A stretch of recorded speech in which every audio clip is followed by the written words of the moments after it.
Whoa! This is the most dancing I've ever seen. Wow, look at it.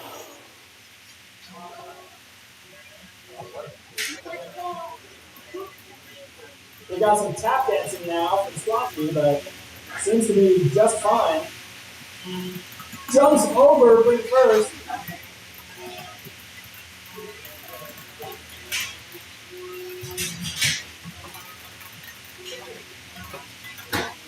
All right, we're down to our last minute, and a wheel comes off of Squatchy.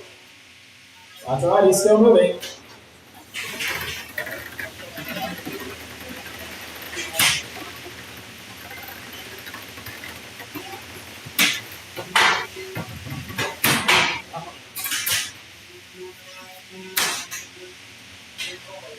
Oh no! That's a weapon, and that's a tap out. This one goes to Brennan first.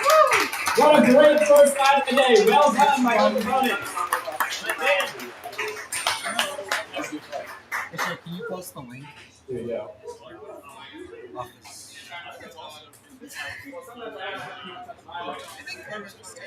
Unless you restarted it. I started 60 seconds ago. Yeah, if the wants to, technically you just leave it until someone has to. 3, 2, 1. Oh, and that's the match. Who is up next? Sorry. Since you thanks for doing this, I really Yeah, it should be working now. Refresh rate is like. That's unless you run spares, I guess. Yikes, that's probably just bad internet. Hopefully who has next result? Probably. Shoot. Which bracket? Is there a way to also... Which what? What bracket? Michelle Classic here. And then we'll put in the winner for, that was Brittany first.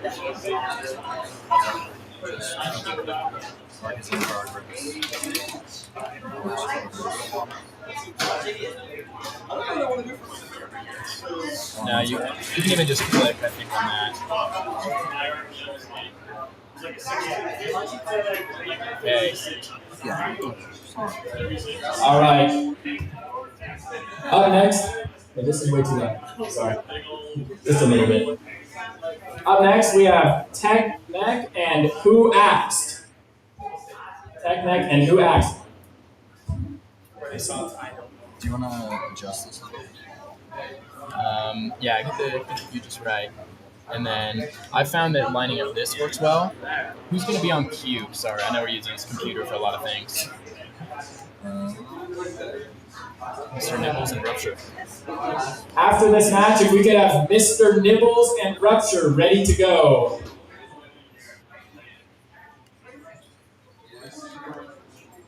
Perfect. Who asked? We'll be ready in one. In one? All right. Yeah. So we're all like weirdly quiet. Yeah. This guy's gonna be fun to watch. Yeah, here. Nope. I know it's just a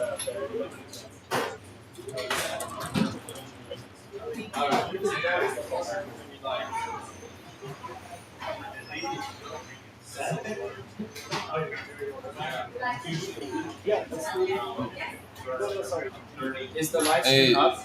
And then, John, what's up? we gotta get those rough sparing parts out of Okay, there. let's get that out. Live stream is up.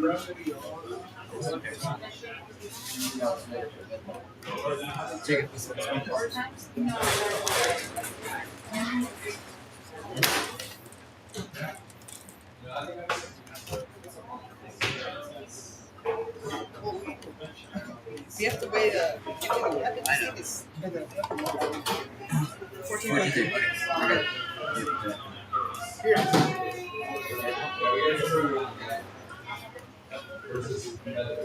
We should quite a bit late.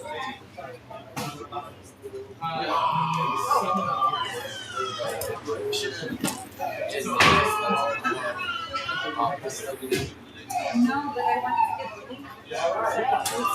I think it was posted. I think someone already posted the link. Someone posted. Yeah, I think so. I haven't looked. They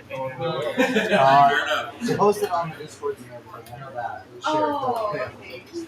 The link, it should be up and going. It's just a little laggy because of You can judge all of them. Oh, John, it's good, it's just a little laggy, just keep it in and out. No, it's not good. All right, drivers, feel free to do a little Twitch test and we'll get started. All right, we have TechMech in this corner and Who Acts in the top corner. TechMech, are you ready? Who Acts, are you ready? All right. We are going to get started in 3, 2, 1, fight! All right. Fun fact, Who Acts is actually within fairy weight limits. Oh no! There's a wheel! Oh, there's another wheel! That's a tap out. And that is, so far, our quickest win of the day at like 15 seconds. All right, let's get started. Nice job, drivers.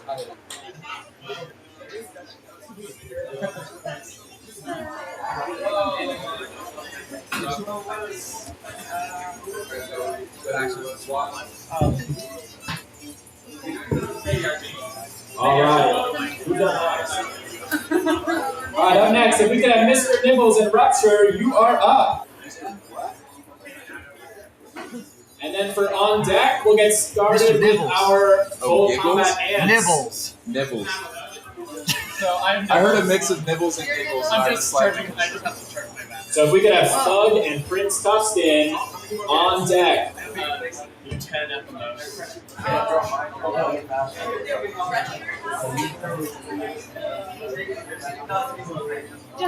oh, no, skip that part.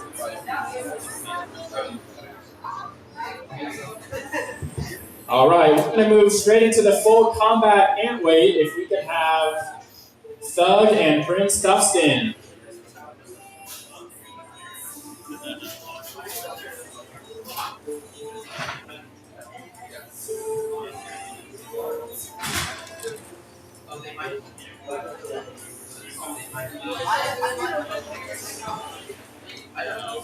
Yeah.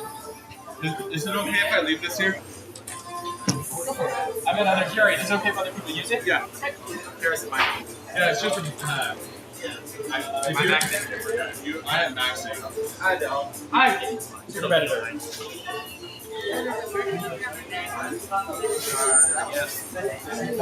Thug, are you ready? Is Thug ready? Doug is connecting. Oh. As soon as it wants to. Prince Tufston and Thug.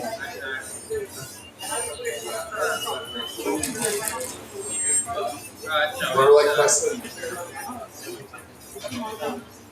No, too All right, Prince Tufston and Thug.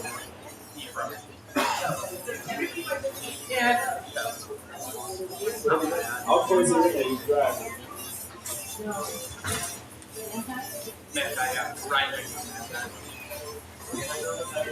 Prince Tufston from Idaho. Are those drive issues?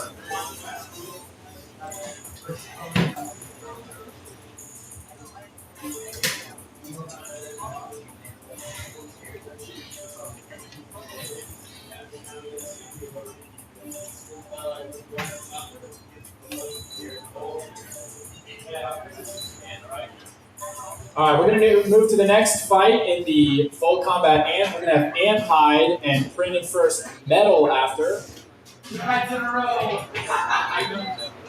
Wonderful. Well, I don't need to fix my bot. I just need to charge my bot. I just need to fix myself.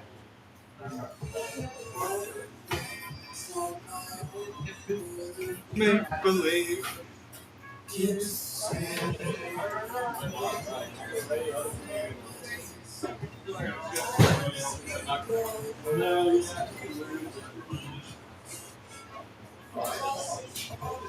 All right, load in.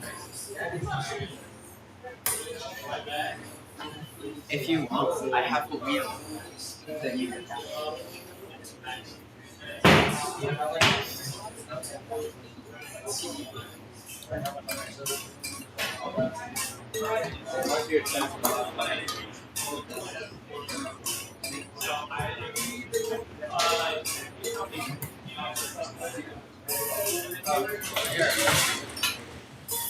All right, guys. Make sure to pay attention. This is going to be a great fight, as with all of them.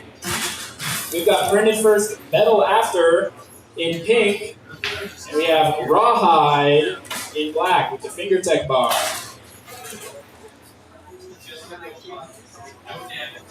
All right.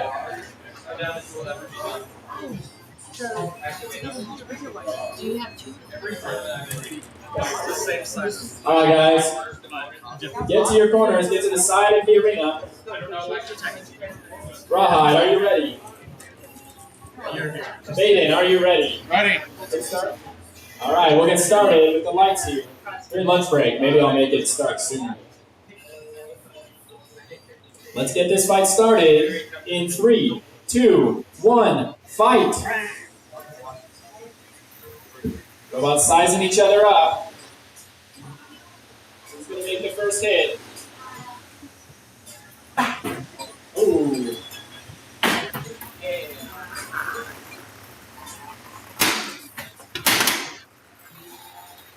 Oh, weapon spinning up a little faster. You can feel the determination and suspense in the air.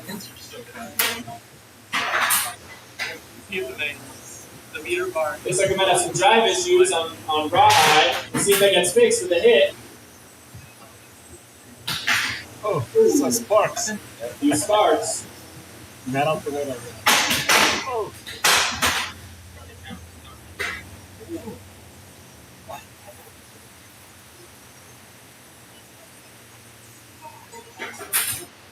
Robot competitions are sometimes the only way that our competitors see sparks in relationships. Oh, big hit from Brennan first. Rawhide is not giving up.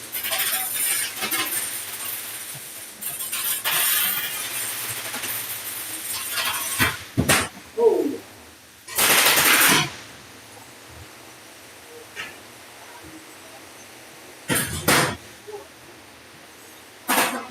All right, now halfway done with this match.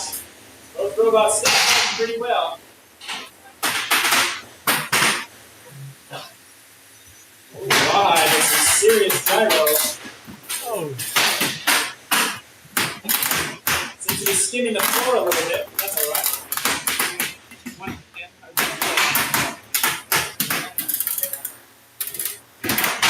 Oh, big hit.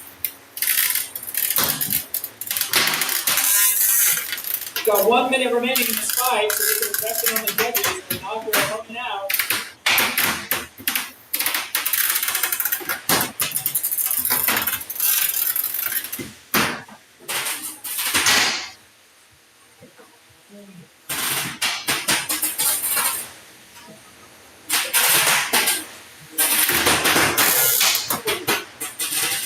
Both robots still flying.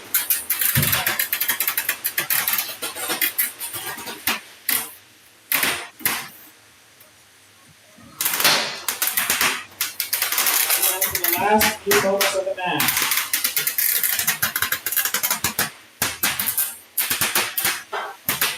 "15 seconds.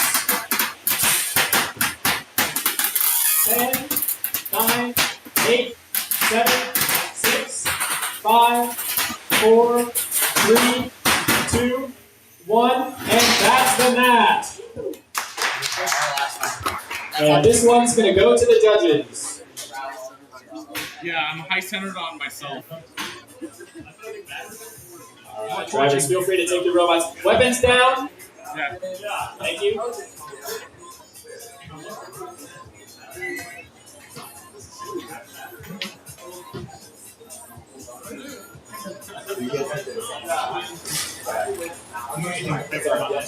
Oh, just an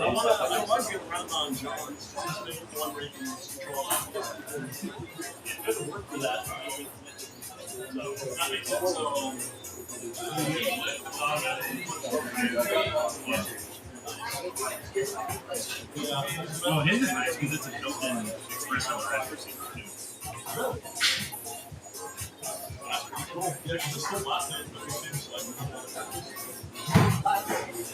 There's a lot.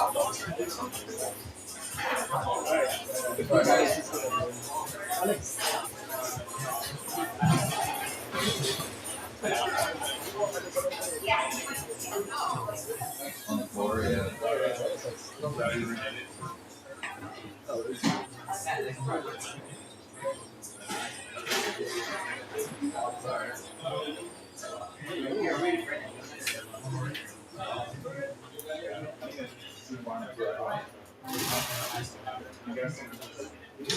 Okay.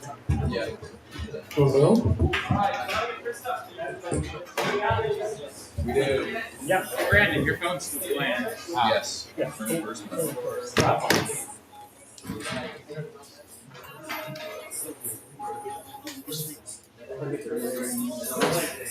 Looks like we have the winner for our last match. Printed first and metal after, if I believe correctly. I mentioned that was the pink one. Yes. Pink, nice little robot using what I believe was also one of the hub motors from Peak Robotics, right? Correct. Nice. So that's a very fun robot, probably one of the most destructive robots you'll be able to see here in total terms of weapon mass. Now we have, actually I don't know your name, so. I'm Jared. Oh wait, the robot? Let's do both. I'm Jared Iram, and this is Doug. Nice, looks like that is probably mostly TPU or doing net weights. All TPU with a heavy beetle drive. Is this a 1 pound or 3 pound? 1 pound robot. That is going to be a lot of power.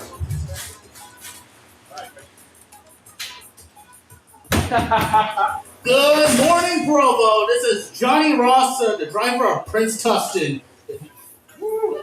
Nice. Looks like you have a 4-wheel drive titanium wedge in the front. Yes, sir. Nice. Actually, it's steel. Steel wedge in the front. And won't be seeing any sparks out of that anyways, as this is going to be 2 control bots going up against each other. We have 2 wheels, heavy drive, and we have 4 wheels with what I imagine to be a lighter drive. This is going to be probably a battle of whoever has the sharpest wedge in the front and the best traction on this middle floor. You're going to notice that the robot here on our left with 4 wheels has foam wheels, which are very good at absorbing hits, unfortunately lower friction. Get started. 3, 2, 1, fight! And our match has started. This first engagement is going to show you who can get under the other. This is going to be a rather interesting fight with both robots rather fast. It's going to take out completely out of the damage control score from the judges. We're going to be looking for aggression and control. We're seeing some good control from this wedge bot here. However, at the same time, I would say both robots have a 50-50 split between who's gotten underneath each other so far. We see the robot here on the 2 wheels is pulling what are known as forks. These things go close to the ground, scrape exactly against it. They're designed to get underneath other robots. The other one with 4 wheels is designed with a wedge. This is better at absorbing impacts, but as you can see, it's not quite as effective at getting underneath the other opponents. Which is giving a lot of control points here to our 2-wheel friends. 1, 2, 3. Give me a lot of that. We're seeing again a lot of control coming out of here with this 2-wheel robot friend getting underneath again and again. If the 4-wheel robot is able to get underneath the sides of the wheels, that might be a little bit better here. Our 4-wheel bot has a bit of an easier time getting out of these straps because those 4 wheels make it harder for you to get them completely out of the wheel thing. You see here, he still has a little bit of contact with the ground and the other robot with his wheels. 2, 3, 4, 5, 6, 7, 8, 9. That's a pin. Release. That is a full pin, which means that's going to be some good control points here. I think that's actually the first full pin we've seen in this fight. Hello. Testing.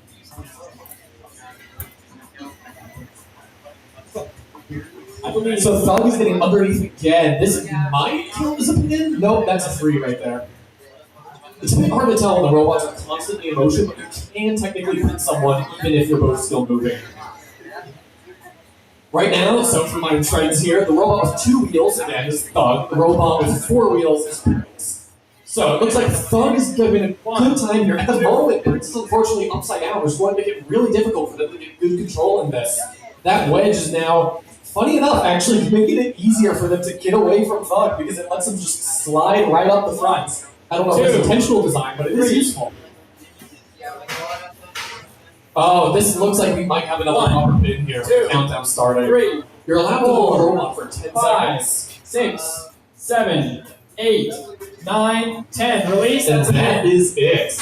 20 seconds remaining. That is 2 pins for Thug, which is going to be giving them a lot of control in the eyes of the judges. Prince is probably going to have a difficult time here, but I would like to say that this is probably a very unfortunate matchup for Prince. 8, 7, 6, 5, 4, 3, 2, 1. That's the match. And everyone please give a round of applause to the competitors. Drivers, go up to the doors. Nice round.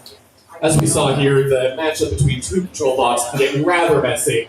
Unfortunately, when you're designing a robot, you have to take into various considerations. Prince, with that sloped wedge, can handle a lot more impacts than Thug can when it comes to direct weapon-on-armor engagements. However, that does mean that Prince has a harder time actually catching anyone with that wedge. Oh, in addition, this is a fun fact. Thug is making good use of our metal floor here and has magnets to provide downforce, which is something that I do not believe Prince was able to do. Some arenas will use wood floors, which means you can't get away with using magnets, but with the metal floors here, if you put a lot of magnets on your robot, you can basically make your robot just stick to the ground, which makes it very difficult for other robots to get under you. And we have a winner. Judge's decision is decided for Thug. For those who don't remember, Thug was the 2-wheeled forked robot. That is going to be...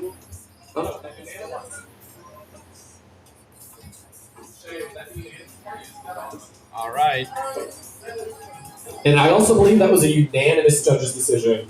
If I had to guess, that was probably mostly a control point difference there, with both robots unable to show much damage, both robots being equally aggressive. However, control did have to go to Thug. In this case, this is primarily just a robot archetype difference. All right. Due to the 2 robots being similar control schemes, it came down to who was slightly better off in the arms race of different robot designs.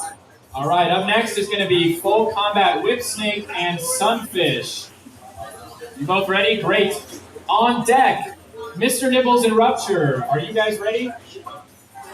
Yes? All right. We'll have you guys, Mr. Nibbles and Rupture will be on deck, and then we'll go to our Beatles.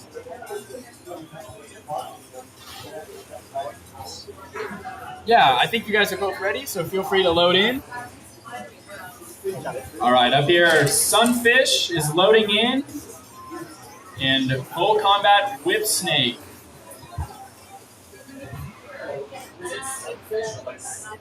Sunfish.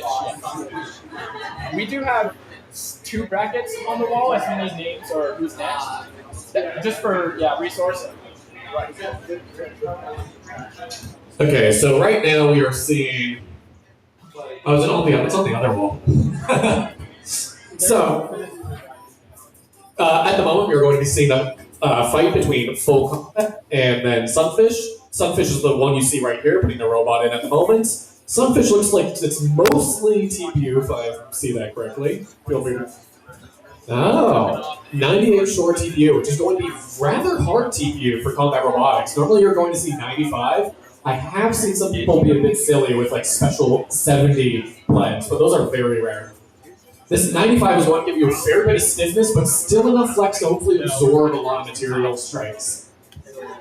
It looks like Sunfish is a mostly control bot with a lot of fun little TPU additions. Almost a blade of armor, I guess, but at the same time, it might just be making use of this freaky nature of TPU. Full control here is... Oh, are these 1-pounders? Yes. They are Full Combat 1-pounders. That would explain the motor hub choice on Full Combat. Whip Snake, is that the preferred one? Whip Snake, got it. Whip Snake is a horizontal mech. Are you a Thagomizer? Not today. I see the little attachment points though for it. Drivers, are you guys good? Do you have wiggle tests? I see thumbs up for one. All right, we've got our next match here. 3, 2, 1, fight. Okay, this first hit is going to show us a lot. Whether or not Whipsnake's weapon can make good impacts on that wedge. It looks like there's some, I can't actually tell, that might be a full TPU wedge. Which allows you to have a lot more heat. Oh, that is a good hit along the back there. Driving performance out of Sun is just a little bit impaired at the moment. Whipsnake is running into the sides. Oh, we have a wheel down off the Sun. That is going to be a big determiner for this fight. Unfortunately, it looks like Whipsnake might have actually used a smaller scale blade if you have a larger. And we have a pause. I'm going to check for exposed battery. Looks like we might have split the robot. There's no tap out. You tapped out. Oh, That is a tap out, actually. This is going to be win by tap out for our snake friend over here. All right. Unfortunately for Sunfist, this wasn't a very good matchup. Horizontals are known for being able to tear into wedges, especially TPU wedges, which meant that there were only a few hits they could get in before things started breaking down. Wow. Now, I do have a question for you. Is this one of your thinner blades? This is the thinnest blade. So, do you want me to tell the audience, or do you want to tell the audience why you chose this? It's because it cuts deep into the robot, and I can chop pieces off, like, into the If we can get Mr. Nibbles and Rupture. Yes, so a small weapon blade, when you're going up against TPU, lets you rip and tear into the opponents. Normally with horizontals, you might want a bit of a thicker blade against typical robots, because that allows you to get a lot more energy into your hits, almost like a hammer. But when you're going up against somebody whose main archetype is being soft and squishy, you probably don't want to hammer them, you want to cut straight through them. Which is why we saw that small blade here on Whipsnake. Yeah, unfortunately, Sunfish does have another competition fight coming up, and so hopefully they brought extra parts printed. If not, TPU can sometimes glue and melt together, so wish you luck. Next up, we have, again, the driver from Whipsnake here with their plastic weight ants, I'm guessing. Mr. Nibbles. Oh, the name is on the robot. I love it when you guys do that. What are the Lego wheels, I imagine? It used to be 4-wheel drive, but I ran out of weight, so it's only 2. You can actually see the axles where the other wheels should go. Ouch. It's okay, I had to remove one single belt from my weapon in order to make weight savings in my last competition. So we have Mr. Nibbles and... Actually, it looks like the TV broke on that one. Rupture. This is going to be our 1 pound ant weight competition here. Rupture is a drum slash... Crap, what do they call those? Discs almost?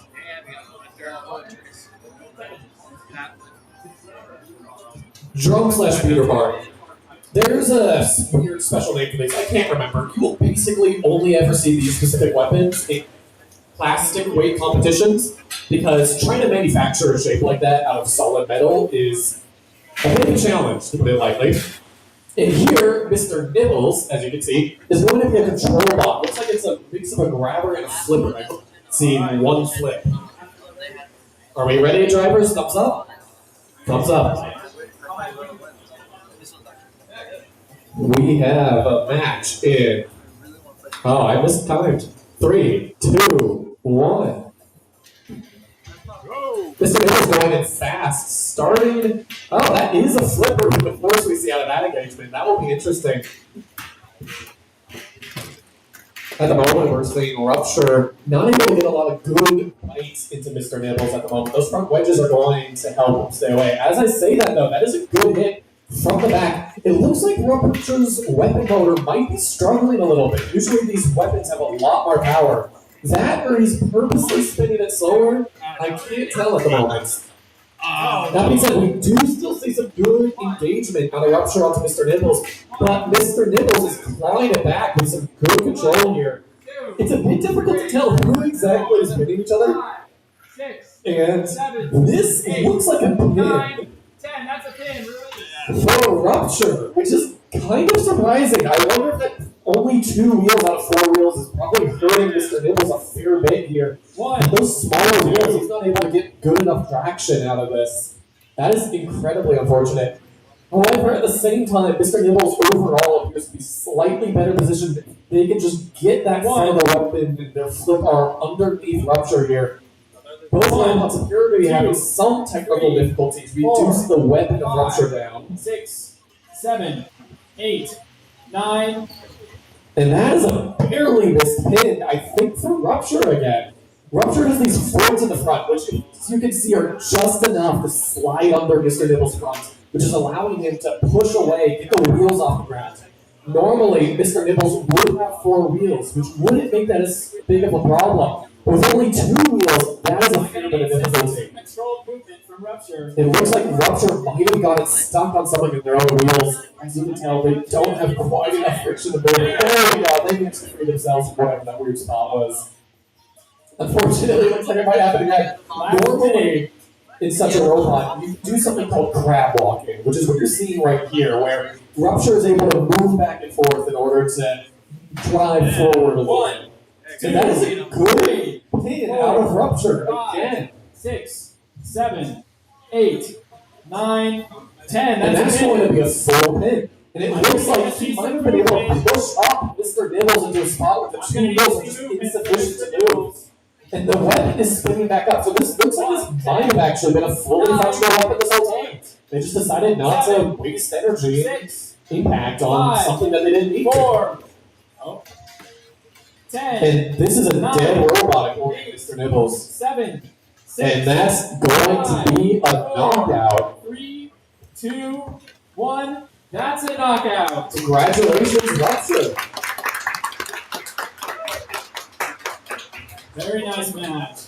I think think it's the motor because last time. Ouch. Unfortunately, it looks like those lack of rear wheels really did impact this performance here.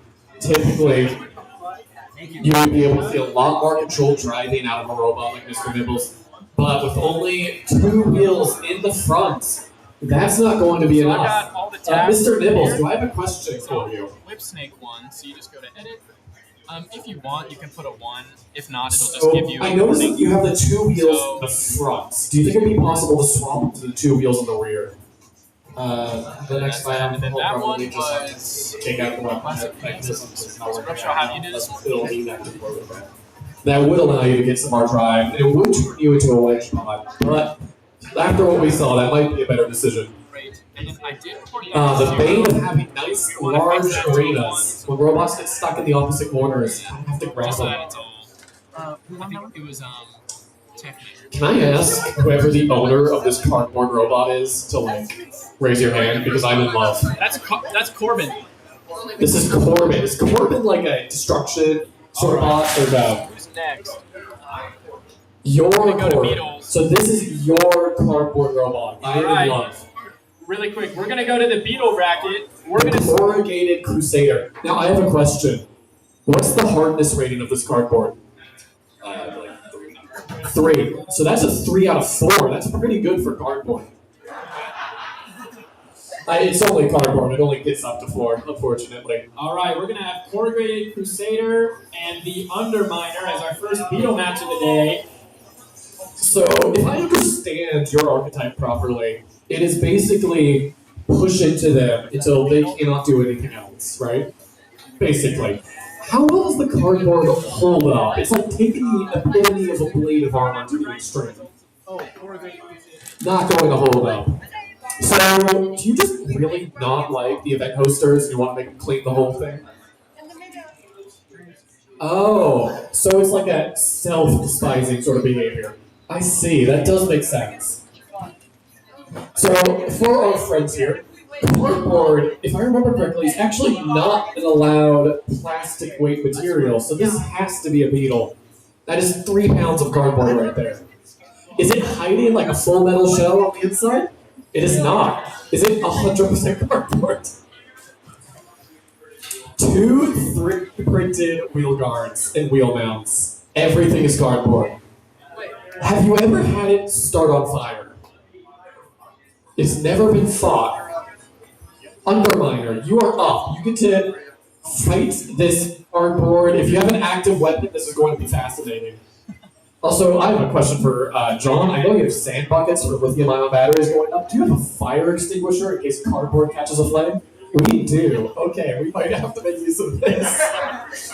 Wonderful news. I should have announced it a few more times here. An underminer is an undercutter. Great, nice job. I love our undercutter friends. This is going to be interesting.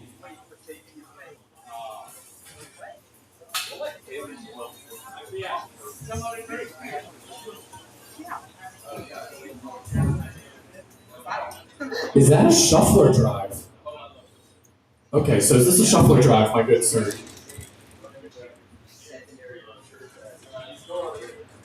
John, do you guys give weight bonuses to shufflers? 25%, so not the old 50.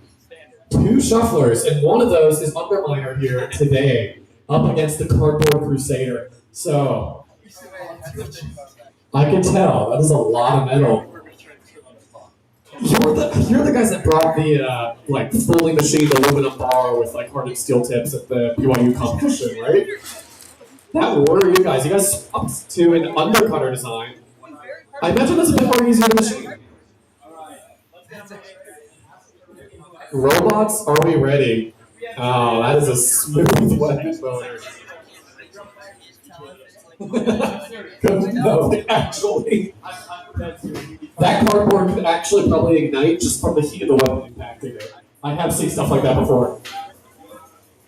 In the event of a fire, both robots are to immediately turn off your robot and control it down. We do these thumbs up, thumbs up, thumbs up. Let's go. So here's something that might be interesting. If undercutter, 3, 2, 1, go. So if undercutter's weapon is too shallow, it might not be able to actually bite into the Cardboard Crusader. Which is something I was going to mention, but it looks like I don't need to because it's happening right now. This is a problem for Underminer. Underminer, did you think about putting the robot in upside down? Or would it have just been barely too high against the Cardboard Crusader? And yet again, we are seeing the effects of having a wiggly, wobbly robot with very little ground clearance, which is usually a bad thing, but in this case, it's enabling them to go straight over that undercutter weapon. This is probably one of the few active weapon engagements you can see where the Cardboard Crusader has an advantage because of the cardboard skirts. We are seeing a lot of cardboard dust going into the arena at the moment. I hope that the Underminer doesn't have to worry about sucking any of that up into their weapon motor. That could cause some problems. If we're going to see any fire today, it might actually be due to sucking up some of this material into their weapon motor and then overheating it.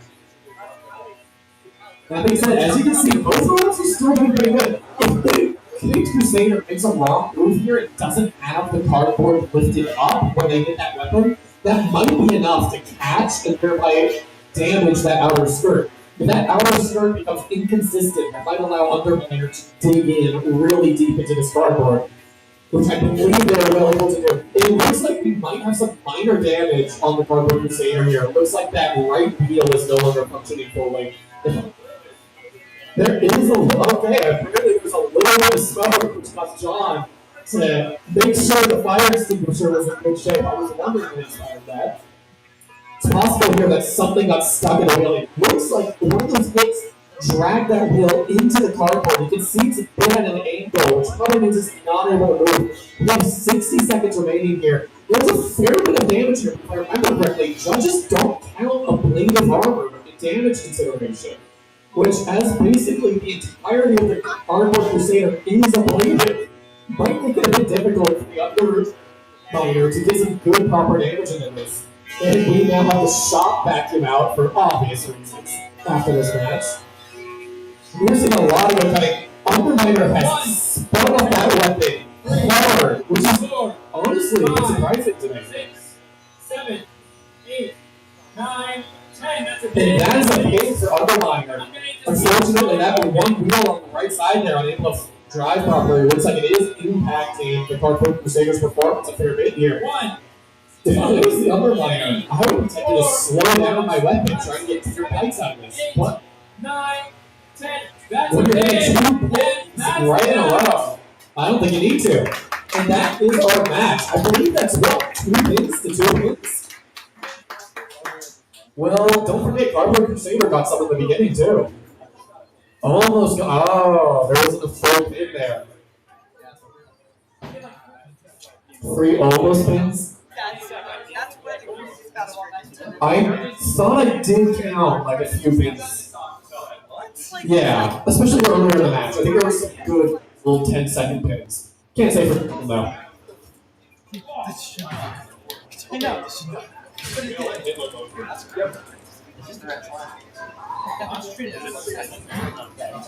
Yeah. Alright, Underminer comes close. Did you see what we did?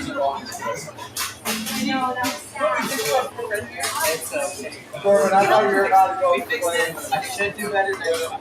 It was just roll smoke out. I was like, oh yeah. Oh, if you guys want to get a nice smell of brick cardboard and stress motors, you can walk your way over here. Actually, probably not. I don't think you're allowed back here. I will describe it for you. If anyone here has ever done something they're really not supposed to with electronics, it smells like that.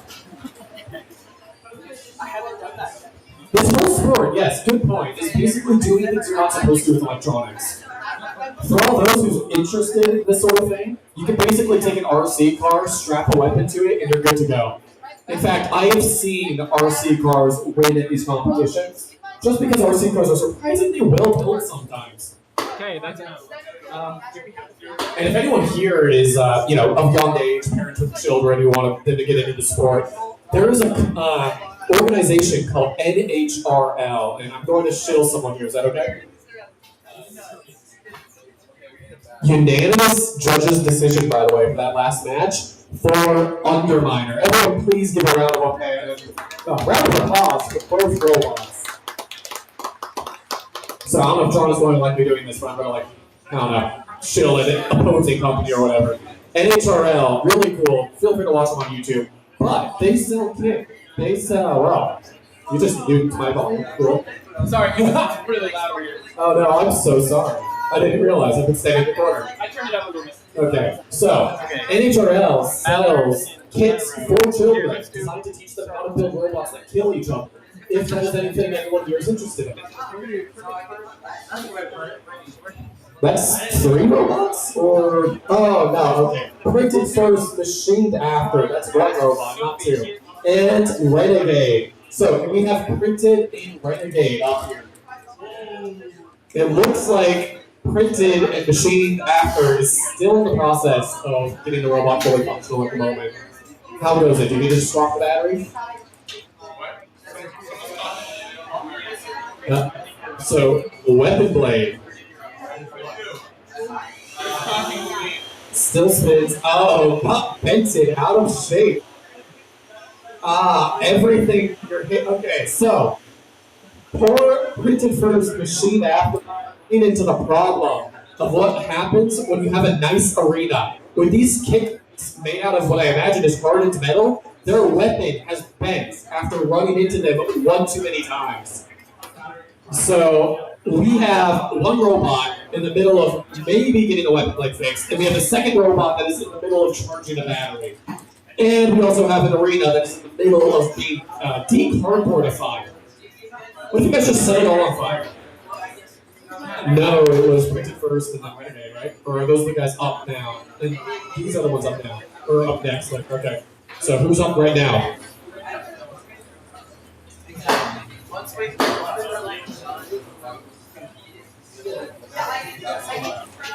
Unfortunate. Who's up? Yeah, wait, John, who's up? You didn't give me the names. Well, we're still cleaning the arena, so there's not going to be anyone up for a little bit at least. Testing. Okay.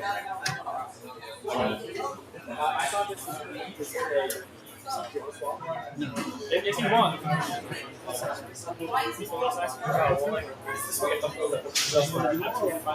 And then if it's okay, when I'm doing like the next ups, I might just put in I expected.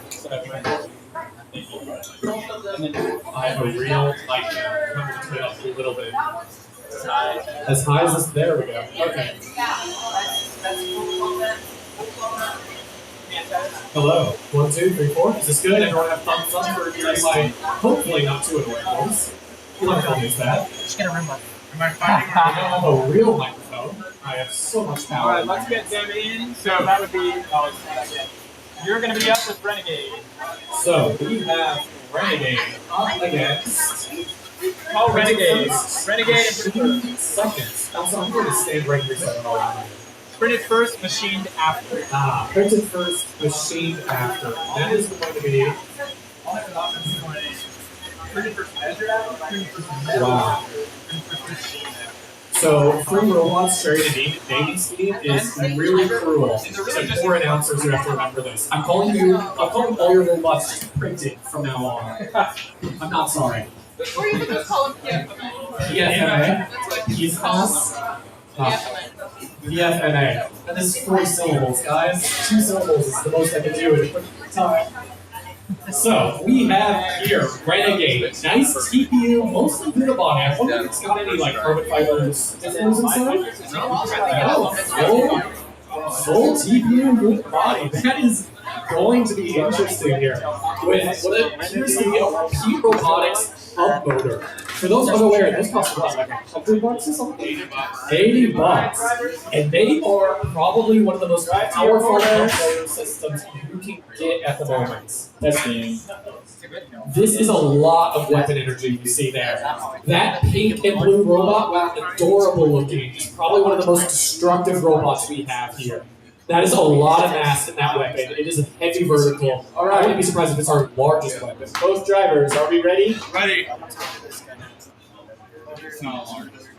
Let's see if my code works. There we go. Who's judge? Judges. And we are going to be ready to go in 3, 2, 1. And we see a nice spin-up coming out of Renegade here. PFMS. I'm going to PFMS. Interesting games here. We have those. We actually have a hammer robot. Is this the only overhead attack weapon we see? 1, 2. Those sports are getting under Renegade quite well. That is good to see for PFMA. Because usually you would have concerns about those sports getting caught, but with Renegade's single vertical weapon design, that gives them a lot of height, but not a lot of area to catch those sports. Ah, my word. Okay, so Renegade here, a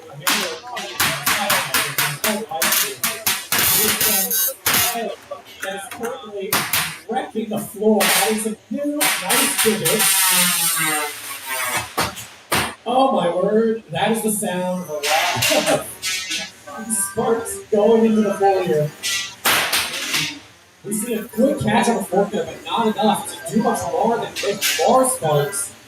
This is what you see when you see 2 hardened metals going at each other. Lots of fun with sparks. You're seeing some metal on that top plate of Renegade being bent a little bit out of shape. However, it does not appear to have impacted performance yet.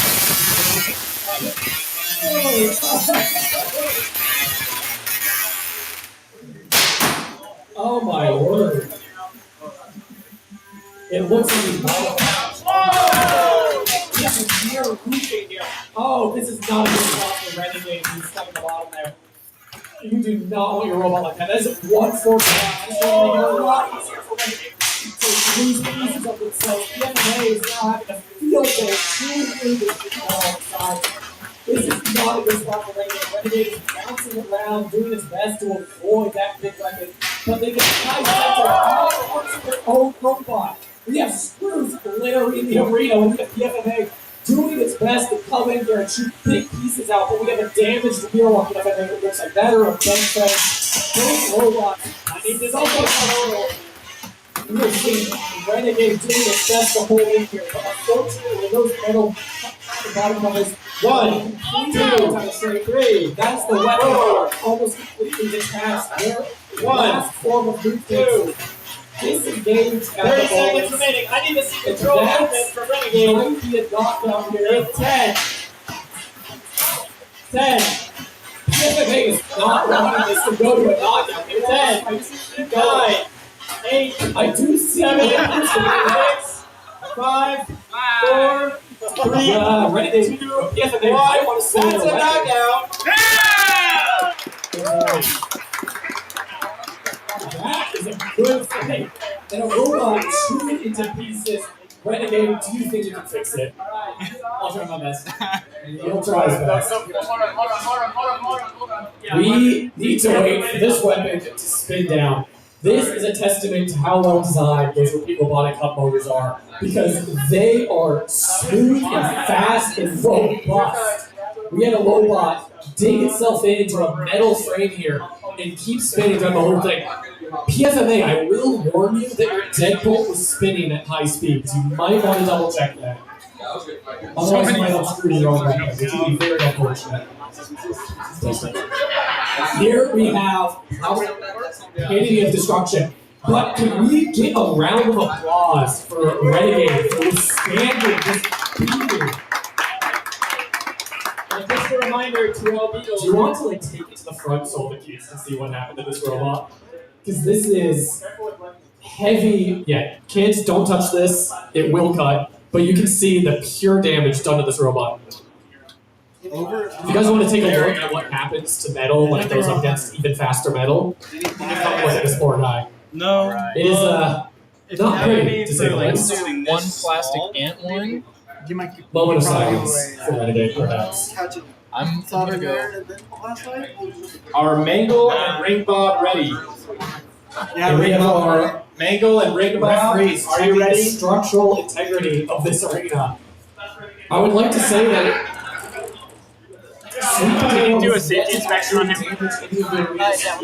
So you guys Just a can safety inspection on him with Wade and What's the? Yes. just a typical. It's 1360. Yes. Yeah, it's fine. We can discuss it. See if I have time. All right.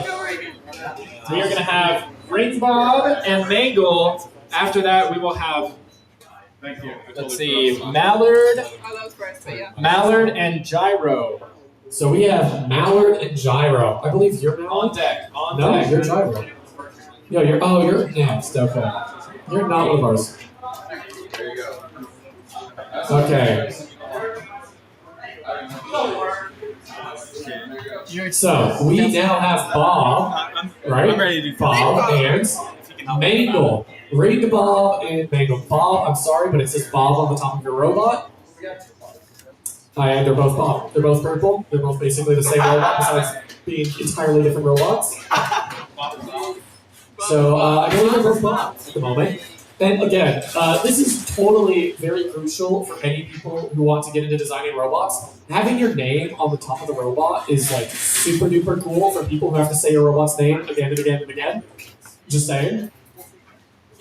So you see, we have Bob here in the purple, and we have Mangle. This is going to be an undercutter going up against a ring spinner. Ring spinners are fun because their entire outside is a weapon, right? Like try picking up a very, very angry hockey puck. That just wants Change nothing the more volume than setting your with fingers this off. device. That is about what Bob is. Mangler is, on the other hand, a lawnmower with a shuffling system. So it's a lawnmower that grew legs and now has way too much energy. All right. Mangle, are you ready? I'm so That is ready. a terrifying weapon. Ring Bob, are you ready? All right. This first hit is Wait for the lightning suspense. I wish you luck, Bob.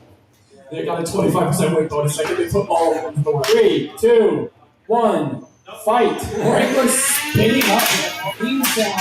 Bob is not even going for weapon yet. Moving, there's some pieces taken on the bottom. Looks like the might be some items, but you know what? Please fall up, unfortunately. If you want to make this bad, it didn't work. Wrangler, on the other hand, is a very consistent weapon. Bob has a little bit more mobility with this. But without that weapon spinning, this shell is getting treated slow and gradual pieces starting from the underside. Now, Bob does have a little bit higher clearance than most robots. Most of the robots is normally a ring spinner. You don't have to worry about watching a ring. Which means that it isn't that much faster than the Wrangler to it. The Wrangler is drifting along the ground. The ring doesn't show up the explanation. You'll see again lots of purple pieces all over the arena. You see Wrangler here is got very intelligent designs. They can go along with that. so you can't tell what parts are his against the floor. Bob, however, is very powerful. It's very obvious. You are seeing still though, even with that weapon down, this is a third of aggressive. They literally control that's not a lot. Regular is heavy. Bob is not designed to push robots around. The Bob is doing his best here. That weapon almost spinning up. If they can get some distance and get it up to speed, both the position. That's a brand new design. Halfway through the match. This is unfortunately a matchup where Bob is not performing at all for us. Wrangler, on the other hand, doesn't really do very well in this overall personality. However, it also thinks like Wrangler's chewed away all the past that they can chew away at this moment. So Bob, I think you could argue your shell is material. You could maybe get away with basically zero damage. Yeah, the shell is actually not a functional weapon. So it is just pure decoration. But I don't know if that will convince our judges. Maybe it will. Meanwhile, Wrangler, he's just drifting with those shuffle pods. I can't tell if those shuffle pods are like on the tips, because that's rubber bands, it's not like shuffle pods. That is honestly not what I would have expected. I mean, you can't really sit back that's there easily. I mean, rubber pieces can fall off, so it's really good. Super off. I will say, warning for offensive robot builders. Super groups and aces. Down to 20 seconds. Factors, which means big, sharp impacts can snap it. This is why super groups is super off.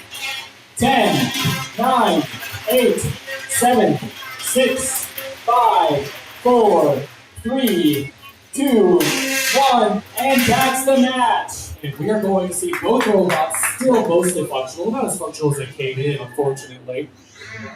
Moving to the side of the arena here. Let's spin down, hands off. Both robots ready to be removed. So we're gonna have Mangle, you remove yours first. Mangle and then judges, if judges make decisions. someone else. Where are we at? Up next will be Mallard and Gyro. And we'll do your safety inspections as you get in. So, if you guys are looking at these robots, you might notice they have big, scary weapons on the front. You'll also notice that you're required to stick something around or through those weapons so they don't chew off these people's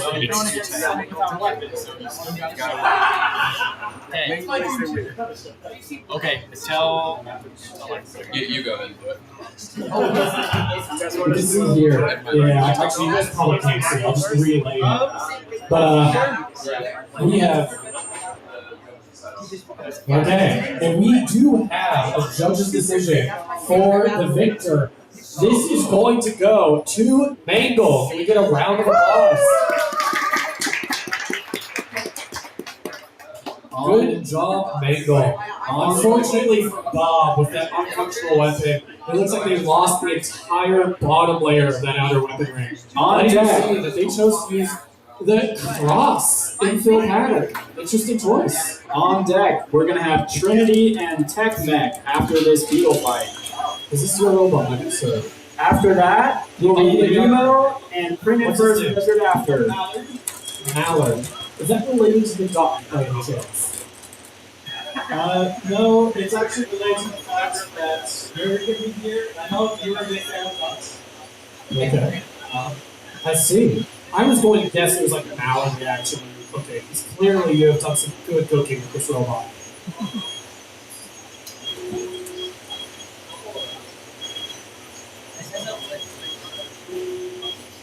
I don't know, actually, if I had to go all the way over there, I think I'd be able to see what's happening.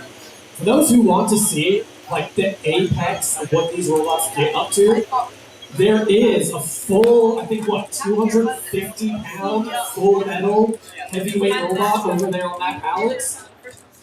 When, like, we make jokes about these things taking off fingers, that thing would, like, take off your entire lower in half. So, it is thankfully entirely disabled. I'm sure you're fine. I just have to trust you. This is one of those competitors. Very interesting to look at. You're great. Thank you. I don't know if you're allowed to touch it. If you're really quick, they probably won't be able to stop you. So, if anyone gets into doing that, I'll click go on here.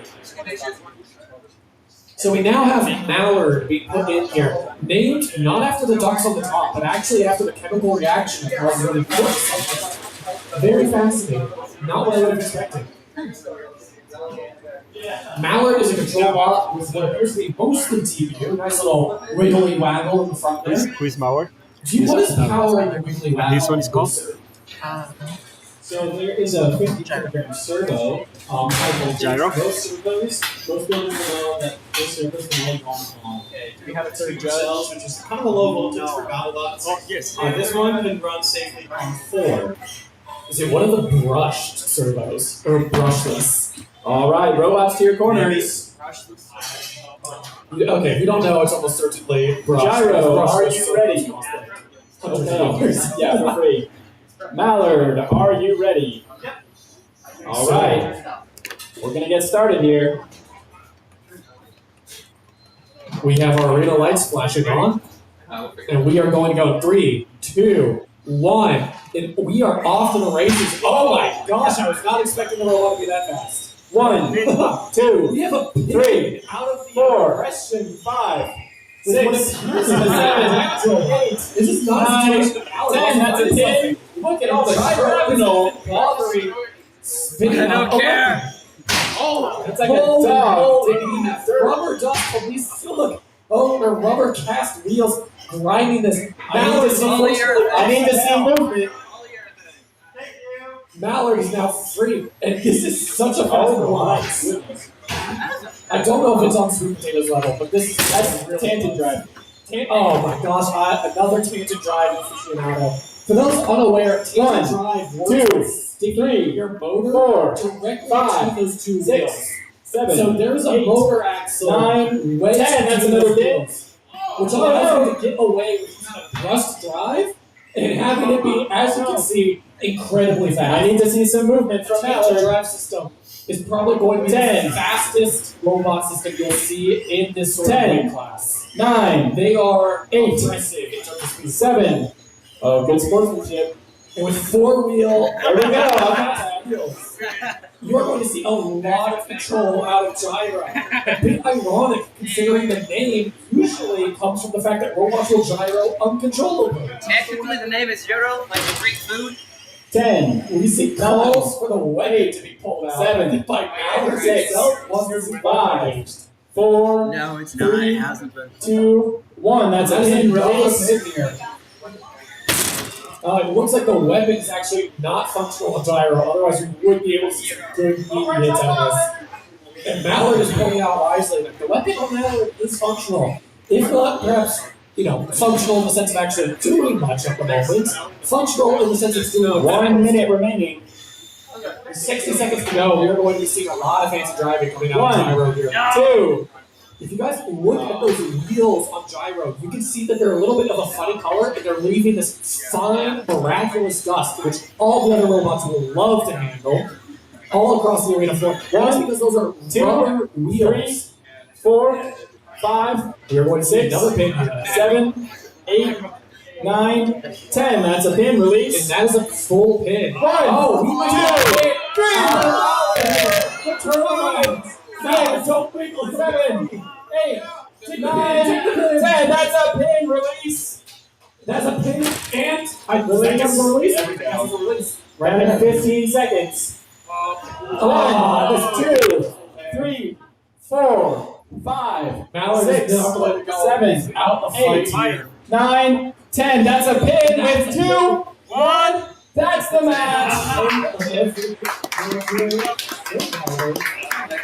Drivers come to the door. I have destroyed my. So, as I was saying, you look at the wheels here. See that fine white powder across the entire arena floor? Sorry. That is soft rubber being ground into I dust. don't know. How I fast believe this it was robot Fight moves. Flex from Most robots, if you look around, you're going to I have don't these know. foam wheels. Some of them do have rubber wheels, like this one here you can see. However, those are pre-purchased rubber wheels. Gyro, are you okay showing your robot's wheels to some people up here? Those are custom cast wheels. If I brought Sweet Potato, you guys would be able to see it a little bit better. But Up next, 50% Trinity and TechNet. Trinity and TechNet, you are up. After that, we will have Nemo. So as you guys can And see printed here, first, measured after. it's our, whoops, that's not good. You're not supposed to be able to do that. As you guys can see, these wheels here are made out of and then we rubber. need to start doing losers brackets, Or- too. or So let's liquid do rubber around winners it. and then losers Into of wheels. this one. They're very I guess we can't do that very yet nice. until we have a They're loser. about as good of traction as you can get in a robot I'm without assuming- relying on large magnets to give you downforce. The problem with those wheels, though, are they tend to be a bit harder and a bit easier to whip than foam wheels. Foam wheels can absorb impact and they tear. And we have the judge's decision for the winner of the last match. It is going to be unanimous for Gyro. We have a round of applause. As you can see in that match, even a robot that's designed for a weapon can still come out ahead on control and aggression if the rest of the robot is well designed. In fact, when you have a weapon system, unless you want a very reliable weapon system, you probably want to put a fair bit of time into designing the rest of your robot, for in case that weapon isn't up to par. Yeah. So Gyro is pointing out here that they did run a different configuration. Their wedge, right? Do you have forks to swap on usually?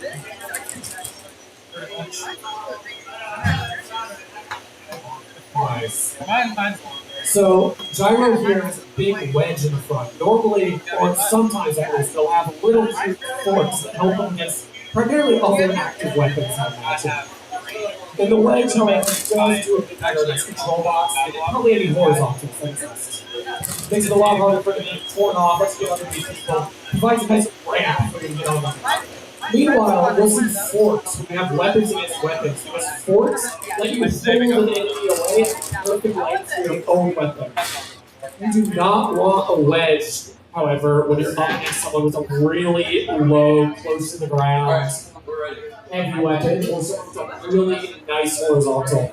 Wedges can sometimes be better there, but sometimes you'll see robots up against big horizontals actually not running any front attachments. And this is because if you're up against a horizontal, sometimes your best bet is just spin as fast as you can and get underneath your own weapon.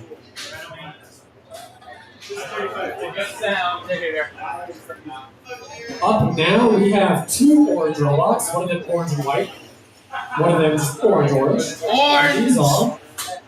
I mean, I can just call you guys like creamsicle and orange pop, but I don't think you want it to. Behold the name in the back of the box. For any of you who are hungry, for anyone who is hungry, we do have lunch here. We have Jimmy John's sandwiches. We also have chips, soda, candy.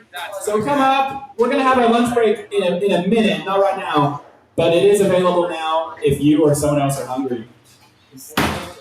So we now have Trinity and Creamsicle. What's your robot's name? Tech-Mech. Did I get that right? Trinity and TechNet. Trinity, are you ready? Yes. TechNet, are you ready? Yes. All right. Yeah, thumbs up for both people. This will get started in 3, 2, 1. And we are off. Both robots going up here. TechNet is a vertical spinner. They have attached a robot weapon on one side. 3, And wait, 4, usually is enough, but you want to watch to make sure that doesn't fall off in the 7, middle of a match. 8, That being said, 9, 10. That's a pin Trinity is release. going a full pin. That's going to look good for Trinity, especially right off the bat here. Trinity's forks, as you can see, are a lot longer and a lot more of a shallower angle. Looks like they dig into the ground a bit easier too, which is going to make it hard for TechNet to have much luck with actually getting the weapon engaged against Trinity here. Now, here you see TechNet is upside down, which is great for a robot vertical spinner because when they hit something, they notice that themselves flying back. 1, 2, 3, Also, 4, is it 4 times? Oh, they do make you escape that big One. I got you. It stuck a little bit into the sides. I will say, John, you don't seem to have anything there to keep them from doing that. This is unfortunate for all our robots. 1, 2, 3, that is 4. Manages to wiggle free just barely. There's a lot of control opportunity here. I can't tell who's pinning you. There's a So I'm not lot gonna of count it. entrance out of Tech Back, unfortunately. If we One. see Tech Back get a good catch on the side, Oh, stuck on the side. right here, Tech Back, do it. There we go. Clean it off. No! If we can see Tech Back, one of those forks knocked up, this match could change significantly. Oh, we see The curse a motor continues. falling off of Tech Back. That is somewhat 1, unfortunate. 2, 3, 4, 4, 5, 6, 7, 8, 9, 10. And that's a moving hit from Trinity. Unfortunately, it looks like Tech Back's weapon is too powerful. 1, 2, 3, 4, 5, Stop hitting that! 7, 8, 9, 10. That's a pin release. Funny enough, it looks like missing a wheel might actually be I'm breaking more off effective right. when it comes to getting Buffering weapon engagement. It puts them at a better angle to pick up on that front slope. We're seeing a lot more bites out of Trinity. In fact, if Tech Back can keep that weapon spin, get a good bite on that side where they remove the side armor, that might be Oh. they're lined up for this. we might need to do an unstick. Trinity, do you need an unstick? Yes! Alright, pause. Weapons on. Each robot gets one unstick. Controllers down. Got stuck in that floor gap right here. Very unfortunate. I think we can blame this on PSMA for banking some of these scores up. Alright, I'm going to hit resume and it's going to be a 3, 2, 1 countdown. 3, 2, 1, resume. Both robots are back. 30 on seconds stage. remaining. 30 seconds remaining. Trinity, I want to see you get that wheel. You can do it, buddy. I have faith in you. You're going. Oh, this is. No more unsticks. Trinity, if you don't touch 10, it, you might be able to. 9. Oh, Instead, sportsmanship. don't This miss out. those opponents. With 10 seconds remaining, no more room for pins. And that also means no more room for a knockout spikes. 4, 3, 2, 1, and that's the fight. Armor damage. Drive over to the doors. Very nice fight, you guys. So, judges, I have a question for you guys. Does self-inflicted damage count as damage? That's a good point. I think that will be for the judges to decide whether or not Trinity hitting its weapon hard enough that it knocks off a wheel counts as damage done against it, or damage done by itself against itself. That was a good hit. If we can get This was an interesting match. I will say, I think if it had gone longer, Trinity might have been in a better position, just by pure virtue of being able to do active damage to its opponents. That being said, Trinity took a beating like a champ, just minor damage to the front of that armor package, and to the side. It looks like Trinity had some problems with later vision there. All the weapon splits are coming across on the weapon, on the 3D printed layers, which unfortunately it is the most common type of damage you'll see on 3D printed parts. For those unaware of how 3D printing works, you have a lot of little 3D layers of plastic stuff piled up, and where those layers pile up on those little lines is unfortunately the weakest plastic layer. And we have a judge's decision. It is going to be unanimous for Trinity. And we have a round of applause. Who's up next? I think that's our last match. No, up next we have Nemo and Printed First Measured After. On the deck will be Bob and Rupture. And we'll see if we can get through round 2 of our ant waves before taking a lunch break. So we have PFMA, or actually I don't even think this one's PFMA, this is just another one of the printed ones. Yeah, it is. Is it one of them like printed first, cut second? Oh, okay, it's clever. I underestimated cleverness. They are all PFMA. Nemo, And are we have you Nemo ready to up come up? against PFMA. We're just looking at Is this wheel PFMA? line. This is part of the Sorry, 1 minute. plastic 1 minute. division, right? Okay, we're gonna That's a jump. lot of robots robots are running in here. We're going to jump to the Bob versus Rupture match, after which we will have Nemo versus Printed First measured after. It looks like Nemo needs some more time, so we're going to go into our next competitor, so hopefully ready to go. Yeah.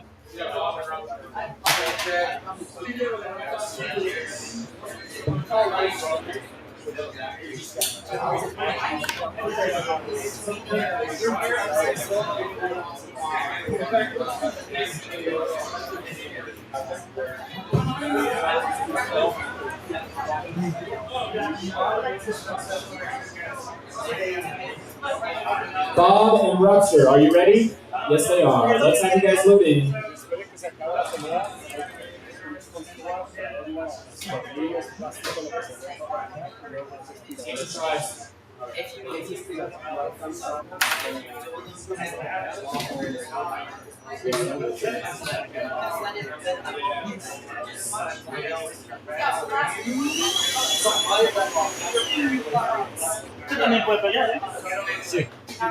Alright, so who is this? You know? So we see here two verticals, one with a more drum design, one with a more vertical stance and plate design. This, by the way, is Bob. Like, this is all caps Bob. Rupture that has, I think, a little bit of a track record when it comes to destroying opponents. In fact, Bob, you guys beat Pac-Man at an exhibition match, right? Alright. Bob, are you going to be ready? Rupture, are you going to be ready? Both robots driving around in there. Alright. I'm going to get the countdown started. Both robots move to the edge or to a corner. Weapons off. Oh, Bob. Don't get stuck, Bob. We're going to have to stop. Okay, stop. We're not, this is not going to count. We're going to give them an apologetic initial hope of free goodness. I guess I can't count this. And this is a lot of complaints from someone who I believe designed this arena and didn't include like silicone guards around the seams. So Good now.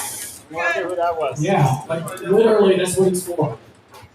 I do believe this might be that was an affectionate, avoidable problem for the most part. That we have not avoided. Okay, John. I decided not to kick the arena for you. Oh yeah, no kicking the arena. Don't be like John who did that at UCR. All right. I know. Who would we trust arenas? That's me. I kicked the arena. All right. 3, 2, 1, and we have both robots spinning up. That is a messy sound from one robot. Right off the bat. Both robot weapons still spinning up. It looks like that's a fourth down from both robots. Trading amazingly even at the moment.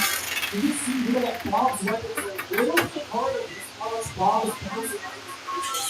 That being said, Rupture's weapon this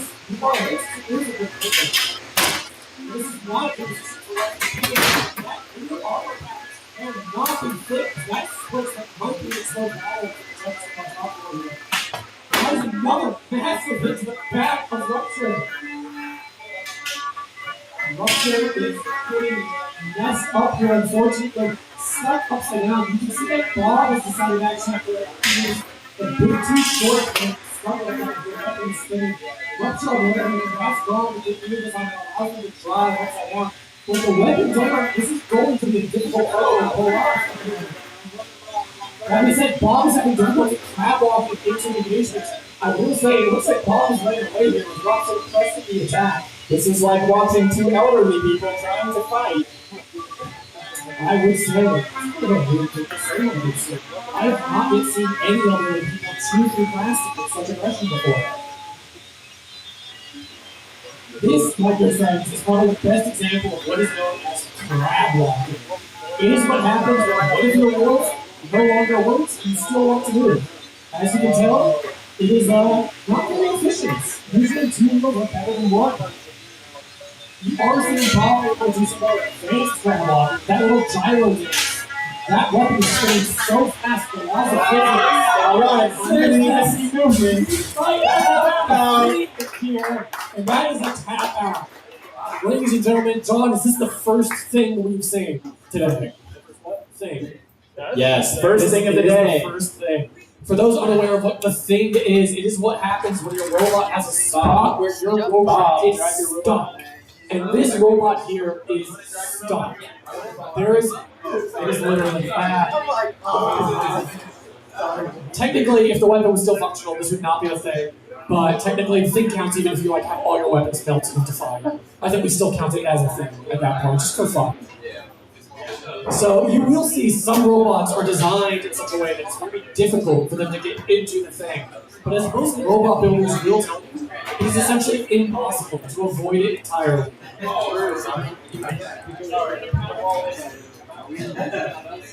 And by the way, we are not going to see a judge's decision for that. That is going to be a victory for Bot. Brandon's first and Nemo are up next. So we have another one of the PFMA robots. Can I just tell you guys, like, After that, in the water? on deck is going to be Printed First Metal after, and Full Combat Whip Snake. We are going to see PFMA have to do 2 fights back to back. That is unfortunate. Yeah, this is John, I guess, getting revenge. Yeah, wait, hasn't he been like... He's like fought like... He's gonna fight 3 times in 4 matches? Okay. So, we now have PFMA, and it looks like it's a name on the top of the robot. I can't read it, but it is there. PFMA, and if the robot is angled properly, I'll just walk around so I can see it.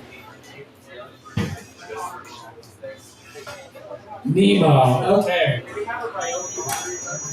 Nemo, named after either the fish or the crazy captain who was like way too deep into the water. One of those. Based off the fact that this is a very chunky horizontal weapon, I think we're going for more like the insanity of 2,000 Lanes Up the Sea rather than the adorable family-friendly adventure of Finding Thanks for helping and doing Nemo. this. Unless I like missed a lot of Finding Nemo. So, for those unaware of what these robots are like, we have here a vertical weapon spinner and a horizontal weapon spinner. Both of these robots actually have rather similar weapon sizes, which is not uncommon in the Planet Weight division. What you will see, though, and what will probably decide this match, is whether or not Nemo can dig into the sides of those wedges. Horizontals are either really, really good at tearing apart wedges, or really, really bad. So we are going to see whether or not Nemo is able to get good engagement out of those wedges on the side there. It looks like we might be having some higher power difficulty, but there we go. We hear those beeps. Those are good beeps. Those mean the robot is probably working. You guys can actually customize those beeps. Sometimes you'll see someone show up with like a 3-minute-long song that plays as their robot beeps. Okay, we see Twitch tests from Bud. Probably should have waited a little bit until we confirmed that you guys could do that because I don't want to spin the weapon. All right, Both robots, go to your corners or your side. we saw a spin up from PFMA. Nemo, is your weapon functioning? That is a yes. We see proper Twitch test. All right, this is going to be a lot. Brandon first, are you ready? Ready. Here. Nemo, are you ready? We see thumbs up. All right. Things. Here we go. Oh, well. No, we're good. Looks like we are ready to go. 3, 2, 1. And we are off. That is a lot of force on both these robots. You guys think. There we go. That is a proper hit from Nemo and PFMA onto each other. Both robots can send it to the corner. And instantly we have 2 crab walkers once again. But PFMA looks like they're going to crab walk a little bit better. You see them faint strolling the fact that the weapon spins so fast it's ice. Yes, here. PFMA is spinning that weapon up and at speed. What's getting a little bit of the crab walking. Nemo here attempts his best that hit on the right side and left side. Actually, just the first and left side driver. You see some good stuff. You see all the pink in the blue. Those elections on tape for this. But it looks like Nemo's having to stick enough. That is another pipe over.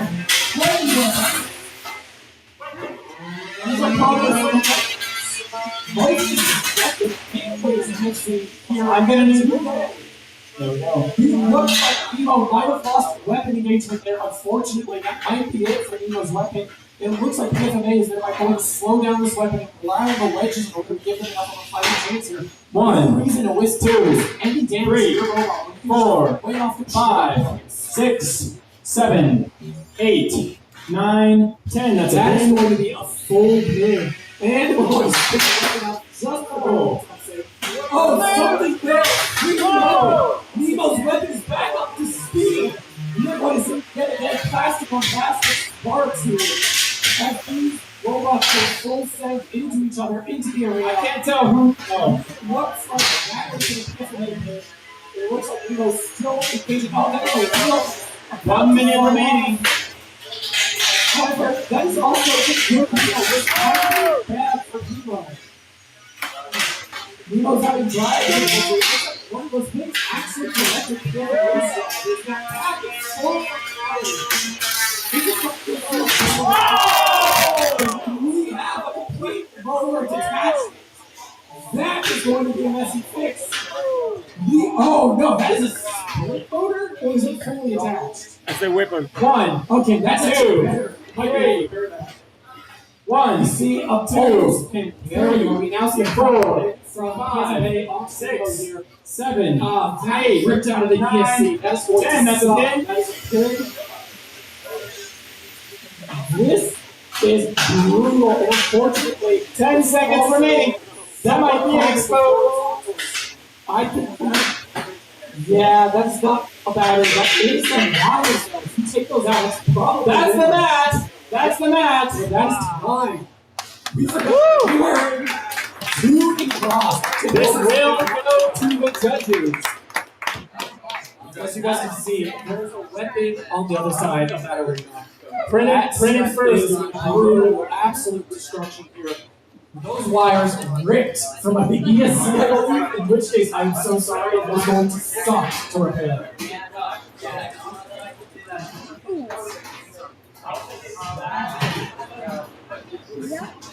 It is. Yes. That weapon on Nemo is incredibly dangerous. Unfortunately, it looks like a little bit too much of a weight might be put into that weapon. And the attachments on it are insufficient. Did it break through the threading, or did like the screws fall out of the motor? Are the screws attached to the motor? The screws are attached to the motor. It looks like the countersink wasn't enough to hold it in. So it looks like what happened is that motor and weapon ripped itself from that bottom layer of plastic where it was mounted, which is impressive. Those are countersunk screws. That's a lot of plastic to just rip straight through. Unfortunately for Nemo, that is going to be difficult to repair. That will require some soldering. Are those? Oh, hold on. Wait. So there's a lot more damage than the first seemed to be, actually. So it looks like we have screws going. Whoa, out there. Do not touch that. That will not cost. I know. All right, up next is going to be, that is Brennan first, Metal After, and Whip Snake. Whip Snake, EU at the arena. So we now have another PFMA robot, followed by Whip Snake. Oh, yes. You already know medicine. I don't think it's currently charging. That's his other room. Anyway, these ones are. He has one for each. 5 minutes. All right.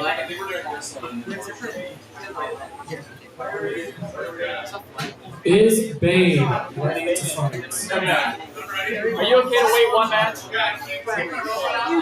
All right. Is Sunfish and Thug? Are you ready? Sunfish and Thug. So, unfortunately, Whipsnake is still charging a bad. Prince, Toughskin, and Antide. Are you both ready? I'm getting a yes, and the other one's on the Q table, so I presume we're gonna have Antide and Prince Tufton fighting right now. On deck is Whipsnake and Brennan first, Metal after. Just a reminder, guys, you are given a guaranteed 20 minutes of pit time I am going to expect you to be ready after that 20 minutes. I'll give you a one-time break. When we're getting going later in the final rounds, if you need another 20 minutes, we'll give it to you just once, but you have to forfeit the judge's decision in the next match. So there's a bit of give and take there. Oh, I didn't know that was a thing. Yeah, it's a new thing we're doing. After this second round of ant weights, we're gonna have our 1 hour lunchtime. However, the last 30 minutes of that will be open for anyone who wants to volunteer and get through with their fights so they can get more repair time. So, as you can see now here, we have once again, actually, I missed your guys' robot names. Prince Tufton. An Anti, like leather. Do you have any questions you want me to ask? All right, drivers, get to your corners. Prince Tufton, if we could get to our corners. So, me and Anti.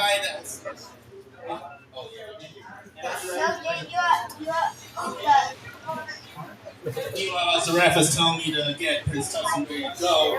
So me and Anti has a history with each other. I used to fight against it with my titanium spikes and wedge. I'm gonna spice it up a little bit with my steel wedge, like I was previous fight. So I apologize if those like got it lost.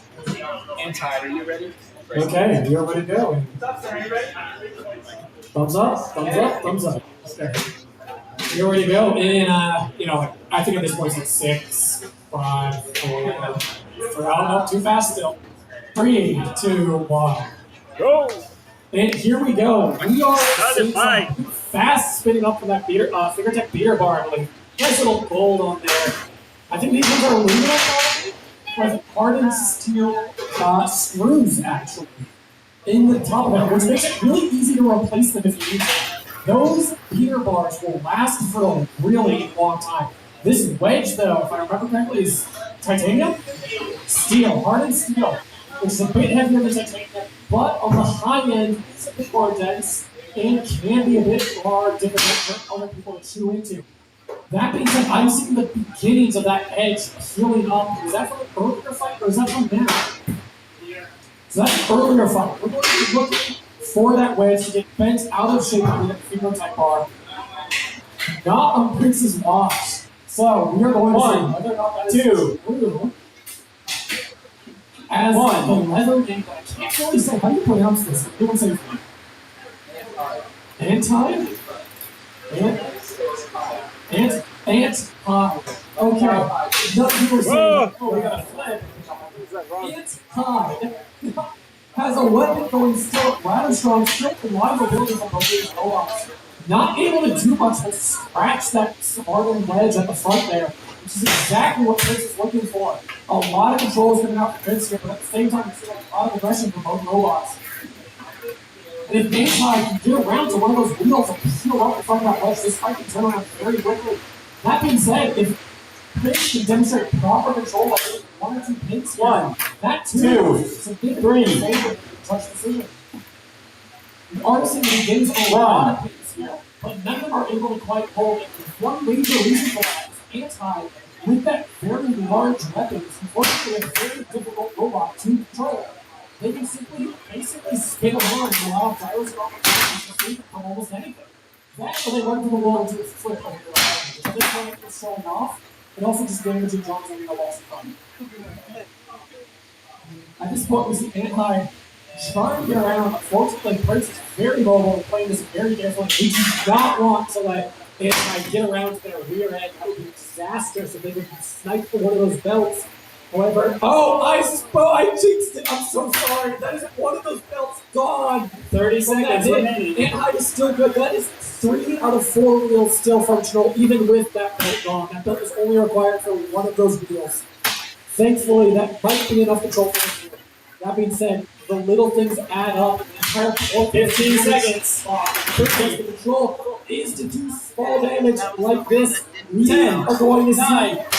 7, 6, judge's decision. 5, 4, 3, 2, 1, and that's the match. This is going to be a judge decision. Weapons down. Aggression and damage. That's which unfortunately If you is can, almost draft it. always the most difficult judges' decisions to do. When you have a control robot who controls and a damage robot that does enough damage to be noticeable. I do not, and I do not want to be a judge at this moment. Yes. Now, you guys, again, might be noticing. You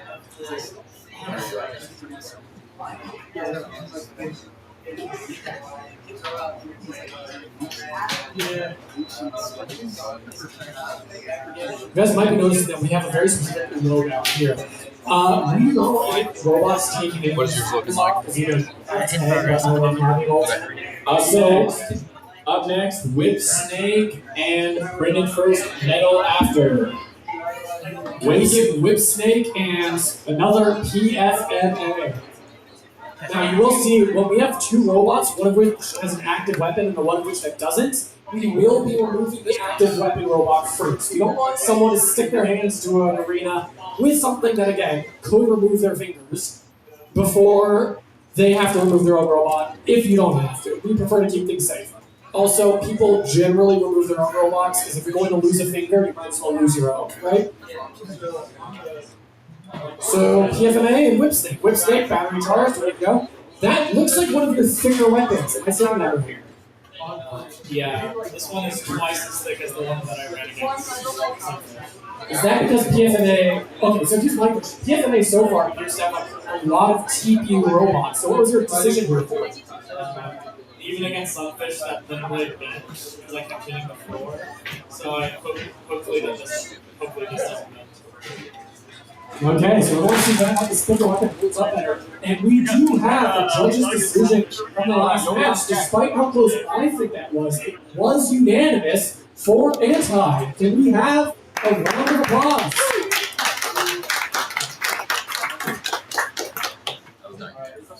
Okay, we are now going to see PFMA going up against Whip Snake. These are our one-hand full combat robots. No limits on what things they can use. Except there are still some limits. I was not allowed to use depleted uranium sheeting for my robots. Whip Snake with who? It also was Angel Mode with the Fitmo law, so I cannot say that that was overall specific to law. That being said, All right, please do your Twitch test and let me know when you're ready. Not ready. All right. And it looks like we might be having a minor issue with the FMA here.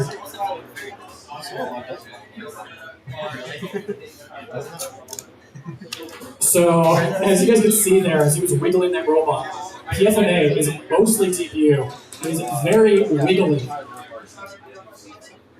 And that's going to be us moving on actually to the next match with PFMA sometime. We're repair the robot here. There's some issues, unfortunately. We do try our best to give all our competitors like as much time as we can in order to make sure the robots are working. But if I remember correctly, there is a hard 30. I just need to mess with this right motor real quick. Sounds good. We have the next one, and then we can just. Next time, you guys, we Like I respect said, I just our need to make sure I have enough time to fix my competitors. plan. I don't think you guys want to sit here I'll ask her, but it's okay. I'll wait until after lunch. really quick. I mean, I would be willing to do that. I don't know about the rest of you.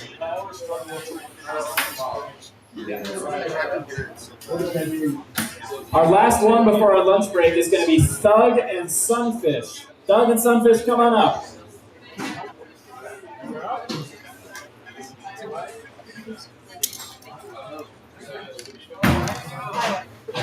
We now see here Thug demonstrating. How do we know? Hold on. Thug, Sunfish. Oh, no, they get it. Cool. We see here Thug demonstrating the fact that this thing is a brick. Drivers, just a reminder, do not drive until the doors are closed. Even if it's just a control bot. I don't want to see it. Alright, I've seen control bots stab people before. Like, not very deep, but still. Alright. Thug, are you ready? Thumbs up? Do we have thumbs up? Looks like we might want to have. Yeah. Thug, are you ready? Sunfish, are you ready? Thumbs up, thumbs up, thumbs up. Let's go. In 10, 9, 8, 7, 6, 5, 4. Sorry for the long countdown. I'll change the code for Still too next tournament. I'm going to start telling jokes like next time this happens. 2, 1, here we go. So we're going to see 2 control blocks. One of them running forks, one of them running a wedge. I will say those forks are probably going to be able to get a lot more engagement out of here than that wedge. That wedge is a little bit better for dealing with active weapons, but those forks tend to lend themselves to going underneath control blocks a bit better. Oh, no. That being said, they do not when you get stuck under the arena floor. So that's something both competitors here are going to have to be careful with. And it looks like Thug, was upside down for a little bit. Giving Sunfish the 1, 2. We're seeing a lot of partial pins almost. 1, 2, Thug 3, is up against the wall with a wheel up 5, like that. 6, that will 7, very much like 8, almost the 9. Oh, that wasn't a pin. 1, 2, 3, 4, Unfortunately 5, for Sunfish, 6, 7, this is not an 8, ideal engagement. 9. I will let the people in the audience know. 1, technically, 2, 9.5 3, seconds. It doesn't 4, count as a pin. 5, 6, That 7, being said, 8, 9, 10. That's a full pin. a full pin here from Thug. And interlocking section here. Not enough for an unstick, but enough to make things a bit awkward a little bit. Now there is one other addition here that you might be able to notice. 1, but some 2, very 3, much designed to 4, 5, 5, and 6, other hostile 7, robots that can do 8, significant damage. 9, 10. That's a full pin. You'll notice this Halfway first through our match. wedge instead of forks. That wedge will deflect weapon 1, strikes a lot 2, more efficiently than those 3, forks can. 4, 5, 6, Balance. 7, 8, 9, 10. That's a pin release. And the second thing you'll notice are those wheels are made out of TPU with little knobs. Those 1, wheels are able to 2, absorb a lot of impacts, but they do not provide as much friction as those foam wheels with rubber 1, bands do. 2, 3, So the control bot up against the 1, control bot, unfortunately 2, Sunfish is just 3, at a major 4, disadvantage. 5, 6, 7, 8, 9, 10. Release. I'm going to need to see. And we are seeing potentially minor stickiness here with Sunfish upside down. Still able to drive, fortunately, but not able to too much against Thug, 2, who is living up to its namesake 4, 1, 2, not seen any mercy 3, with 4, 25 seconds remaining. That gives us time for 2 more 6, hits. 7, 8, 9, 10. Release. That's going to be another 20 full hit seconds. from Thug. I'll be honest, 1, guys. I think I've lost 1, 2, 3, Fortunately, 4, again for 5, Sunfish. 6, This was just not 7, a matchup. 8, 9, 10. That's a pin with 5 seconds in the match. 3, 2, 1. That's the match. Everyone give a round of applause to both our competitors here. It's real good. Judges can make yes. Oh, you're good. You can speculate all you want. I think it was just like there. Unfortunately, this was an archetype against archetype. 2 control bots designed for very different things. Rock, paper, scissors. Thug threw rock, and unfortunately, it looks like Sunfish threw glass scissors. Because that was not a great matchup for them. Okay, Thug, I have a really quick question for you. Can I lift your robot up? I want to feel how heavy your hands are. Am I allowed to? Yeah, no, actually, not nearly as much as I thought it would be. All right, we are going to start our lunch break. This lunch break will give everyone an hour of time to fix their bots. However, we will still run tournaments for those who want to volunteer. If you and your opponent are ready and you want to have more time in the pits to repair, it is to your advantage to get your fights done earlier. You guys do take a look at Sunfish. So our 1 hour lunch is going to start now. We do have lunch available at the front if you want to get some. And we're going to resume at 1:15. I do expect everyone to be ready at 1:15. If I call you, it's going to be an instant forfeit if you're not ready after this lunch break.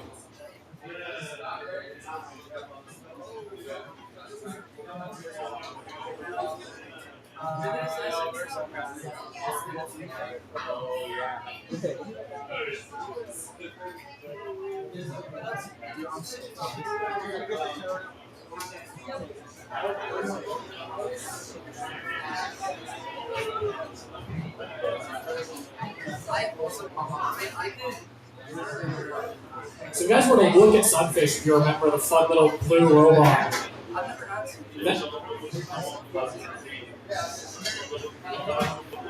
You guys will see that it has a lot of weird wiggly bits on the wheels and on the side of the robot.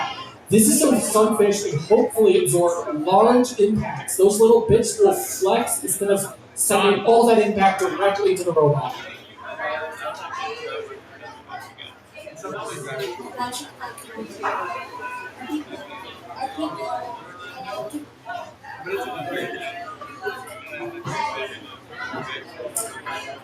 So you want to know whether or not people who are watching are allowed to fight. You want to know if people who are watching are allowed to fight? So do you have a robot? Do you have a robot?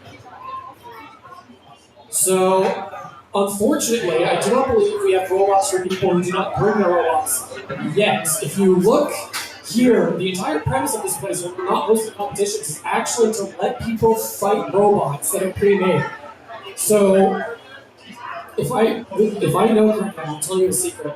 I think John is actually planning on setting up some of those robots, so you guys can play like pop the balloon with them. So maybe you'll be able to do that too. And when this place isn't, John, when this place isn't hosting competitions, your whole business model is letting people fight robots. He wants to know if you can fight a robot. We'll see if we can get Pop the Balloon ready so you can fight with your friends. Give me just a couple minutes on that. I can receive all your cards and cards.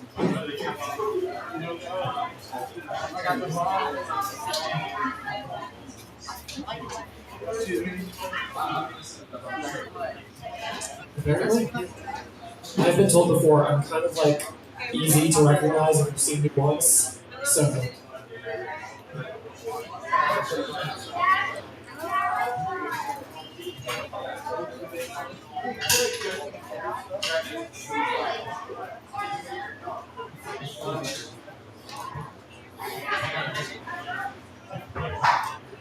If anyone has any bar questions, feel free to wander up to me, and I'll be glad to answer them.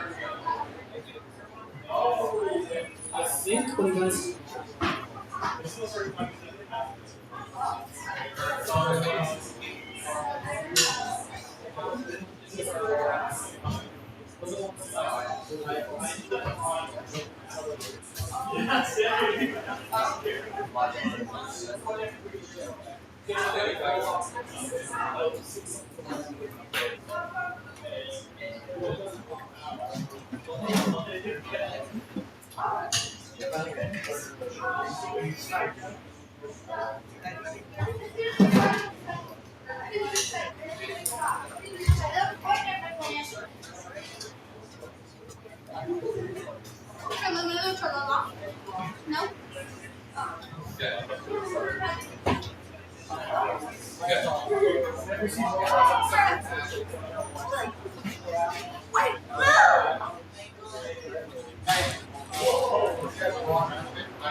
going?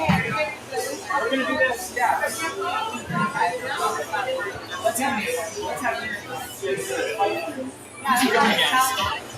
We've got We just gotta take care of it. okay. We would need Rupture and Squatchy to fight, and then them to fight. So let me ask them if they're ready.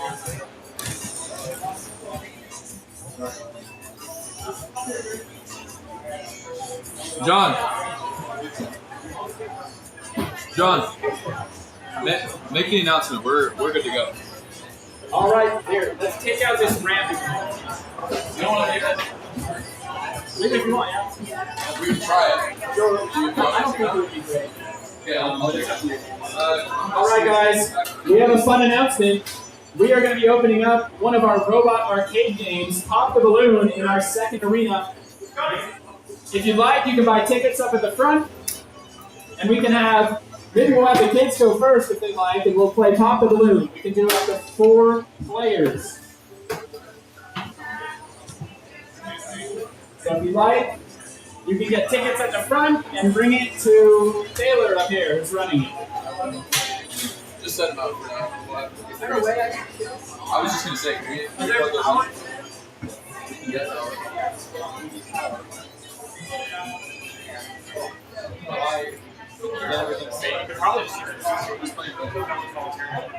Yes. Hey Taylor, while we get the lights ready here, we could just do it in this arena unless there's fights going on. Does that work? Yeah. Let's just get it opening on. Are they all getting tickets or food? Probably a mix. Put the bots in there ready so people see it. By the way, if you guys do want to fight the Poppy Balloon robots, I believe you need tickets. Sorry, not me telling you. It's like 7 for 1, 15 for 3. If you guys want to fight a robot, it is $7 for a robot fight. Looks like if you want to do 10 robot fights, you need $7.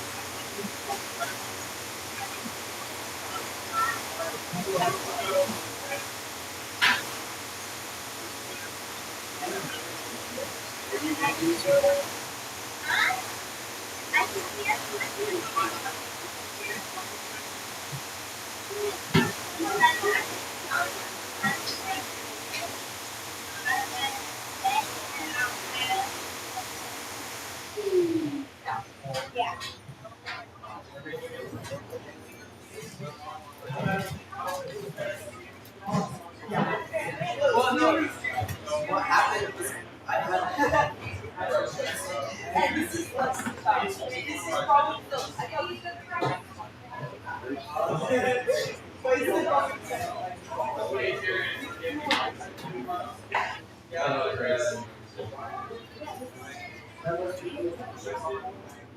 These last ball. Yeah.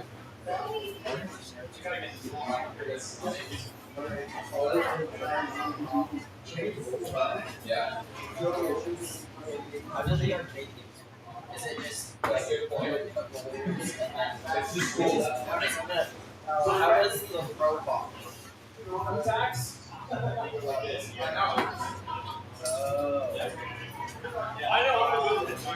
We're getting all of that. Alright, we're getting the first round of Robot Balloon Pop. Ready? If you're ready to play, just come on up with your tickets. I'm going to have to, John, I'm going to have to pick stuff up. No, because they're going to use, they're not using these controllers, they're using this RC controllers. Which isn't intuitive based on the controller sitting there. We like the test.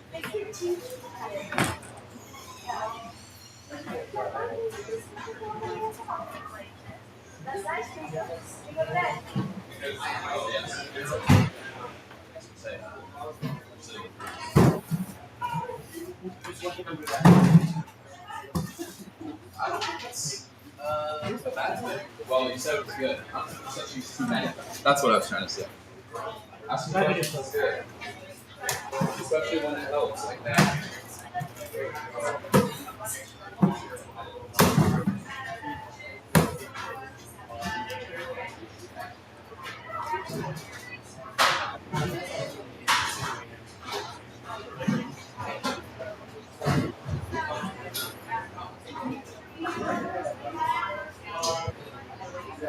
you guys ever thought of like strapping balloons to the combat ones, like 3 of them or something, just for fun?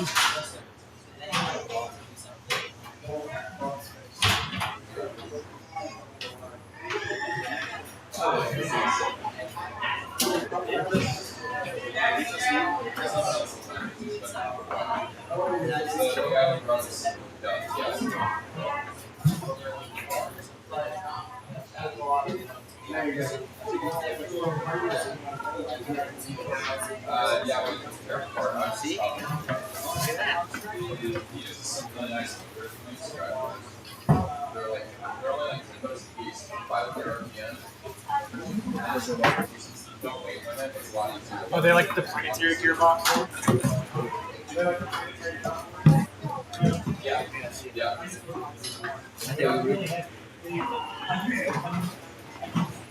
Okay. Yeah, they're super nice.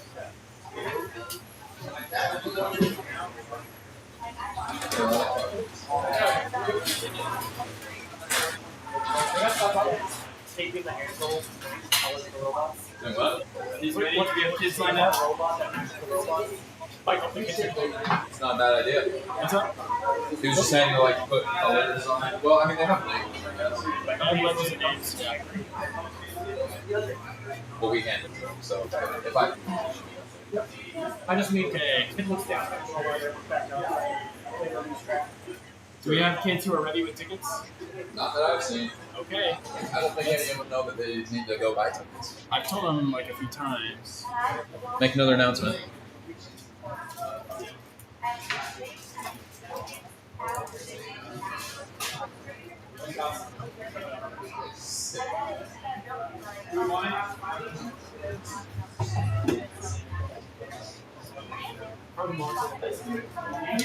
What?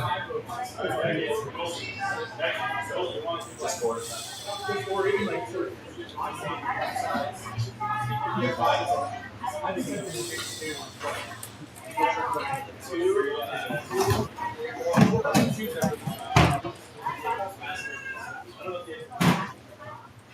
And then Michael, or sorry, right. If you even want to comment on this, you can have your lunch break. Shire, are you sure? We're ready. You guys are ready? If you have tickets, come on up. Bring them up. Taylor's in charge. I'll get you set up. Which robot do you want? I was great. No, I was the garage last time. I got his ticket. I think Taylor gets to choose. Okay, there you go. Is this Go going to ahead be to a that group of corner. 3? Can I get the red one? Yes. You want the That that one? Let's take this Oh, guy yes. out. Okay. Do you want the orange or the green one? I would like to remind drivers that they're supposed to stay in their corner. All right, yeah, drivers, stay in your corners, guys. Yeah. There you go. Yeah, stay in your corner.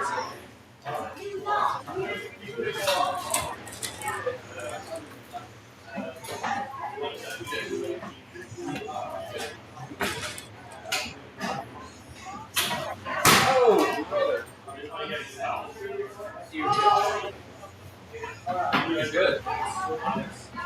Whoops. I got to do some This is visual why we tests. have Remember, don't leave the corner. That's cheating.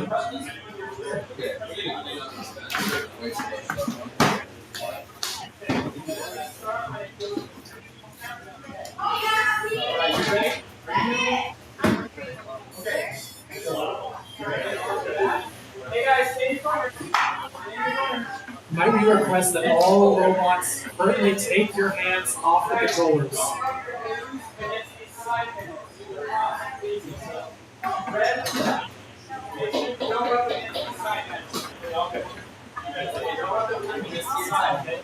Taylor, we ready? I believe so. Okay. All right, guys. Players, get ready. We're going to have a little countdown. And this is going to be our very first balloon pop game. 3, 2, 1. Go pop balloons! I've seen a lot of aggression of all the robots here. Unfortunately, with 3, it's going to be interesting to go head-to-head with someone else that opens up your butts to get popped. So whether anything will happen here. Brutal assault on players. Careful not to rub your balloons against the side. It will pop. We see Green in a precarious situation. Black was trying to push it, unfortunately unable to line up that hit with those arms. These needles are watch rather out, slow. no. You have to line up almost perfectly with those balloons. We see both Red and Gray going for each other. Everyone trying to get around to that edge. However, when you have 2-on-2, it's a bit difficult. I would like to make a suggestion for our drivers. If you guys back up really quick, you can sometimes spin around to get them. Oh, we see the back in a tight spot there with Red pushing up. However, Red himself was being targeted by Green, which meant that he had to run away. We have here, I think, a bit of a dilemma. We have 3 players, each of them trying to go after each other. They go after someone that makes themselves vulnerable. This is going very quickly. We have Red attempting to go in for that problem. We have robots being very aggressive here. I know that. Red trying to pull back. Unfortunately, they're locked wheels to wheels, unable to make any progress here. Green coming in again on Black. I honestly, at this point, what time do you guys just start tag teaming someone? Because you have about 1 minute remaining without any block leads. If I just said you should gang up on Green, would you gang up on Green? Yeah, I'll hop and be like, Exactly. You put the pressure on. You see a fair bit of chaos here after. We have 50 seconds remaining.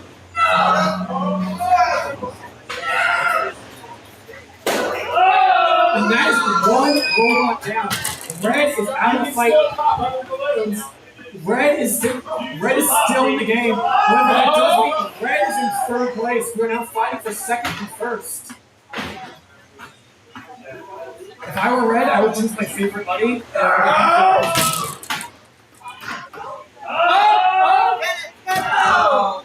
Red is playing defense for Black, it appears. Revenge is on the back. It will go over time. It's okay. I think he called Sun back for good son. Green has 2 people up against him. However, Green is still alive at the moment. We are now going to run overtime. Overtime.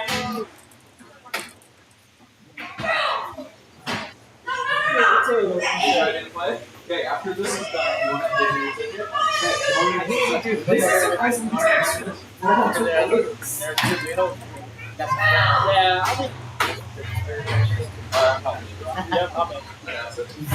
All right, to help speed things up, one of our employees is going to jump in and attack those balloons, so you better be careful. You may not even need to. Here, you don't even need to. We have a boss fight. All right. Taylor's coming in to spice it up. Oh, there we go! That's the match.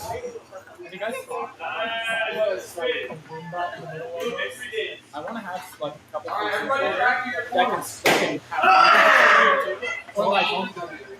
All robots, if you would please drive to your quarters and put down your controllers.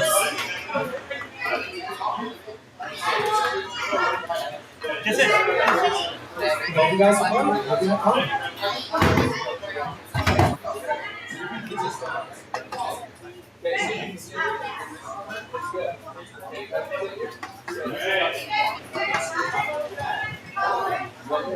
Okay, which one's green?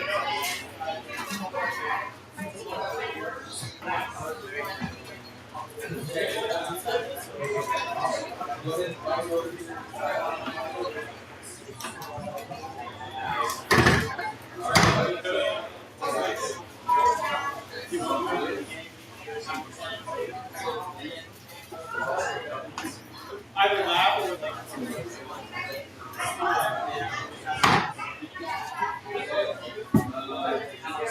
We will be doing Hot Balloon, I think, for basically the entire hour of Watson. You guys want to get to this sound part?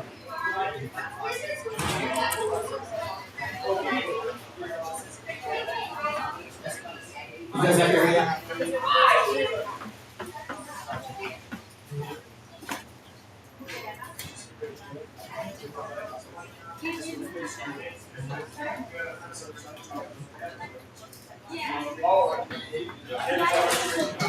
Do you want to play in this game? Okay. Yeah, I'll just play. You want more? Can I be? You want that? Yes. I'll take your ticket. That's your controller. I'll throw this in there for you, okay?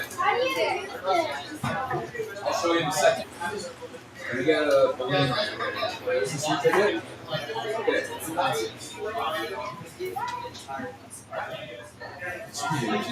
Slideshow. You go through like buses. How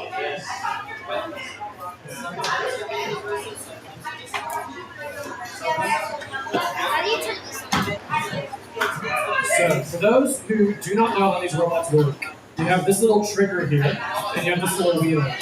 The wheel controls how you turn, the trigger makes you move forward, and you can actually push it up to go backwards. As for turning it on, you have to connect it, and I think the switch is already connected. So, you have to kind of ask one of the employees what's up with it.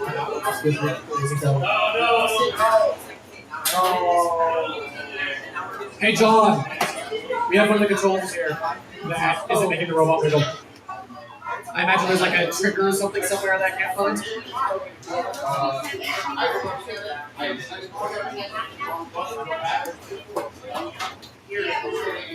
That's all right. Hey, how many players do we have? All right, it had no battery in it. That was all. Thank you. Okay. Do you want to go into that corner? There you go. We'll let you guys' arms move once everyone's set up. Oh yeah. All right, Mr. Mohawk, you want to go in the corner? Before you should, right? Also, I will like to remind our competitors, be very careful of these walls. And John, some of your screws are on your stuff. Do we have 5? Some of my screws? Yeah, we got 5 tickets. Taylor, I'm telling you, these are vibrating out. There's a screw in the back that's almost all the way out. I'll be honest. Oh, on the Okay. All right, players, drive into your corners before we start. Green, you can go along the wall or something. Yes. And players, make sure not to rub your balloon against the edge. So Red, be careful. Red, you might want to hold down on your trigger really quick. Yours is good. All robots, can you guys press down on your triggers very briefly to make sure your robots are up and running?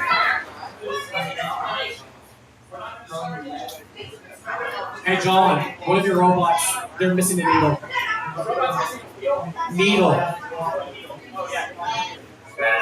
Could gray and orange robot please drive to the edge of the That was yours. Can you drive it to the door?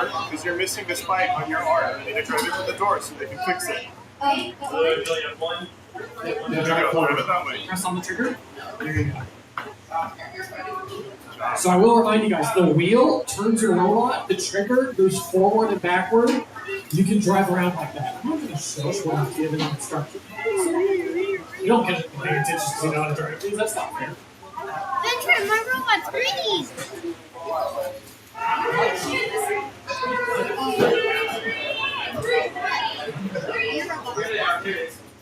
He looks Oh, you got it. Okay. Wait, oh, your robot. Ah, Benjamin, don't come here. Is this one yours? Hey John, we're going to need somebody's arms through. Turn their arms on with the. Which player?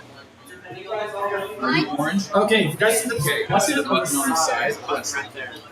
There you go. Just click it once and your arms will start. All right, I've hit start. All right, guys, we're gonna get started when it does the 3, 2, 1 countdown. Get ready.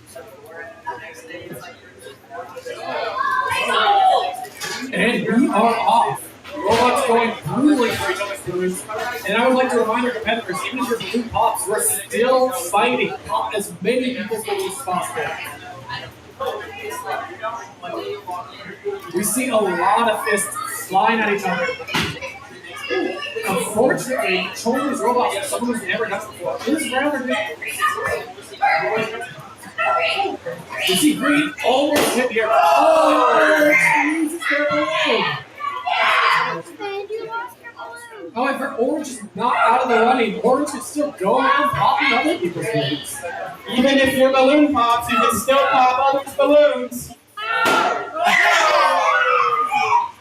That is red out of here. We're now fighting for a top 3 between black, green, and blue.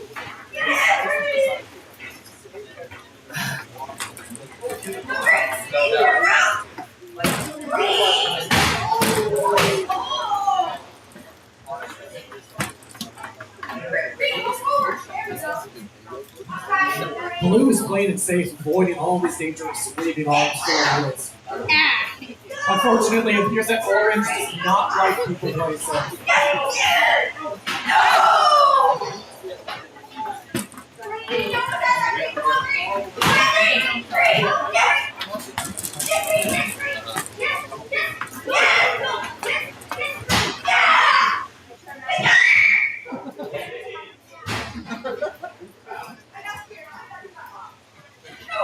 Dude, we need music.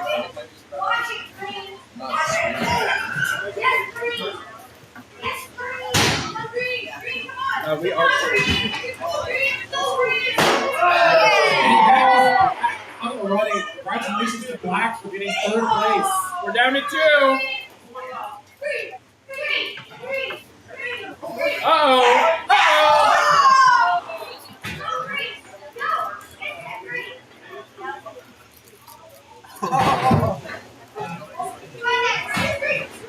Second place one would keep blue and green. Fly off all the other robots here. They want up as blue.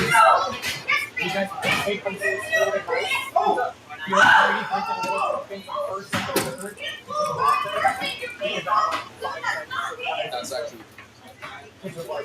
That's actually amazing. Thank you. Be nice and cheap. Oh yeah. Are you trying to get blue? I'm trying to get blue. Make it so they actually win. So. And at the moment, we have 2 robots going at it. Blue and green fighting here. Robots, you can keep fighting until the balloons are out.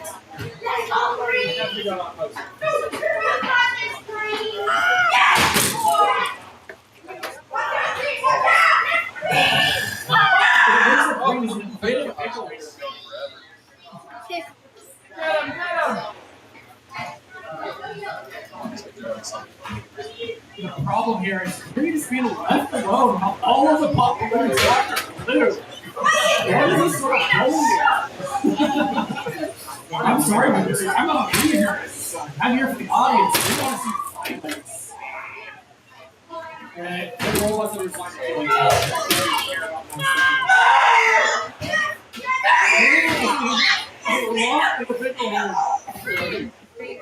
I need to kill green.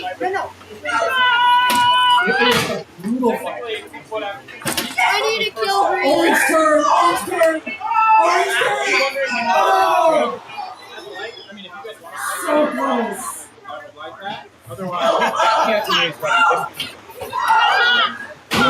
So close! Dude, this is such a tight position here. Honestly, at this point, guys, all the that is a winner for blue. Congratulations! I need to call a second one for blue in first place, green in second, and black in third. Great. Have everybody drive to the door for me. And now all our robots, you guys can drive that way. Over there, this way, towards the open door, drive into the waiting unit. We get bonus points if you catch the speakers. Yes, I am. Daddy. Get a balloon in the arena. How about that? Thank you, buddy.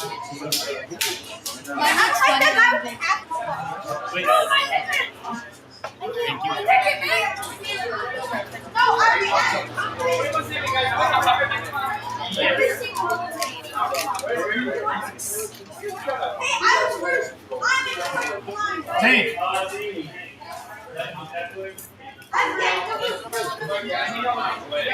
everyone get a chance, Weston? Okay, how many players do we got? Guys, no, if someone hasn't played yet, then let them play first. You guys have already played once. Actually, no, just 3. There's 4.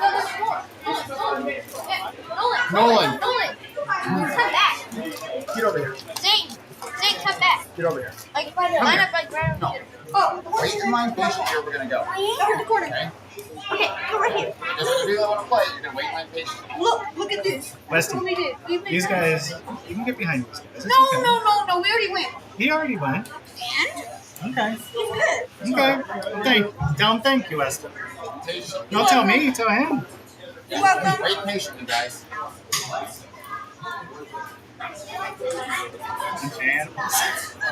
I know. It's like. I'm actually excited about I got green, guys. I'll be green because I'm just like that. And it's whoever's in line. It's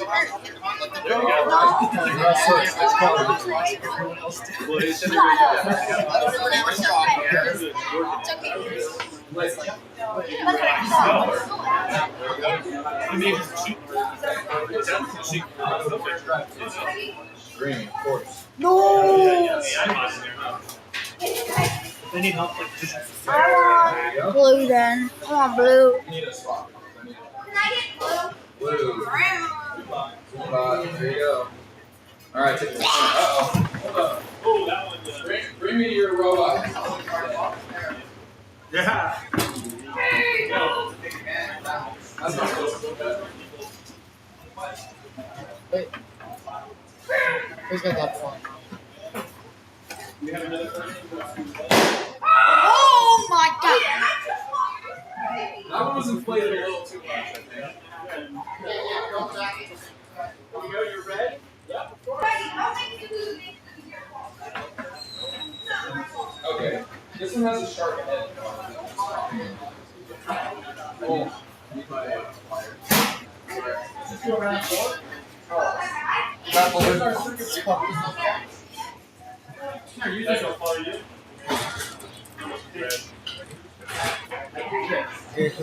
Well, I already gave you control of this. Okay, Sorry, green's out of commission. green's out, but you. It's popping its own balloon. The other green, the mohawk. There you go. That's green. That's something. All right, hey kids, make sure you don't rub your balloon against the wall. It might not. Okay, thank you. All right, turn your arms on by hitting the button on your grip. Okay, we're gonna get started. We're gonna wait for the 3, 2, 1. Hey, watch out, Green. We're not ready. 1 and fight. Go, go, go. Uh-oh, careful dragging your balloon against the wall. It will pop. Oh no, and there's one against the wall. Hey, you're still in. You can still pop others' balloons. Yeah. I do think that is the quickest we've ever seen. Here, take it with you. Send it down.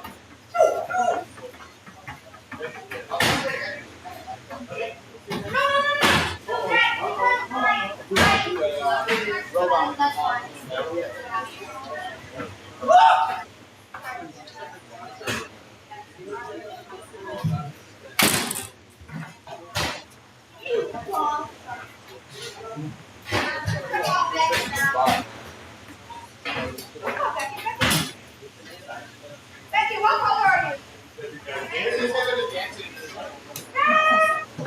My video show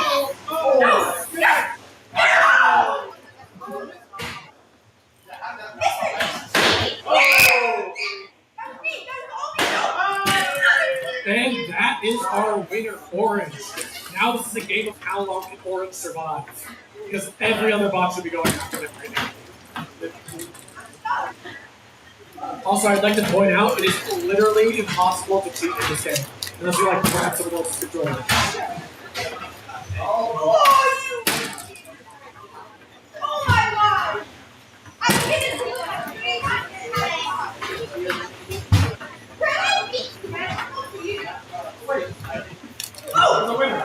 Yeah, but we're going for it now. Oh, until the 3 minutes. Oh my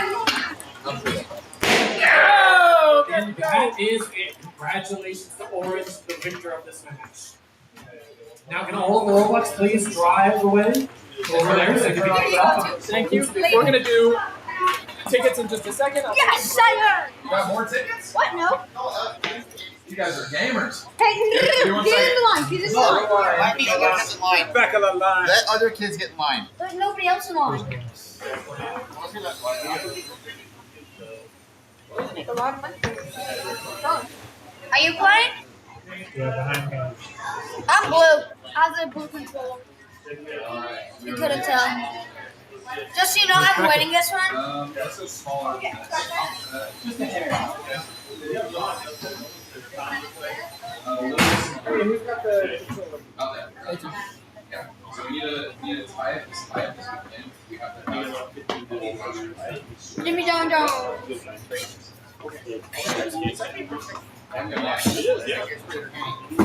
You guys tell them they need music. You could just put it on your microphone. I guess that works. Good. I would have drawn I like like music. I do robotics stuff at my high school I work at. And that's what I'll do is I'll just throw my phone and throw the microphone next to my phone. This is going great. Because what's nice about that is that you pull it up and the Mr. music's off. Green back in? Is Green back in? We put them. Green's not ready yet. Green has some. It's got a kit and it has like a piece of plastic that's rough and it's popping all the balloons we put on it, so we're saying it's not breaking. Oh, I would have been green then. Green seems so good. I would have green. I guess you deserve it. Because it has a metal plastic piece sticking out that pops all the balloons. So, It pops your balloon. It pops your balloon. Yeah. I've been I putting know. them in my pocket. I want it. She said, look, because my balloon will still be on there. Hey, your balloon will still be on there. Yeah, that's what I'm talking about, home dog. You'd lose. That's what I'm talking about, my man. My man. Can I hit third? I don't think I can go this one because there's only 4. What's your name? Guy in the rest up. I don't know. Oh, guy fixing the robot. I don't know how to stop. Our engineer takes the office down. Hey, how are you gonna play? Alright, here. I'll just wait.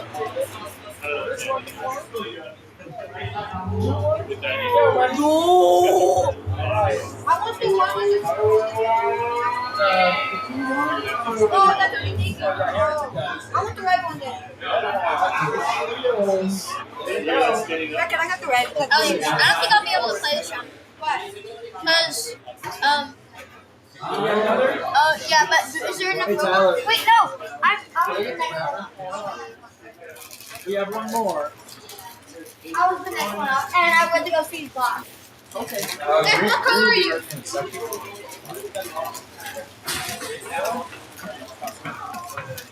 Oh, I'm this guy. Okay, guys. Hey, no fighting yet. Get in your corners. We're gonna get ready. This is mine. All right. Are all your arms going? No, they're just moving like that. Beckett, what are you?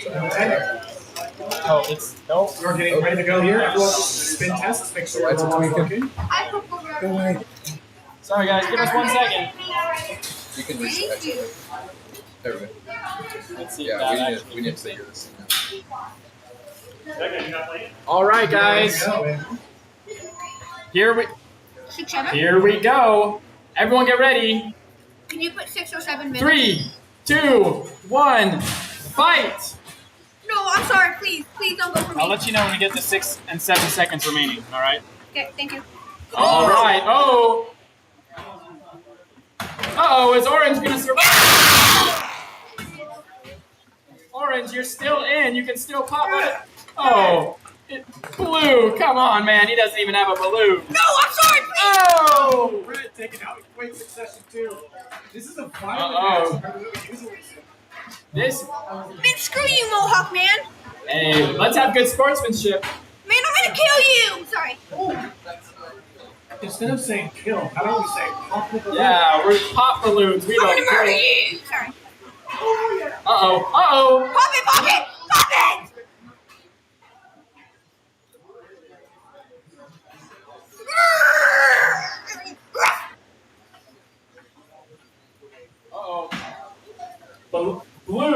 playing the defensive. That might be the smart move. And Green says, I don't know about that. Uh-oh. Uh-oh. How's Green looking? Red, the side of your thing, flip the button back. I know. No. Because like it's better like this. Because it's like ah! I guess it's a choice. It's a strategy. It's a strat. See? Like, oh my lord! Pop it! The balloon may be made of steel. Oh! No! Cause like, no! This is unfair! I think Blue's balloon is slowly deflating, thereby making it impenetrable to needles. Is it really? It might be lucky. It might be Yes, skill. push Blue into the wall. Yeah, push blue! Hey! No, wait, I'm stuck. Wait. You guys have to team up on that. That's what you gotta do. You gotta work together. Hey, Jukes! Oh! Oh, you! Oh! There we go! You guys can go until the end of the 3 minutes chasing down Blue. Get blue! Yeah, push you. Help! Get blue! Holy, get blue!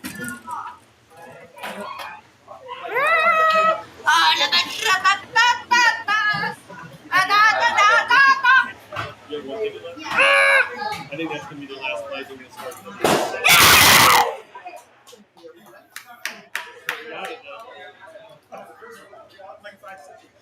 Oh yeah, I got you, didn't I? All right. Nice job, players. If you guys could bring your remotes to me. Thank you. All right, guys, time is up. Thank you. Who else has the remotes? We'll bring the remotes to the front so we can start the next game.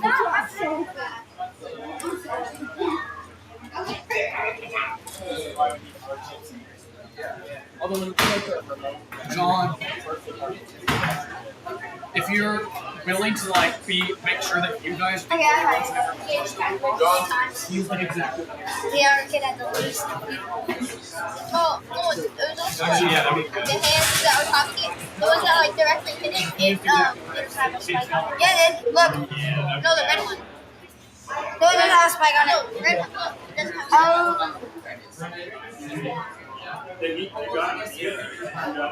it. No, that's not one ticket. tell them. You're gonna do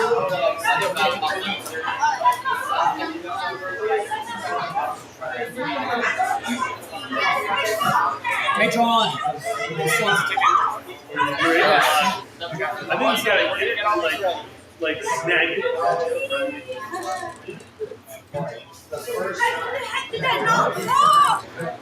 It was slightly deflated. They might replace the pins exactly. figure out where the No one has it. Is that not hot? We did. Someone pop it. Pop it. that we should 100% do that. And Alex, before we start the fight,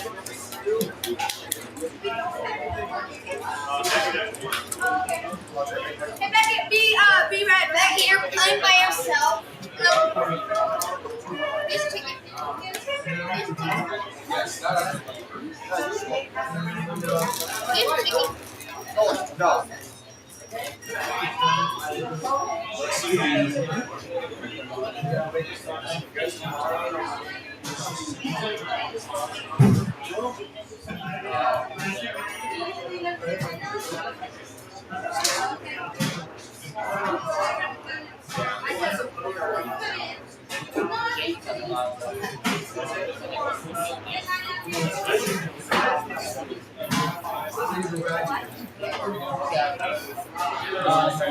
how many tickets do we have? 4?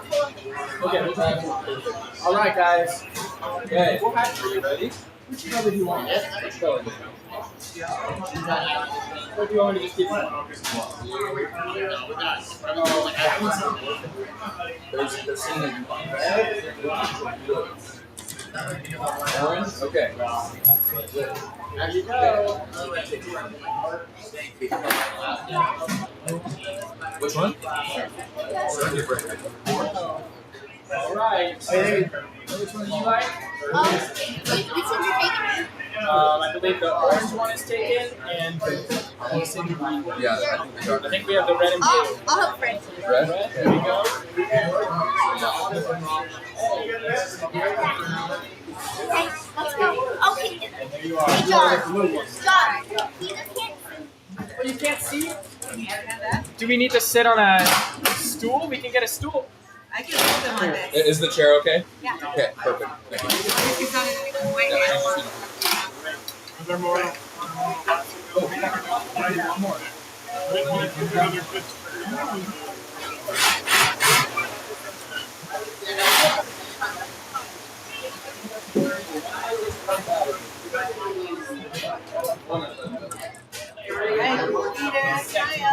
John, one of these needs a battery.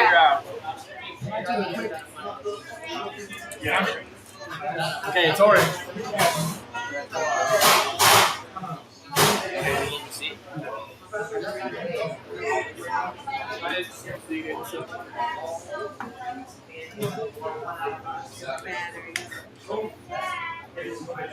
I do believe this might be the last competition before we get back to the, a little bit more dedicated robots.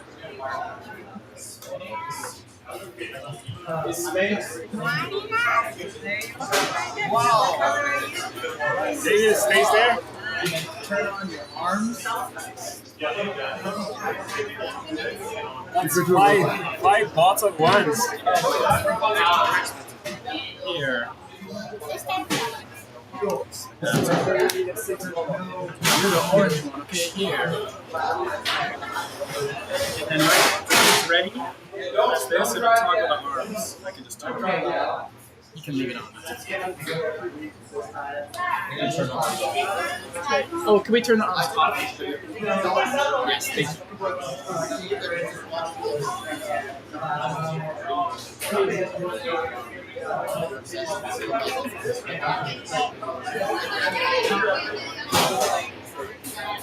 Oh, these ones? That's not too late. Yeah, I see. So if you guys look over here, you see these robots, these workstations. These are also robots you can fight. However, because it takes a lot more effort to work with these and set them up and make sure they're safe, because these ones are like with your fingers, it will only be happening after the competition is done. Around 6, if I remember correctly, 6 or 7. So you guys want to stay around until then, you can fight these guys.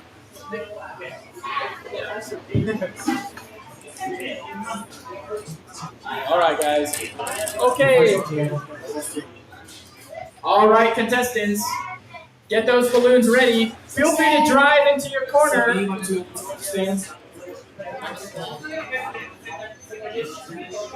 All right. John. Yes. Yes. My thing's not You gotta turn your controller on. That's right. Oh. Sorry, we turned it on. There you go. Thanks for letting us know. Okay, you're the screen. All right, guys. Drive into your corners, and we're gonna get ready. Turn the weapon on. Turn the arms on. Okay, black, you're going to be in this corner. Orange, you're in that corner. Blue, I'm sorry, you're in the middle. Good luck. All right. Everyone, turn your arms on by pressing the button on the handle. Just press it once. Okay, We're not gonna move yet. On the side of your controller. Click that. All right, we're gonna get started with this 5-person balloon fight. Man, this is gonna be over quick. Oh, don't get ready, guys! Not yet. Not yet. Wait. Not yet. 3, 2, 1, fight! All right. Oh! That was You're still in. You can still pop up those balloons, but don't rub your balloon against the wall.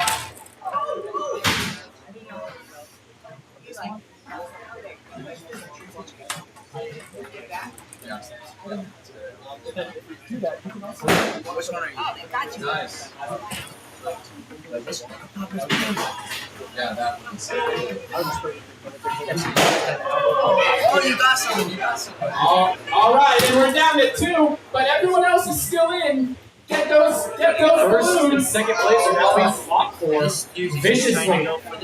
Blue and red are going after each other. Meanwhile, orange and black are going to the air.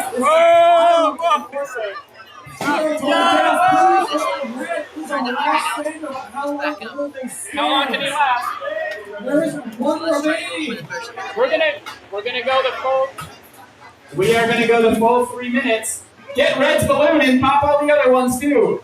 It was popping his balloons. You're going like this. Pop it. So close. Yeah, let's move away from it. Who's red? As we have seen in various combat robotics tournaments, wheels do fall off on occasion. Sorry about that. Hot Wheels, but you won. Yeah, let's pop his balloon. I mean, I guess he can stay in.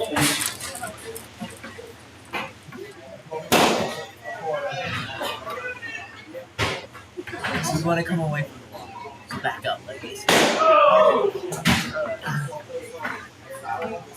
Now let's go for that balloon. Yes.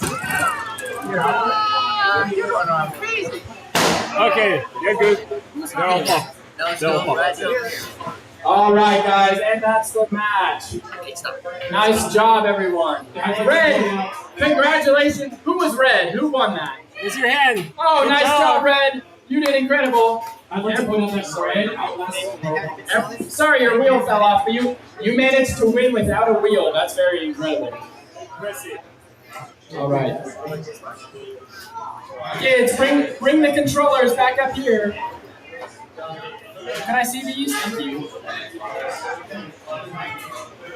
Okay, this is my reminder to our actual combat robotics competitors. Okay. We are nearing the 1 hour break mark. That means you will need to be ready to go. We cannot offer the 30-minute breaks anymore. There'll be 2, but there are no 1 breaks. Hey, Taylor, if that makes sense. It would be these 2. Looks like we actually have our robots up here and ready to go. Should we flush through the tickets? Does anyone have any tickets they were unable to use? Does anyone have any unused tickets?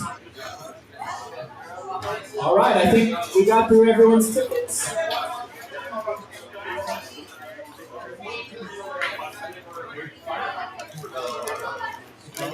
All right, everyone.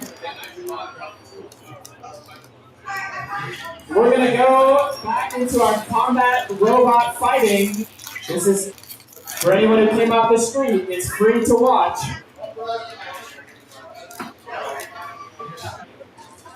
We're gonna get the balloons out of the arena, and then we will jump right back into the fights. We're gonna jump back into our full combat and weight bracket.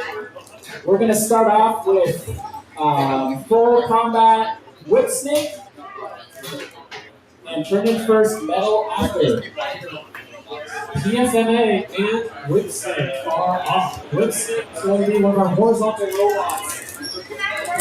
Name of secret.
Are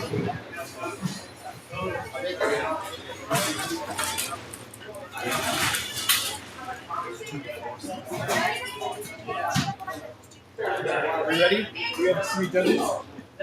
I'll have you pass. You want to look at robots. You ready? Oh man, you got your stuff? Yes, really good. All right.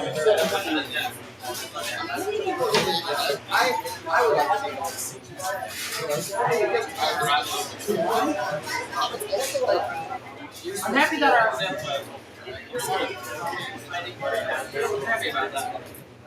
All right, guys, we're gonna get started. We're gonna get back into our robot fighting. We're gonna start with pretty first, metal after, and full combat with Snake. Hey, John. Can you ask whoever set up the soccer nerds?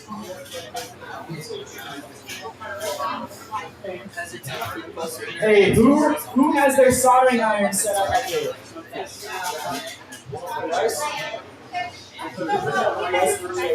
We need this out. Hey, Bryce. Could you move your soldering stuff back? Are you done with it? Yeah, we just need all that. So the judges, it's going to be you, Bryce, and the fellow from Just State who does the metal shots. Vic Shea's gonna judge. Okay, sounds great. Okay, are you guys ready? All right. Just a reminder, on the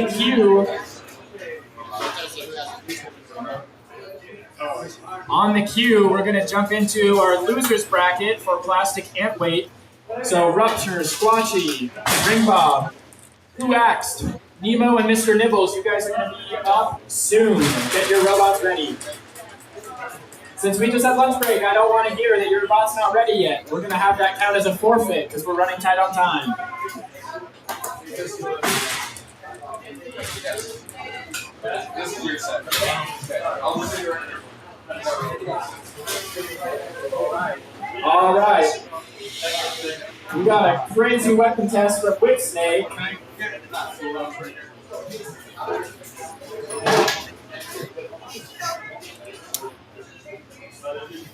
All right. Are we ready with announcing? And here we have PFFA in that left side, that pink robot with, we started, Whip Snake, right? Whip Snake. 2, 1, and we are off. Both weapons. With that larger weapon, a lot of hurt. Both of these weapons. Sparks fly. There's no way. We have a full location. We are going to see a lot of those in 5 seconds.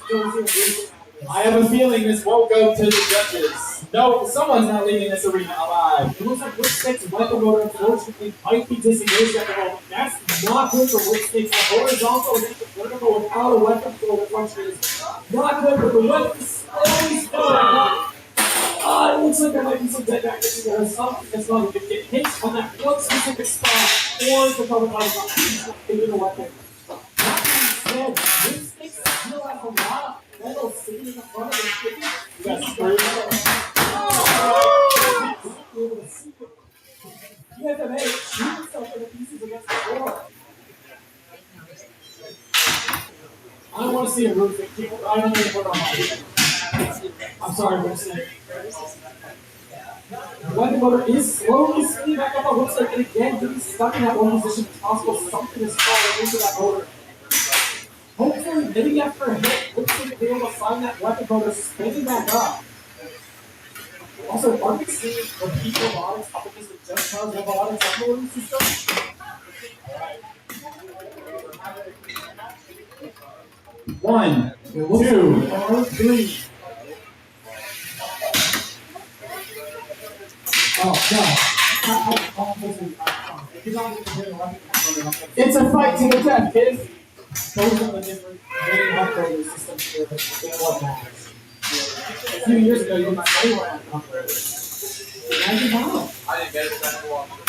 Sparks slide here. Weapon motor slowly spinning back up. Still something stuck there. It looks like PFMA doesn't have quite the power anymore to self-right. There we go. Using that gyro force to dance around back onto a wheel. Very nice. We're now going to see a little bit of turtle walk. 40 seconds. Is that?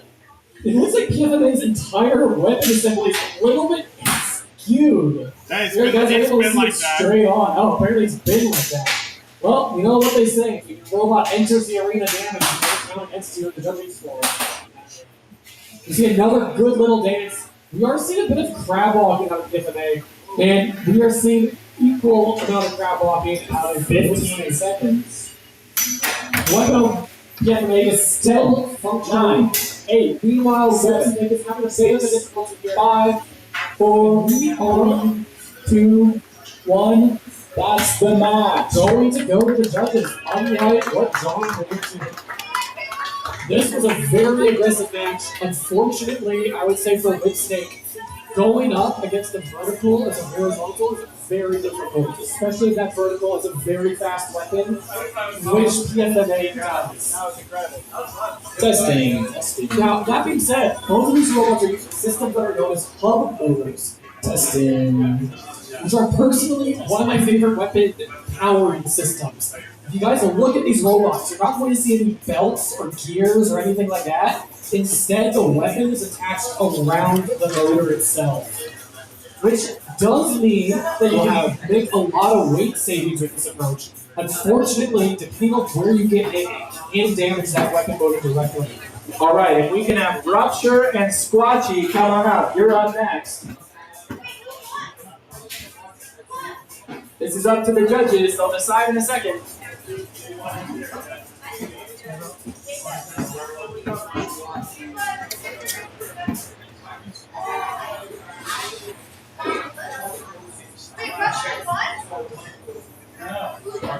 And we have a unanimous judges decision to PFMA. Everyone give a round of applause, please.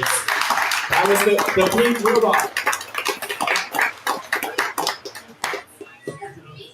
There we saw some interesting sparks flies, fun things.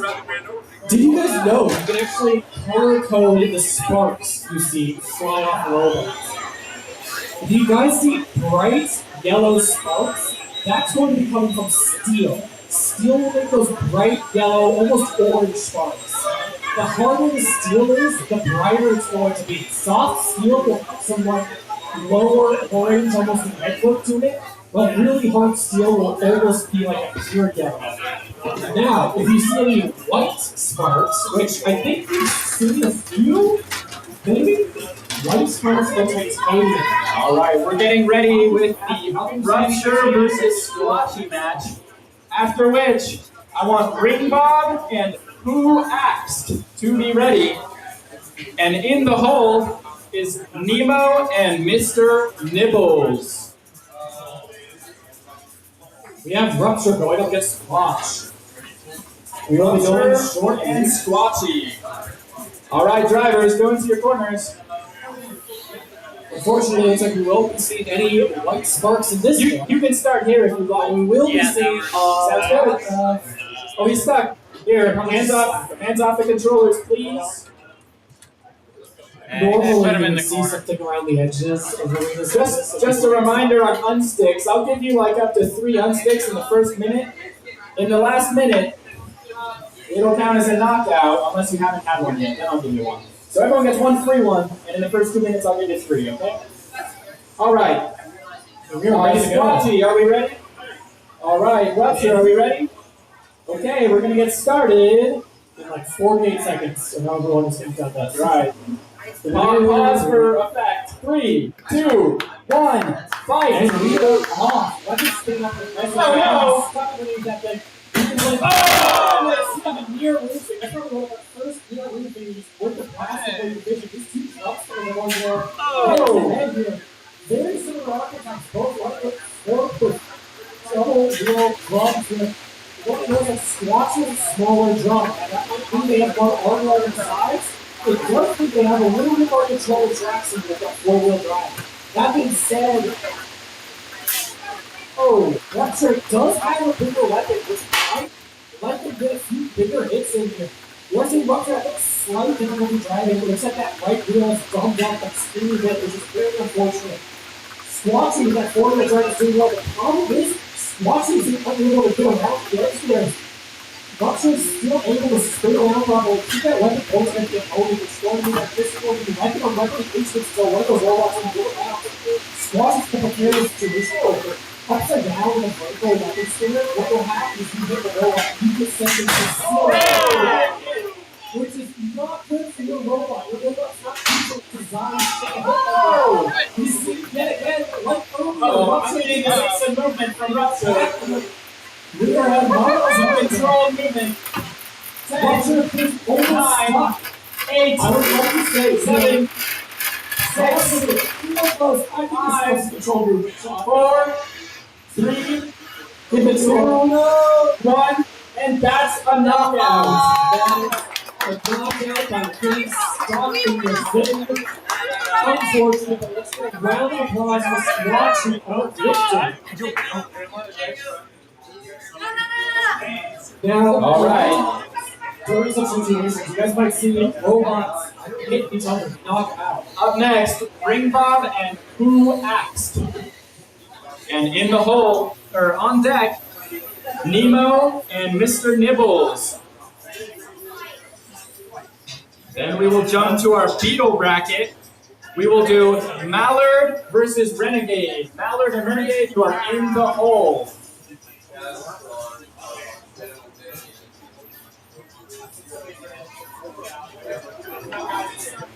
So it's go through.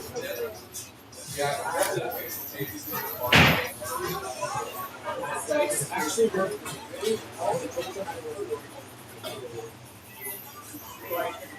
Like I use plastics to see.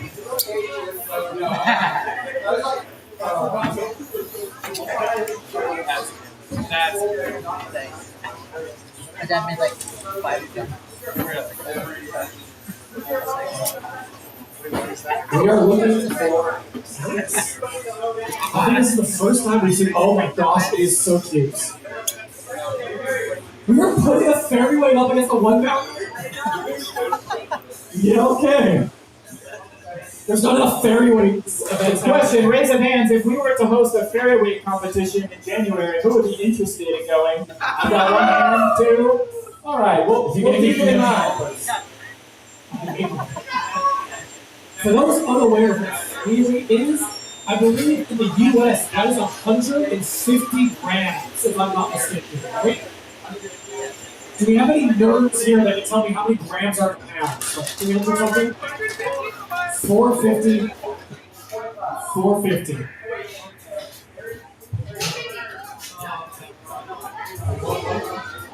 So we have a robot here that is about 1/3 the weight of its opponents, and they are just here for the love of the game. Like, this is not a fair fight by any means. Like, yeah, they are here to fight for fun, going up against someone who is 3 times their robot. In comparison, this is like putting one of these 8 weights up against one of our Beetles. That's about the difference. Imagine taking this guy and putting it up against Bob. I hate to say it, Bob, but your robot would be split in half at one hit. So we're going to see how this goes. So All this right, is drivers in your corners. up against Bob. Okay, Ring Bob, are you ready? You want to take closer to the arena? Who acts? Thumbs up. Are you ready? Thumbs All right, up. Okay, we're good. We begin our 10-second ominous light countdown. In! I'm a computer science major, but I need to get better We at have a 10 those. second countdown that always shows 2, up as 3. 1, start! And off we are. Bob, No! with the- Oh, no. No! Do we need an unstick? No! X! Do we need an unstick? Bob, go, Bob, just help them. Bob, just run into their side. Come on, be a buddy. Are you? There we go. Buddy, We're back in it's business. already about like an unfair fight. You don't need to make it worse. Axe spinning up that adorable little weapon. So cute. That is the cutest weapon I've ever seen. This is the Goliath versus what was his name? Damn. David. I was gonna say Satan for some reason. This is a David and Goliath story I've ever seen one. Unfortunately, I don't know if I can really root for David here, guys. I don't see a lot of rocks in the arena for that throw. We might be, however, David or his Axe in this game. They're looking a bit lucky because it looks like Bob's showing up without a fully functional ring. Unfortunately for Axe, Bob still has fully functional drive, which means if I were Bob in the sport, I just start running into Axe. Like poor Axe. Unfortunately, no matter how good your robot is designed, you still have to obey the laws of physics. Which means if you weigh 150 grams, you're not winning a pushing fight with something that weighs 400 something. You guys don't believe me, just go find somebody who's 3 times your height and ask them for a bar wrestling competition. And experience it firsthand. However, we do see Bob getting that weapon slightly up and spinning. Is Bob able to run their weapon? I don't think it's a give sure. Good. It seems they can either do drive or weapon. Upside down a little bit. Only drive or only weapon is how Bob's going with this. It looks like it's fortunate. It's one or the other. No, I think Bob is just being nice here. Because that weapon weighs about the same as Axe does. Alright, we're down to our last minute. We're seeing a lot of thing in here. And that is, it's a good thing this robot's upside down right now, actually, otherwise that might be flip off the lid there. There's a switch on the side, don't let that get hit. Normally, robots will use what's known as an X key switch, or if you want to be more silly, what is it? Combat robotics switch, something like that. You have to screw the undo because if you have a switch, 2, you can 1, 2, 3, 4, and you can also get hit hard enough that the switch will 20 seconds remaining. I have seen that happen a few times where robots will get hit with a really big hit. like the little robot that could. And they turn their robot off. Just you can imagine. Down to our last 10 seconds. 10, 9, 8, 7, 6, 5, engagement here. 4, 3, 2, 1, and that's the match. This will be going to the judges. If you can, drop the door. Can we actually get a show of hands? If you guys think Axe won that, if you want to side with David, Axe is the white hands. Axe is the white robot, and Green Bob is the purple robot. Do we have anyone who thinks Axe should win this? Do we have anyone who thinks that Bob is the victor? Whoa, okay, I see we have some biased referees. That's not what we want. I see we have Bob booing themselves, so at this point, we might just be okay.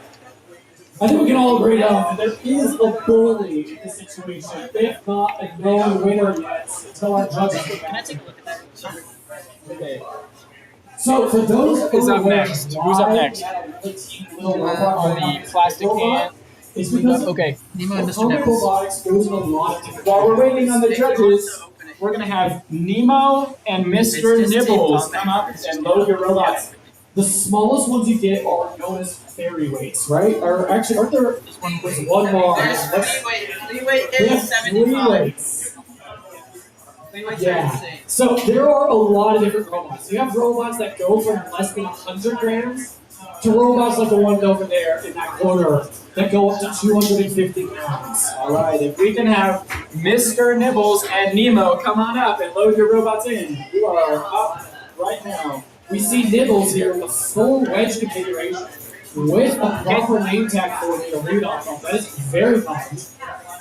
And then we see Nemo held together with tape this time.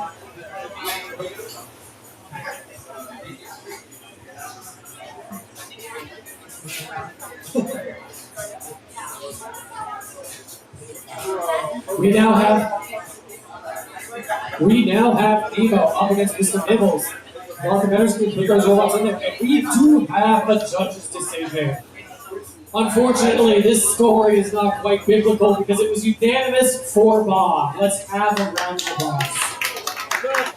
Good showing from Axe. He did his best, but the laws of physics rear their ugly head, and the square cube law makes itself known.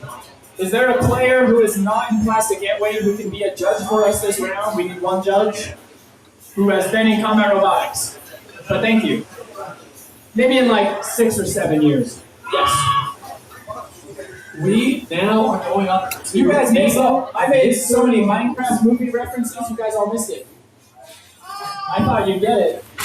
You would have been in touch if you got it. I know. I have to admit, All right. All right, guys. These robots are coming in hot. Get into your corners. Hold on. Okay, Yeah. Nemo. Weapon off. I've competed. Or hands off, I should say. You will see that Mr. Nibbles here is googly eyes. Which actually do give you bonus points. It's a secret. I'm not supposed to say that, but I thought the audience should know. Didn't the movie Finding Nemo start with some sort of Mr. Nibbles? So we got a 5, 6, and a 6. Yeah. That's shark that oh, sorry, no spoilers. So, as you guys can see, John occasionally has very vivid hallucinations. Please stay with us during this right now. We have here Mr. Nibbles back in the control room, looking like there might be some minor damage there. Hopefully, it's something running. We are going to go up against. That's the left side drive, not functioning. That is going to hurt Nibbles here, especially if Control Bot trying to go up against what is a very, probably one of the most damaging plastic ones we have here. You guys remember, this show, until that weapon motor came off, was dealing large hits. Alright, drive it to the edge before we open. Yeah. It's Thug and Anthide. We're going to switch to a match with Thug and Anthide while we wait for a robot to be repaired. This will allow Mr. Nibbles hopefully some time to get that. Alright, left side Thug and Anthide. Let's get a full combat. Also, I would like to point out that every time John says whatever he's saying, that's not what the robot's name is. The robot's name is Anthide. You say it really weird. Oh. But like, do you agree, right? Raise your hands. Says it weird.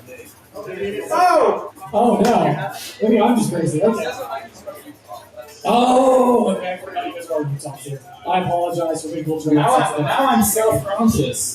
Oh goodness! What a flex! Throwing your robot in, saying you can. I would like to point out that this is the first time we've seen Thug. Thug. Okay. This is the first time we've seen the alternate armor configuration for Thug, which involves wrapping it in tape.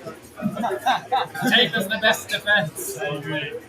If you guys aren't aware, tape is actually really good at armor, surprisingly. And you would be surprised at how many robots are held together by tape at the end of these combat fights. The problem is, tape is sometimes kind of heavy. And we have a child walking around in the street, if that's anyone's particular. Okay, cool. Back to the robots. We have the tape configuration coming out of Thug going up against Anthide here. So, your weapons on. Thug is bringing out all of the stocks. The first time I've seen Thug go up against someone with an active weapon. And we're about to see whether or not Thug is going to be a thug to other core control robots, or whether they too can bully people with very pretty finger attack beater bombs. Alright. So this is Anthide, right? Thug, are you ready? Weapon to speed. Thug is ready. Anthide, are you ready? Okay. Thumbs up, okay. Alright. Yeah, do you guys have to go with this? Gosh darn it. This match is starting in 3, 2, 1, fight! And here we go. We see Thug able to get underneath that leader bar, but we do see that leader bar taking straight up the top. If they can bend one of those forks enough to catch it fully, that's going to be a bad position for Thug. That will spin around once he drives over, he's going to catch a wheel. 1, 2, 3, That being said, 4, have a full 5, here. 6, Thug. 7, 8, 9, 10. That's a 10 release. No use spinning the weapon when you don't need to. They're unnecessarily. Thug is moving in for a handless there. Anthide is bouncing off these walls. I apologize to everyone that is in the loud stuff. Damaging a little bit more for. Let's see. 1, Almost be another pin, but Anthide is 1, 2, 3. We are 1. Unfortunately, those forks are too slow to really get much bite out of them. Anthide can grab a 1, 2, 3, 4, 5. You know, going through the age of this fight, I would say we've seen a good showing of both robots. Moving them was a waste slowing down. That being said, Thug is taking a few small trips on the front of those forks. And the more those trips build up, the more likely it is that Anti is going to be able to grab a good piece of it, throw Thug into the air. Guys, we're going to use an opportunity to grab 6, 7, 8, 9, slope of 10. Release, that's a pin. Thug is still maintaining very high risk, very high control. And unfortunately forced yet again into a corner. 6, 7, 5, 9, 10. That's a pin. Where Thug is designed to excel. Thug is designed to be able to draw against the Russian bots. This is what is made for it. As you can see, it is doing well at this. However, the problem is, with Thug, it has to win every fight. 1, 2, 3, 4, to make serious progress in his Thug design. And we are now down to 40 seconds remaining. We're going to see whether or not Anti can turn this around. Unfortunately, it looks like Thug is 2, into the 3, 4. Thug has apparently figured out the best way to approach Anti. 30 seconds remaining. Where the forks get onto that robot, which has allowed them to be a bit more aggressive than they were at the beginning of this match. We're now down to 20 seconds remaining. And I do believe that this will end up a tough decision. We're going to be seeing a controller aggression bot up against the aggression and damage bot. 10, 9, 8, 7, 6, 5, 4, 3, 2, 1, and that is the match. Round of applause, please, for two robots. The first time I have seen Thug go off against an active weapon system. And I must say, it doesn't work. It does it pretty well. That being said, Anti also did very well. Anti's weapon remained fully functional throughout the entire match. And I do believe there's practically zero damage done. Meanwhile, Thug is looking a little bit worse for wear. Those wheels slowly shaped up. Some of that slope slightly chipped away, and some of that tape beginning to slip. Unfortunately, Thug is just a very shallow angle, very relatively robot, especially with these nice, smooth metal floors that are able to stay really close to the ground. So next we have Nemo, and their opponents, which if I remember correctly, was Mr. Nibbles. Mr. Nibbles, are you anywhere? You're going to give us a thumbs up. I want to see Mr. Nibbles. We're going to need Mr. Nibbles and Nemo. You are up. Nemo is ready, but it looks like Mr. Nibbles is still doing last-minute repairs. I do wish them luck. In the meantime, does anyone have any questions they want to ask? I'm not going to call myself a nerd, but I can probably answer them. And then, yeah, this is, but it's based on. So, you want to know the rules? Okay, before I answer that, we have a unanimous judge's decision for Thug. Let's give a round of applause. Right? Yeah, let's give a round of applause.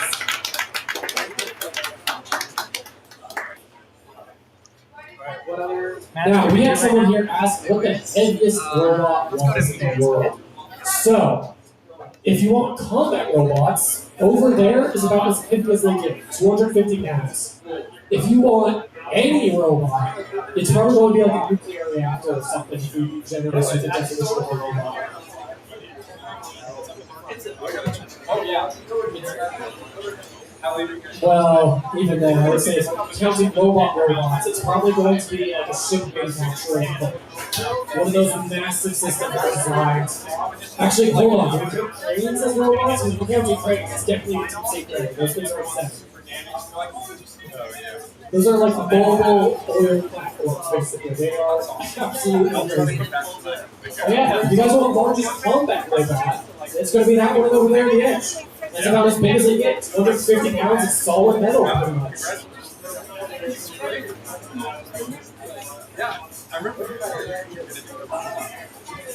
Okay, so the owner of bot here wants to be very technical. It certifies that's a very dense robot, so technically it's only heavy as they get. It's not as big as they get. If we're going big, I guess you could make like a 250 pound. Oh. That's ridiculous.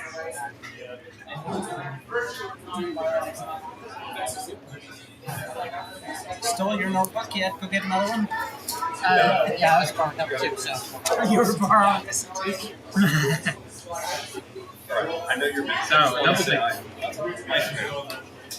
All right. Is there anybody who is ready with their opponent who wants to fight now? Oh, we're ready with Mr. Nibbles and Nemo. We now have our next competition up and running. We have Nemo up against Mr. Nibbles. We're going to see which is the strongest fish. I don't know, is Nibbles a fish? It feels like a fish. They can nibble their food. After this match, we are going to have Sunfish, keeping with the fish theme, and Printed First, Metal After. They're on deck. In the hole will be. Oh, didn't they go? He just ran. Okay, wait, we need to do something really quick. If you guys remember there being an actual Mr. Nibbles in Finding Nemo, raise your hand. Yeah, I'm not crazy. That's the Mandela effect, folks. Yeah, we have 2 people here that have told me Mr. Nibbles is a character in Finding There was a Nemo. guy who sprayed bubbles. Have we had this one? Because I know what snakes fought if May. That's the sound. I don't. Bruce is the name of the shark. You guys thought his name was Mr. Nibbles? I don't think these guys. Yeah, no. I don't think so. All right, robots, drive to your corners, do a little test. Okay, regardless of who the character is, we're now ready to start this. Both robots are. Let's go to opposite corners. We'll have Mr. Nibbles stay in this one. He's having some drive control issues. All right.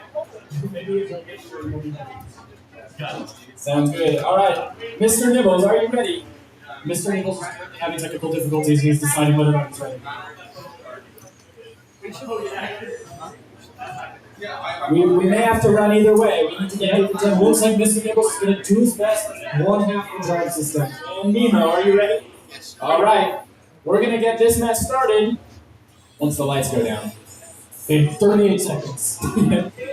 Do, do, do, do, do, do, do, 3, 2, 1, fight! I should not have enough time to do the whole thing. It's okay.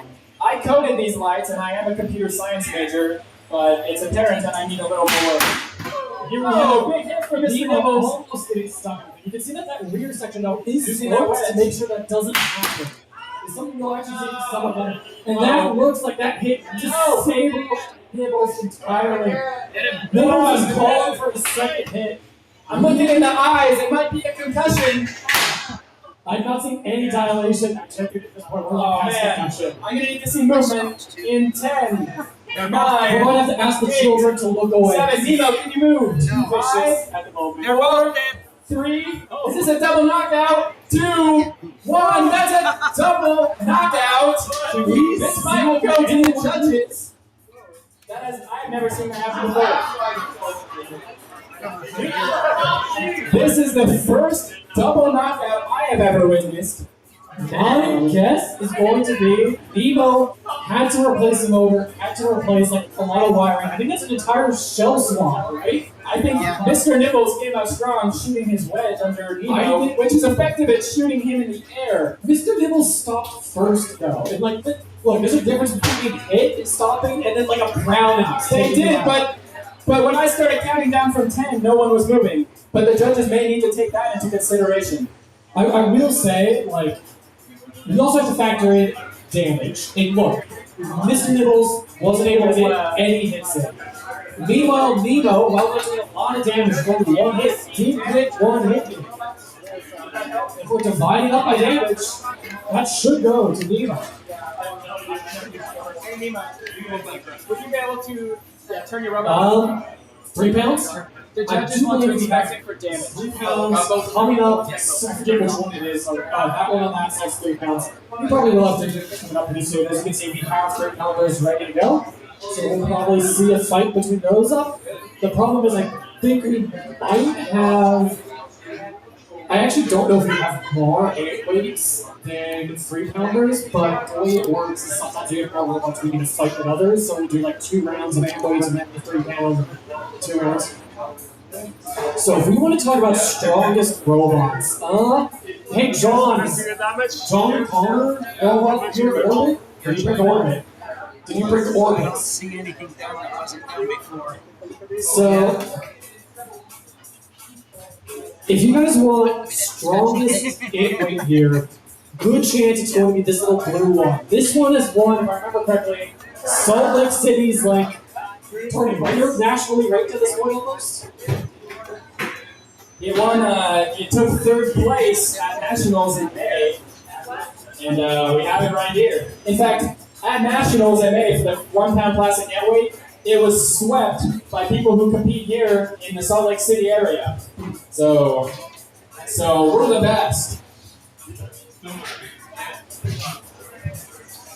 Unfortunately, the laws of physics said no.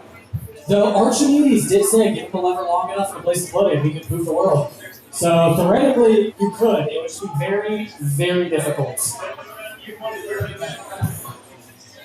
As for strongest beetle weight, this is going to be a big disclaimer. This is my opinion, but PFMA is probably, if you went around and surveyed everyone, most people would probably think it's this one, or maybe Orbit, which is John's robot. What? You make it.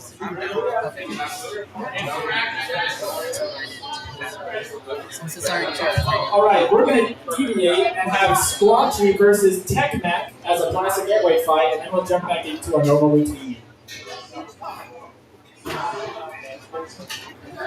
I think you're going to need to repeat that, John.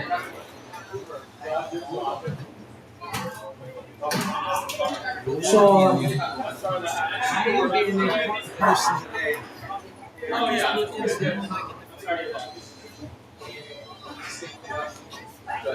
Okay. And then on Beatles, Mallard is going to have to forfeit. And he's already in the loser's bracket. So, you I'll want let the next Renegade know. Okay. Dang. I think they're waiting at the moment for Mr. That's Squatchy, right?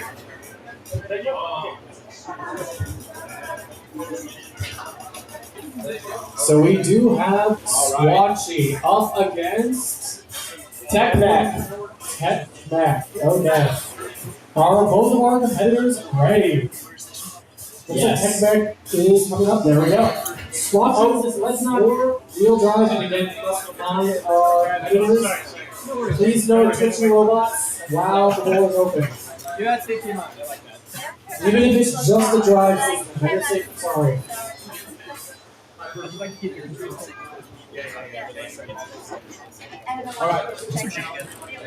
Alright. Good luck. This is going to be a great fight. Head to your corners. We are going to see twitch tests from both these robots. I believe they should be good. Squatchy right down to your corner. Do we see functional weapons for both of them? Okay, we see a twitch. Okay, that's both robots fully functional. We have Squatchy going up against TechMech. Alright. TechMech, are you ready? Yes. Squatchy, are you ready? Alright. No We are fist fights off. between you. I want to see a clean fight. 20 seconds. Now, you guys see here, Squatchy's a four-wheel drive, slightly larger spinner. TechMech is a bit more wide with two wheels, more aggressive, shorter One. Fight. This is probably going to come down to whoever can drive around and hit the other's wheels. That or whether or not TechMech's weapon is strong enough to take a direct hit. Wow. Look at the color matching. It's like they coordinated. We They will look say, beautiful next to each other. Principal, and then like what? Blue short gummy? That's the sort of feeling I get. Oh no, we lost the wheel. Sending TechMech into the back. One wheel down. That's one foot down. This is down for TechMech. Unfortunately, it looks like Squatchy's motor weapon is a bit faster than TechMech's. Looks like Squatchy's motor is out. But I might have spoken too soon because that is a twitching motor. There's a lot of reasons for that, but all of them are bad. I'm gonna need to see some movement from TechMech. There we go. Weapon movement. Squatchy, if I were you, I would take the weapon off at the moment because right now it's twitching. That will beat up your motor. Right now, on the other hand, though, TechMech. Oh, the weapon's back up. Very much so. whatever that was, possibly just a weird code issue with the brushless motor. Oh, Now man. 6, we have it spin back up to speed. We see Tech Deck. Oh, man. Oh, we see I need to see it there. We see the weapon on Tech Deck. All right, looks like weapons are down on both pods from that hit. What this will. Oh, it looks like we have a split frame on Tech Deck. For Tech Deck. Squatchy is not going to protect. Wait, that's both wheels. That's a tap out. That is a tap out. Round What a great match. It's Squatchy. Yeah, no, we don't do anything. Guys, you've got to get the wheels to stay on. Okay, and then who should be up next? Unfortunately, here, being the largest difference came down with that difference in their speed. Squatchy's weapon was spinning a All right. faster. Up next, we're going to jump into our Beetle bracket. Beetle bracket time. These are the big robots. Don't miss these. We're going to have Over and Out against the Underminer. Following that, we're going to have Gyro against Printed First, Machined After.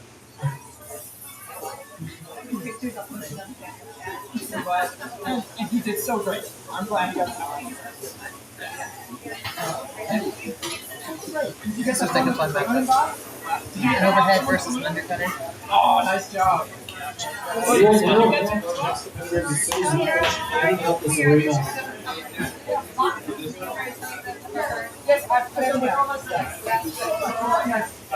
I believe up now we have John. Are we doing a Beetle? Yes. Oh, do we have another match ready? Did I say someone else was ready? Yeah, we'll do Beatles right now. Over and Out against the Underminer. If you guys remember, the Underminer is our undercutter robot friend. And this is a new robot I don't think I've seen yet. Match their. What was their name? Over and Out. Over and Out. We are going to see an undercutter go up against an overhead bar. That is going to be interesting. Overhead bar, are you worried that you're going to hit Underminer upside down? I think they're both overhead bars. Even though you probably I've seen robots do that before, so they can get better engagement. For those not aware, this is about as extreme as you get when it comes to horizontals.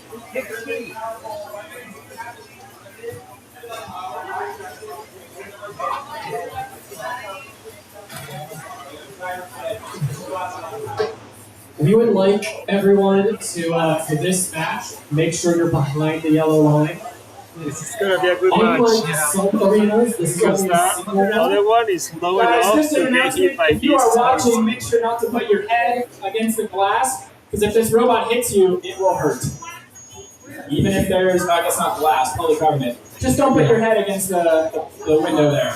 In addition, some of these most powerful robots are theoretically strong enough to get through the plexiglass. It would be very unlikely. Yeah. But it's better safe than sorry. Not gonna happen. These are up to spec, but it could definitely cause some dents. Actually, what we've seen done to the floor. If anyone has a really sharp weapon, then I think they could poke through, but it would take a lot of effort. So over there, we have over and under. It is the over and out bar. Over and out. I'm sorry. Oh, Over wow. and out. Over and Out and Underminer. Over and Out. Are we ready? Good question. Great. Underminer, are we ready? Let's get this horizontal showdown started. The problem here is going to be whether or not these two robots actually do good engagement with each other. Over and out has over and out weapon. Wow, big hit. It looks like it has enough reach that Undertaker isn't quite able to get too much. Yes! It is. What a hit! We see over and out now self-righting itself with a What an final incredible call self-right. for a chaos self-right. Uh-oh. Slapping the weapon. Oh! We see significant damage. These are two mostly metal robots. With some of the largest horizontal weapons in this tournament. Oh my goodness! Each other. And that's why we told you to stay away from the glass. We are going to see this. Oh! Wait, these robots into the ring spinner. We are going to see incredible violence. We have metal stars flying across the arena. These are two incredible destructive robots sending themselves into each other. Looks like a web coder over and out. Might be disengaged. And that's a tap. Ladies and gentlemen, wow! And that's a weapon motors.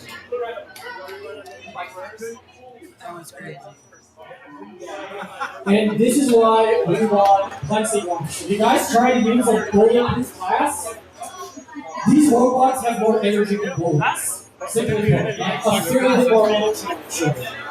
Use shatter bullet fast. That means that armor piercing with high caliber bullets, those will probably do more damage than these robots. We have several bolts from your arena walls drawing that have fallen out.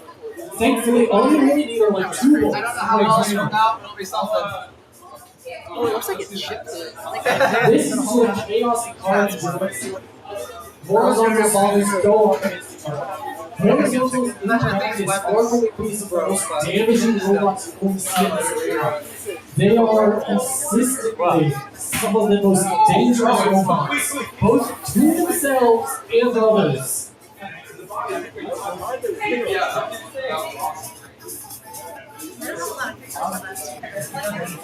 Okay, I'm going to ask, does this make it easier for everyone who's like standing over here?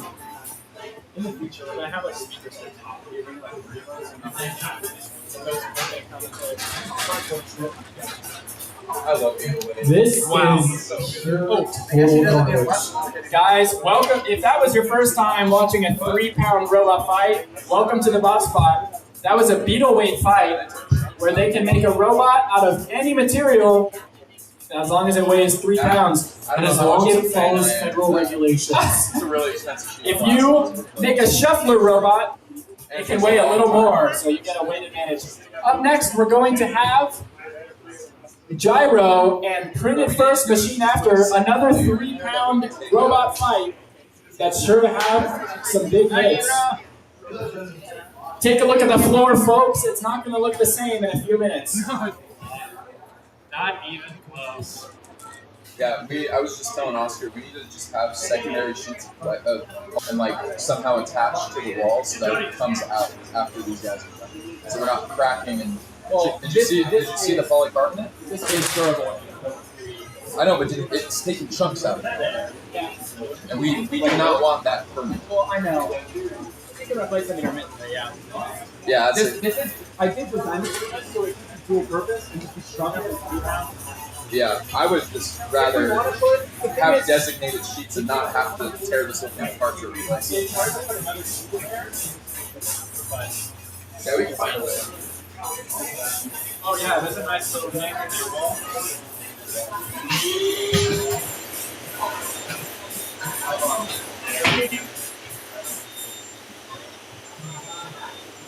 Thanks for judging me, guys.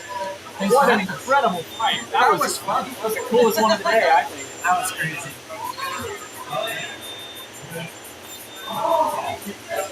It's supposed to be hitting me. I think this is my water, right? Yeah, This is gonna be a good side. it is now. What happened? These are yours. Oh, thank you. They are ours.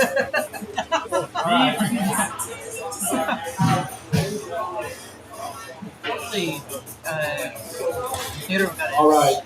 We're going to have Printed First Machine After versus Gyro. Gyro, were you able to get that weapon working? Oh. Oh, yeah. Make sure to get a slow-mo video of this one to send to your mom. Against, I forgot the robot's name. The funny little tangent drive that left dust all over our arena. That's against the rules, because then you'd be overweight. Zero, Gyro, Waffle. Falafel it is. All right, so we've got Gyro being the pink and blue one, and Printed First Machine After being the blue and pink one.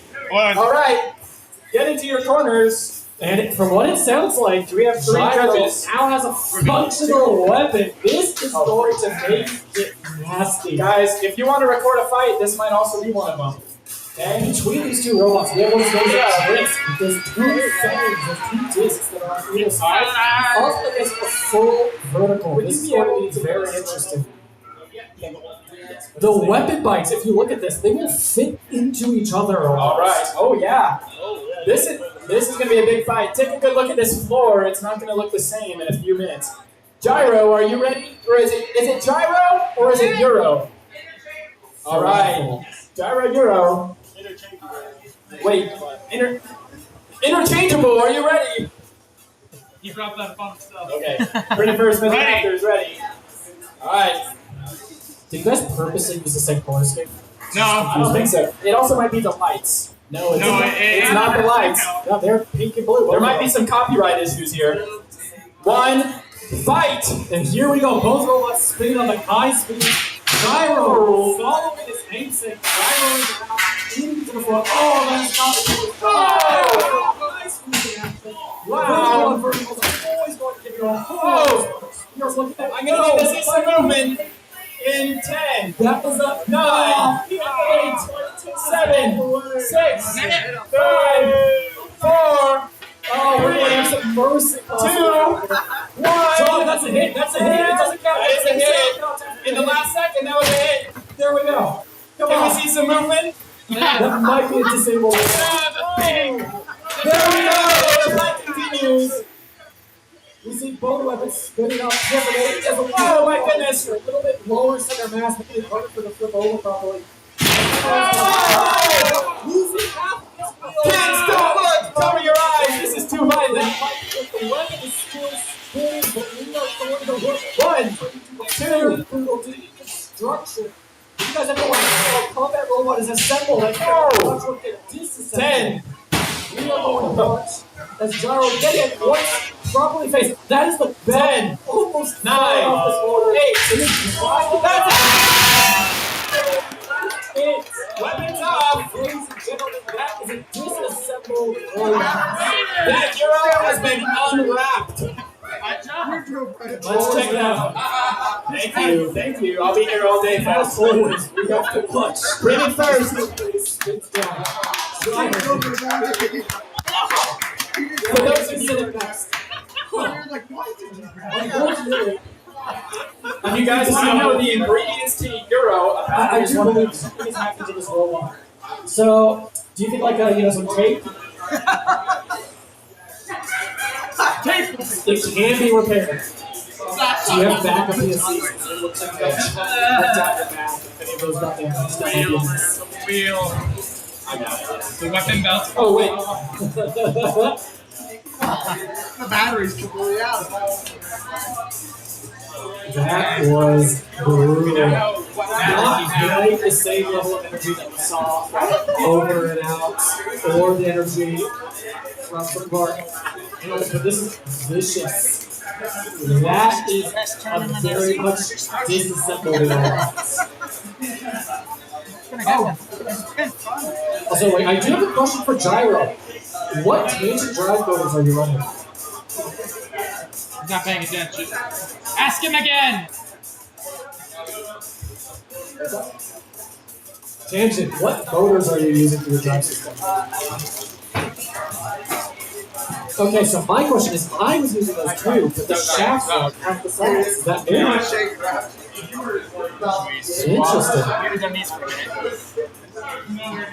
All right, we are going to jump into our full combat ant weight. We're going to go with Sunfish and Printed First, Metal After. That's okay, it's all right. All right, if Sunfish could come up. Oh, Sunfish is ready.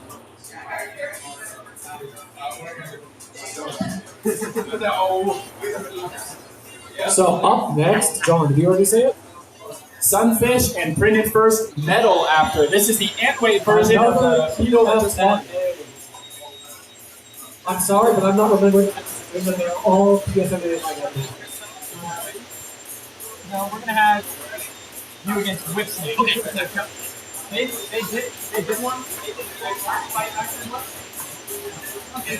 You're going to see even more violence. For Sunfish, this is the first time I've actually gone up against someone you're pretty designed to go up to, right? Like you've been up against a lot of control blocks so far. So we're going to see what happens when you get someone with an actual weapons. All right. This is Pandora's spot to shine, right? We're gonna have Sunfish versus Printed First Metal After. After that, we will have a match by Prince Tufton and Whip Snake. Then we're gonna move to our Plastic Ant. I believe Trinity and Bob are both ready. So, Sunfish is designed for this sort of engagement. I think you're going to be a little bit happier against the horizontal maybe, but still, this is the sort of thing that Sunfish was designed for. All right, drivers to your corners. So, unfortunately. That being said, PFMA is designed to go up against pretty much everyone. All right, drivers to your corners. Which is going to make this an interesting engagement. I think the first hits will tell us a lot about what's going on. Printed First Metal After, are you ready? Ready. Sunfish, are you ready? Yes. Anything. Hey, number one rule: anything can happen in combat robotics. I don't know why I'm having some drivers. As I've said, this is where Nobody knows until the match is called. 3, 2, 1, fight! We're going to see if PFMA can do that. It is not going to look good for Sunfish, unfortunately. With the wedge apparently too high off the ground to bounce over that spike. And they're hugging. Isn't running the weapons they're not. They're just going to go for some control. Use it to mess with And 1, 2. Might be seeing some damage off the weapon motor. I doubt it. No, I turned it off. So far, yeah. Just turned off the weapon motor for now. Going to operate off control. Sunfish is back up, and as soon as Sunfish is, PFMA turns that weapon back on. 1, 2, This is unfortunate. 3, 4, 5, 6, 7, 8, 9, 10. That's a pin release. Much for Sunfish to get around. This is not looking amazing 1, for Sunfish. 2, 3, 4, 5, 6, 7, 8, 9, 10. Release. That's a second It's pin. going to be going the FMA's favor repeatedly. We are going to hope that Sunfish can possibly make some headway. Fit into the corner. That rear plate is 1, 2, That is 3, not looking 4, good. 5, 6, 7, 8, 9, 10. Release. And on the FMA. From PFMA on Sunfish. Oh, knocked out there. Sunfish, I have to ask you, where's the battery located in that robot? It's split among the infill. It's fine. Yep. With these good instructions. I need to see some movement. That means it looks like we might have a disabled robot. 7, 6, 5, 4, 3, 2, 1, and that's the match. This is a lot of It did, yeah. That plastic that got lifted up ended up propping him off the ground. That was rather unfortunate, but a great round. Hey, you guys have to remember, in the state of Utah, catching a fish that is 1 pound, it's got to be a catch and release, all right? Keep in mind with Nemo and Sunfish. These are under 1 pound, so they don't have to release you. Right. All right. Up next, we're gonna have Full Combat Whip Snake and Prince Tufton.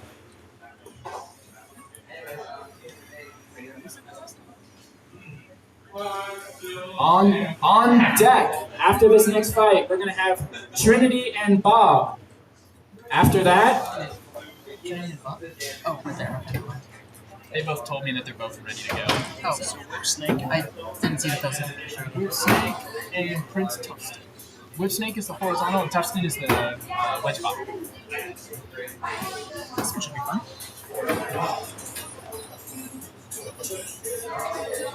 Alright, you ready? Come on in. Are there any outlets over here? Huh? Are there any outlets over here? There are over here on all of these. Can I use one of the Easy, man. You can use my laptop. It's got USB to come on. I'm using a laptop there just so it's, well, it's USB-C. I'm wondering, is the live stream working?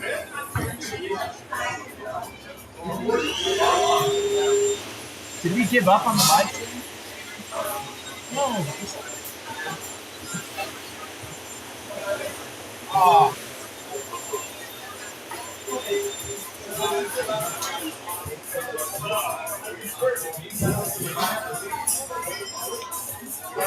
Up now, we have Prince going up against Whipsnake. This is another one where we're going to see someone whose archetype is designed a little bit better to handle these sorts of robots. Where previously you've seen them gone up against robots they weren't really made for. In this case, it's going to be Whipsnake up against Prince. Prince with that sloped front wedge. Hopefully going to be able to make some progress, pushing Whipsnake around. That being said, if Whipsnake can tear out Whipsnake and Prince around, this might go well.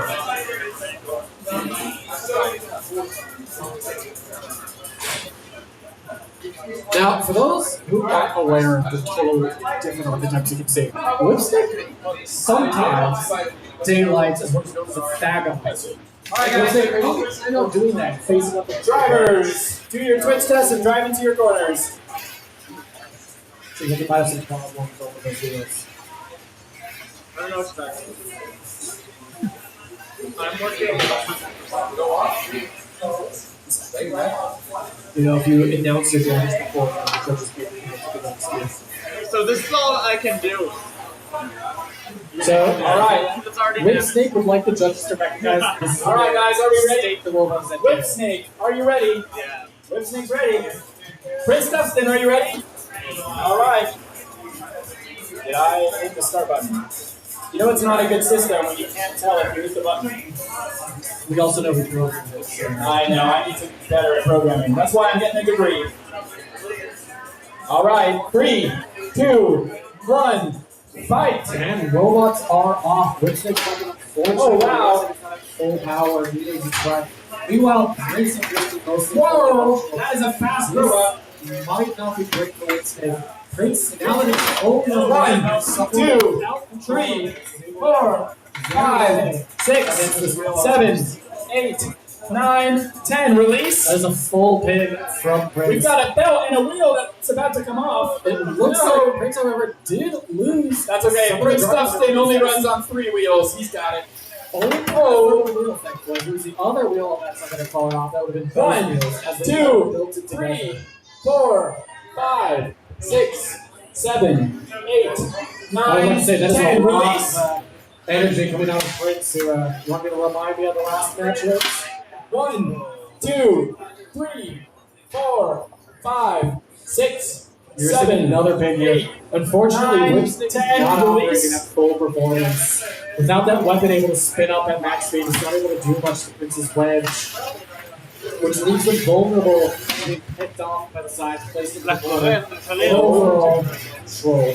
That being said, Prince did just we lost both drive belts. down to 2 wheels, while 3 are attached, only 2 1, are functional. 2, Prince and Whipsnake 4, now have 5 number of wheels.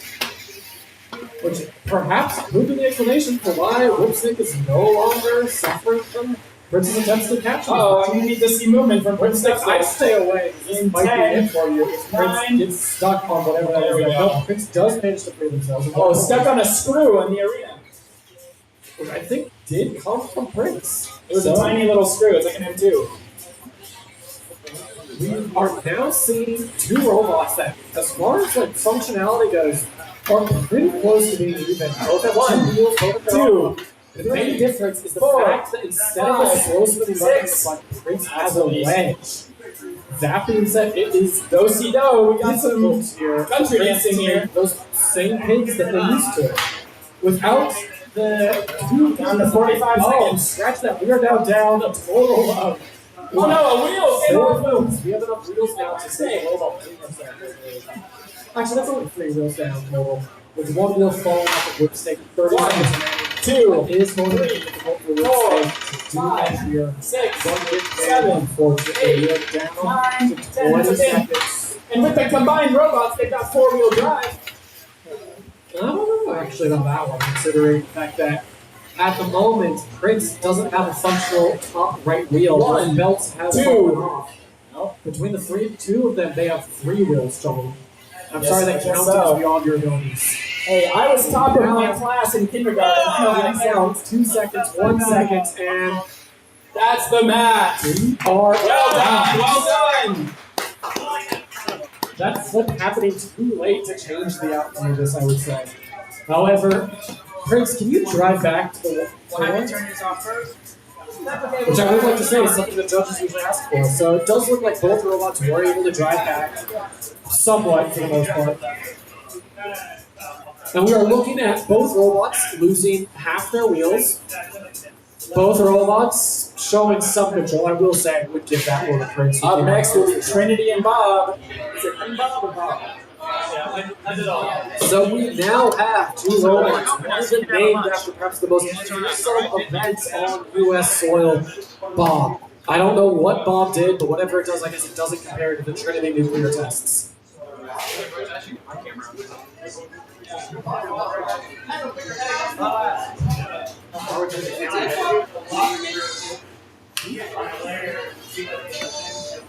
Is that your wheel? I said Bob was All right, supposed up next is Trinity and Bob. I believe it's Bob, not Bob. While we wait on the judge's decision, Trinity and Bob. After which we'll have printed first, measured after, and mangle. You're going to be looking for a lot of islands here. My money. Okay. I'm going to have to see what Trinity looks like right now. And we do have a judge decision. Here, if we don't have a live stream running, we can just turn this into a phone mount for people.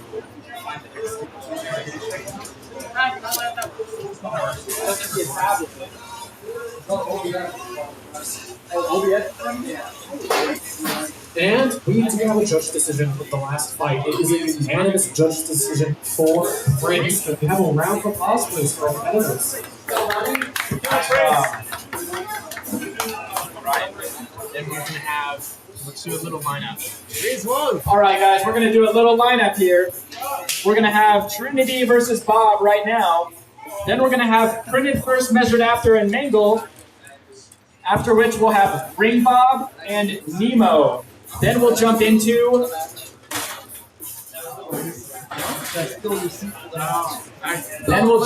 some more beetle fights. I'm gonna be over here. Yeah. So after these next 3 classic netweight fights, we'll jump into the losers bracket for Beetle. So if you are in the losers bracket for Beetle, you will be up in a few minutes after these next classic netweight fights. We have Trinity on the right side, brilliant orange on the left. Let's swap a judge, baby. Are you in this weight class? Oh, It's Jason's dad. I might just finish match with someone else. That's fine. Just so that in case. That's fine. You know, it goes Not one want way. to be touching these. Let's see.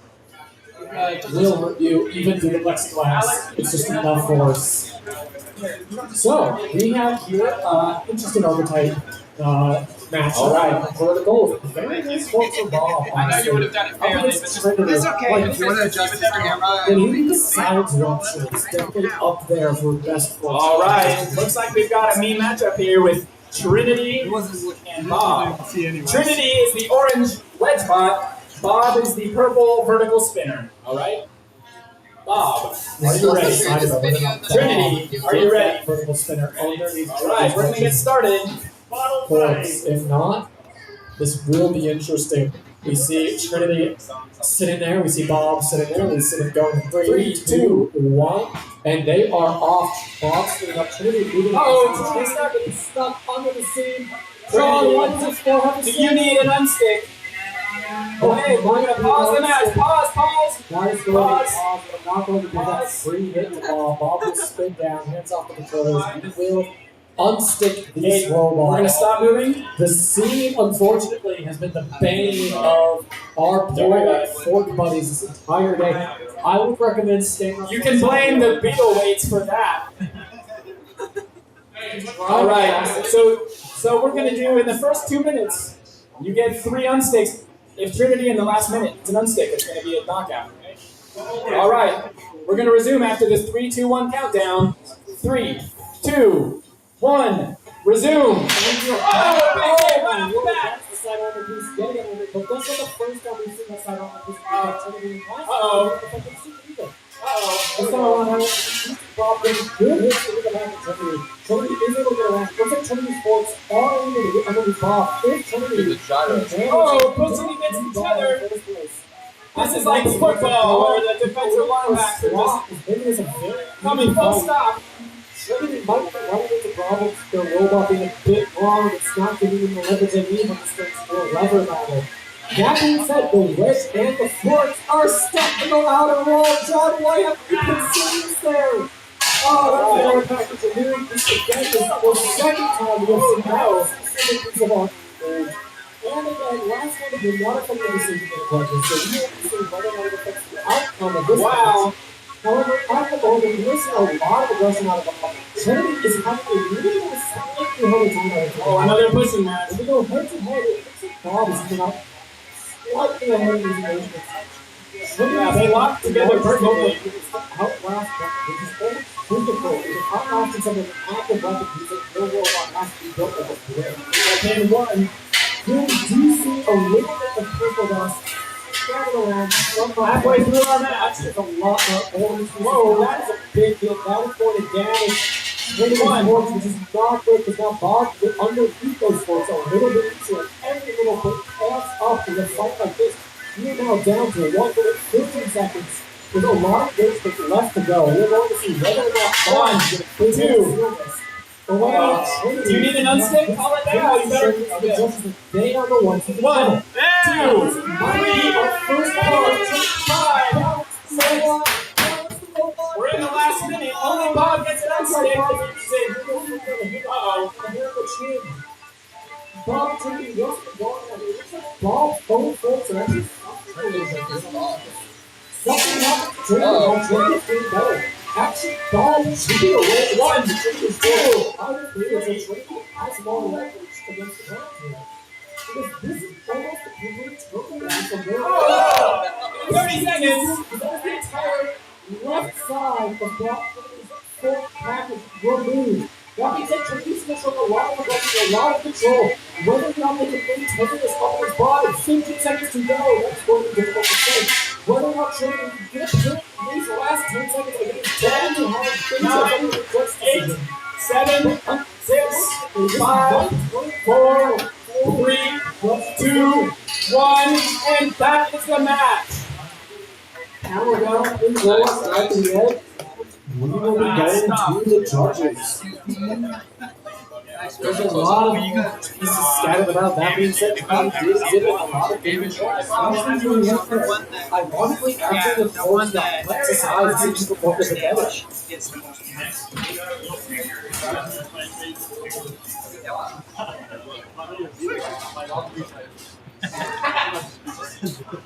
You'll now eagerly await the judge's decision, and at the moment,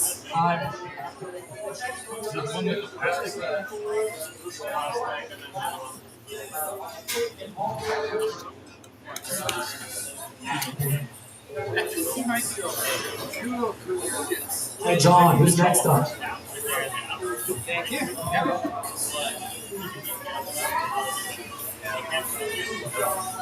John.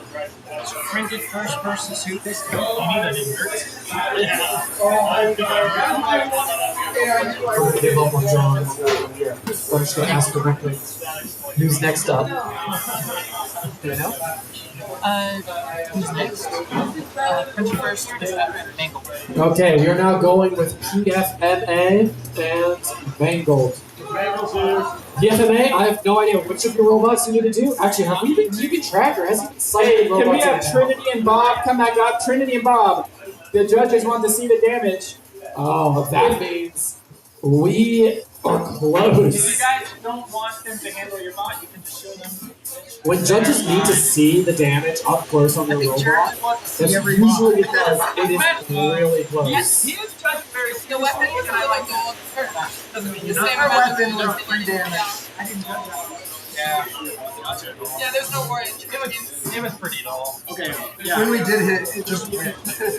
Whatever part we hit, we go. Look, it held up better this time because I printed it. And then This is going was to actually be called with now have these separate. Mangler and PFFA. I do believe some of the most destructive plastic weight ants that we have here today. The next thing is This like is also a very interesting archetype for these two to go up against each other. I can't tell, but it looks like to me that PFMA's weapon is low enough to the ground to catch on right those undercutters. Running an undercutter, what's your call? weight position. Sorry. Okay. Weight is difficult. Alright, we have to split the difference. The difference is And we do have a judge's decision for that last fight. It is going to be a split decision. One judge going for Bob, one judge going for Trinity, and the final judge going for Bob, which means our purple friend is our winner. Let's give a round of applause. That was really close fight. I think one of the first split judges' decisions we've had, if not the first. That was close. Okay. Which is impressive. Thanks for Good job, being the both judge. Trinity and Bob, for that showing. All right, up here we've got our plastic ant weight. We have printed first, measured after, who, fun fact, went to nationals this May and did very well. Printed first, measured after. You ready? Ready. Okay, and then Mango. Fun fact, is a shuffler, so their weighs 25% more than all the other plastic ones. Well, Mango, are you ready? All right. Let's get started. In like 48 seconds. 3, 2, 1. So for what's spinning up, those are nice sounding weapons. That is definitely something that's singable into the ceiling with that weapon. This is something that really is going up against the horizontal. Now for the soul weapon. Oh! That's the weapon! That's the tip of the weapon of PFMA. That is not going to go. We're going to have to rely on the giant electric at this point. Because their ability to Is that a test of and you drive. That's a test. Okay. This is where we get to see what happens when we have a lipo fire. This is why we have a bucket of sand in which we will place it. I will have to ask everyone to please back away from the smoke. Lipo fire smokes are not good. You do not want to be this way. There's a vacuum in there. Please clear away. Thank you, our friends. That is crazy. All right, lipo fire. Hey, John, you might want to get something eventually. Whatever caustic substance that is on the ground. Print it first. Can we have you drive to the door? Yep. Thank you. Yep. Okay, guys. We're gonna air this out. If everyone can please actually like step away. Step away. This is not great to breathe. No. It's not gonna kill you, but it's not good for you. Okay. Hey, whoa. To be clear, this is not going to kill anyone, but we'd rather be very safe than It sorry. won't work some sort of filter. I say it won't work if it's not HEPA. If it's not HEPA. Yeah, but then you're sucking it out here. Where else you gotta put it? Oh, alright.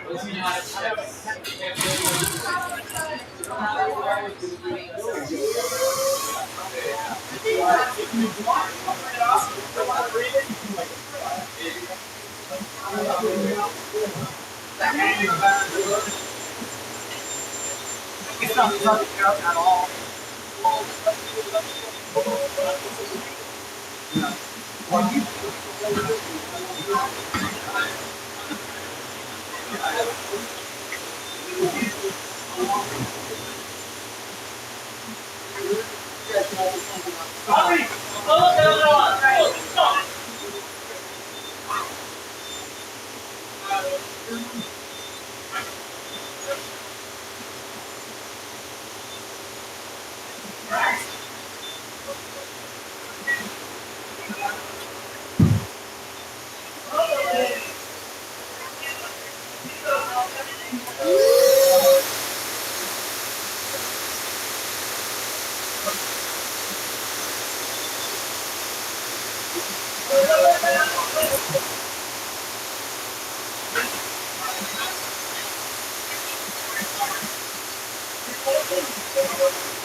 I do believe you guys can start.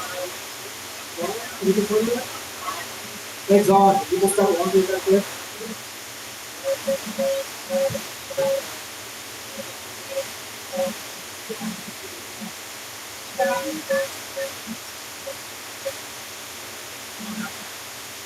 If you guys do want to start coming back in, wander in, be careful of the fake snow stone, because it's very exciting.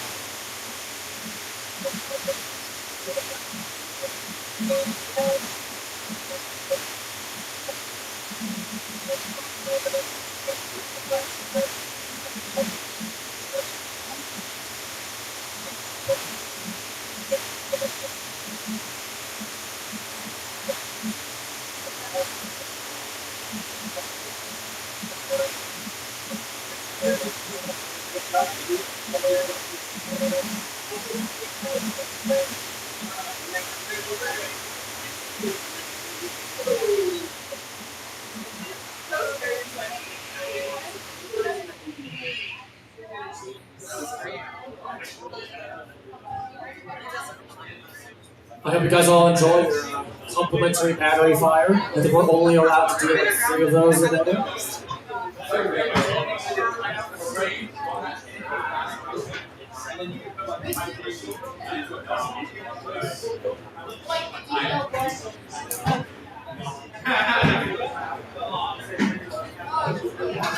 Yeah, Oh, do you have another piece of paper? Yeah.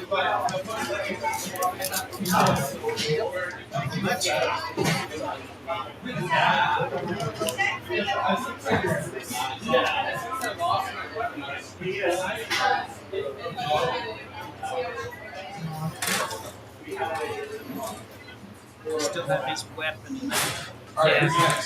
All right. There's still, How exciting was that, folks? We go over fire safety like at every Combat Robot event, and then it happens. No one here is from the fire department, right? Oh, good. I'm just kidding. We got checked by them. We're fine. Okay. Wonderful news. Next, we are going to have Ring Bob versus Nemo. Ring Bob versus Nemo. Needless to say, the winner of the last match was Printed First, Measured After. Congrats to Printed First, Measured After. They're headed to the finals of the winners bracket, fighting against Bob. Unfortunately, your battery starting on fire does count as a knockout. It does. We didn't start the fire. You could still fight. It was always burning since there was returning. To be clear, we do not stop a fight because if there's just smoke. You can totally burn out a motor and let you keep going. It's when it's a battery that's burning. Or physical flames, I do believe you would extinguish, yes. John, if somebody's robot, like their plastic, got set on fire, would we? Is that liquid metal? If someone's battery, like not battery, but their plastic started on fire, would you like spritz them with the thing and then let them keep going if they could still fight? No. Okay, so active flames and batteries. I'm seeing, guys, there is melted solder, melted blobs of solder that came off of Mangle on the bottom of the arena. Lippos burn hot enough to melt through, I think, like basically most metals. Actually. Yeah, so like a Lippo battery fire is burned through what? Over Aluminum 1,000 easily, degrees or even Fahrenheit, that steel battery. frames on cars, right? So Mangle, we have here some melted drops of solder that came from your robot. That means it reached at least 400 degrees Celsius. You were coming in hot. Get it? Get it, kids? It's a Minecraft movie reference. Jared got that. So we're now looking for Nemo and Nemo. We need Nemo and Ring Bob. If you guys can come up, Nemo and Ring Bob. So we're looking for Nemo and lowercase Bob. Though technically not actually lowercase. Nemo, where's Nemo? Ring Bob looks ready. Where is Nemo? Oh. Yeah.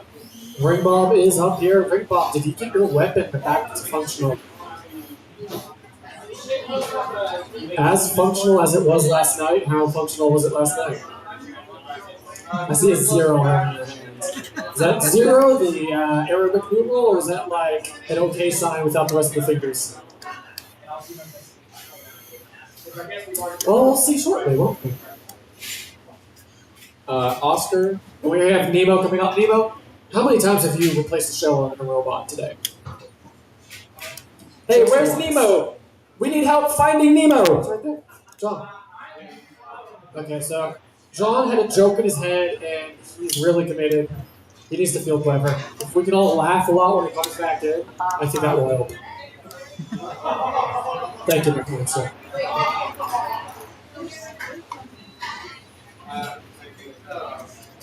It just smells bad.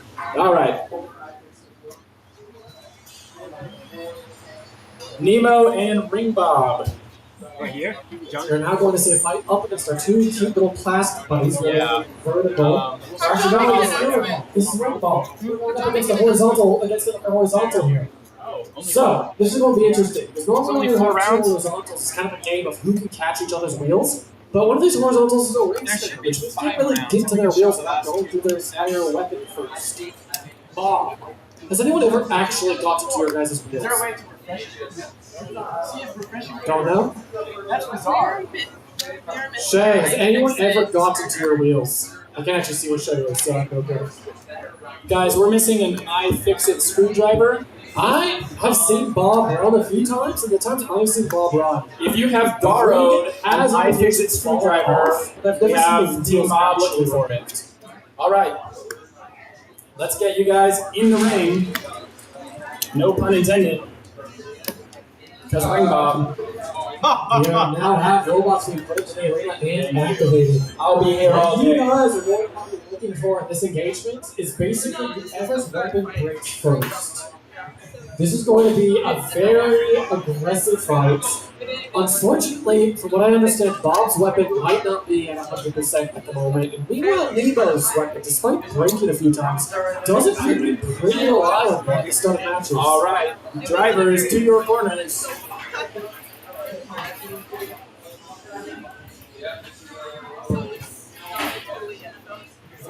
We now see both Bob and Nemo ready to wrestle. All right. Ring Bob, are you ready? Yeah. Nemo, are you ready? All right, let's get this started. Things will be going shortly. The thing that you guys are going to want to be looking for Two, here, if Bob's weapon one, can't fully fight, is whether or not Nemo's weapon can maintain effect.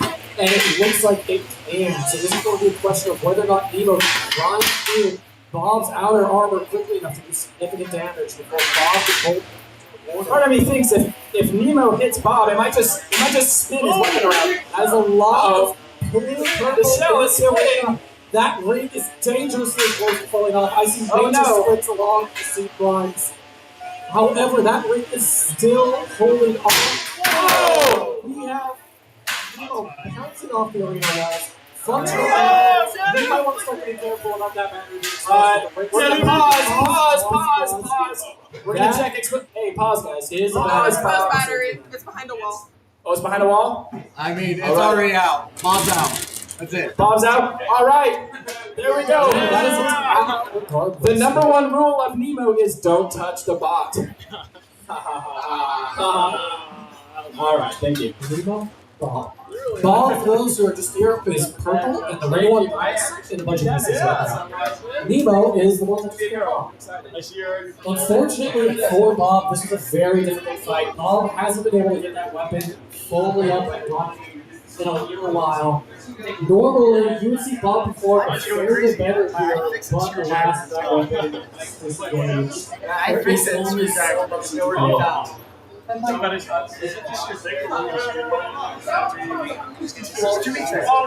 It's okay. Oh, man. We are now I also met him yesterday. going to say that might be That. Nemo is properly out when you're going to remove Nemo or removing Bob.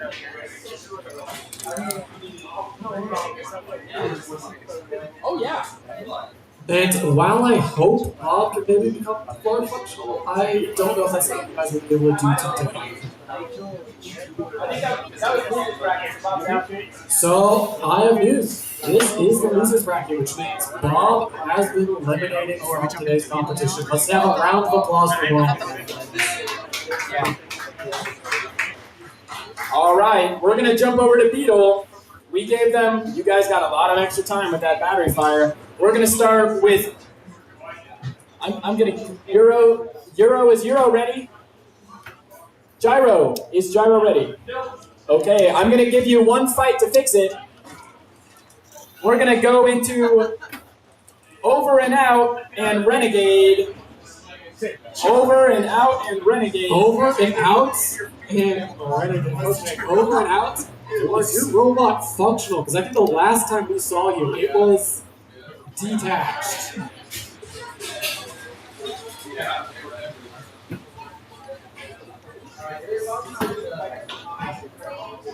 Do we have Renegade or Over and Out? Over and out's here. Functional? Yeah. Okay. Two-tone. Okay. It's like an old Chevy. Okay, we now have here Over and Out coming in. Over and Out. Your robot, last I saw it, had a detached weapon system. I take it it's fixed, and that's a new weapon, actually. So is that intentional? Does this on purpose, or is it just like extra active? The other one, we got rebound. So the other weapon, after that last fight, did get out of balance. He tried to spin something with that and very quickly turned into just basically a fighter. This new weapon, which I personally think is myself, yes.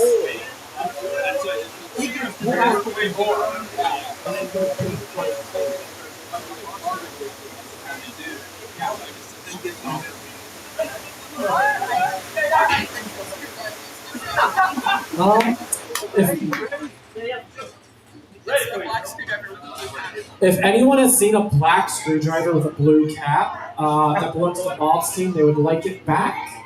If anyone sees it, maybe somebody accidentally grabbed it, maybe someone borrowed it, borrowed in quotation marks. But they would appreciate having it back. All right. For those wondering, back here in the pits, it still smells like burnt battery, and it probably will for just a little.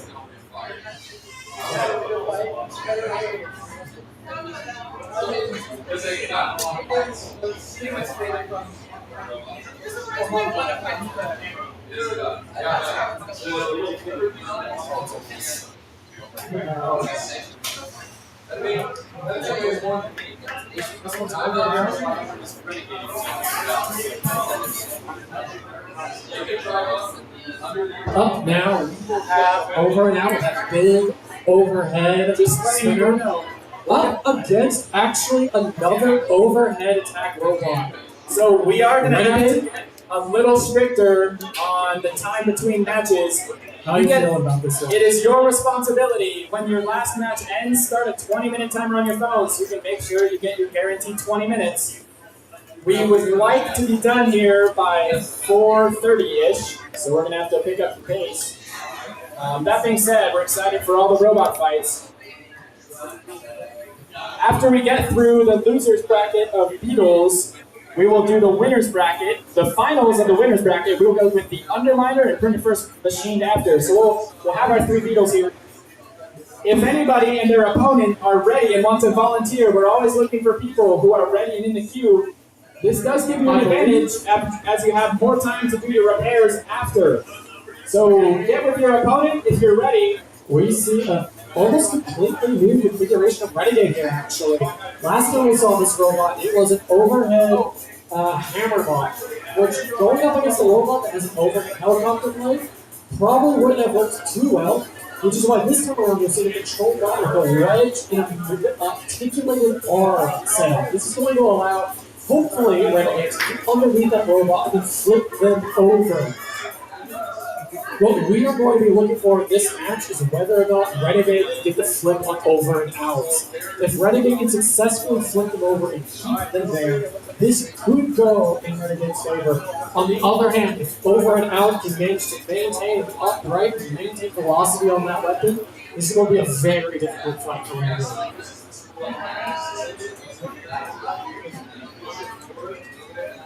All right, we have a volunteers ready on cue, PFNA and Thug.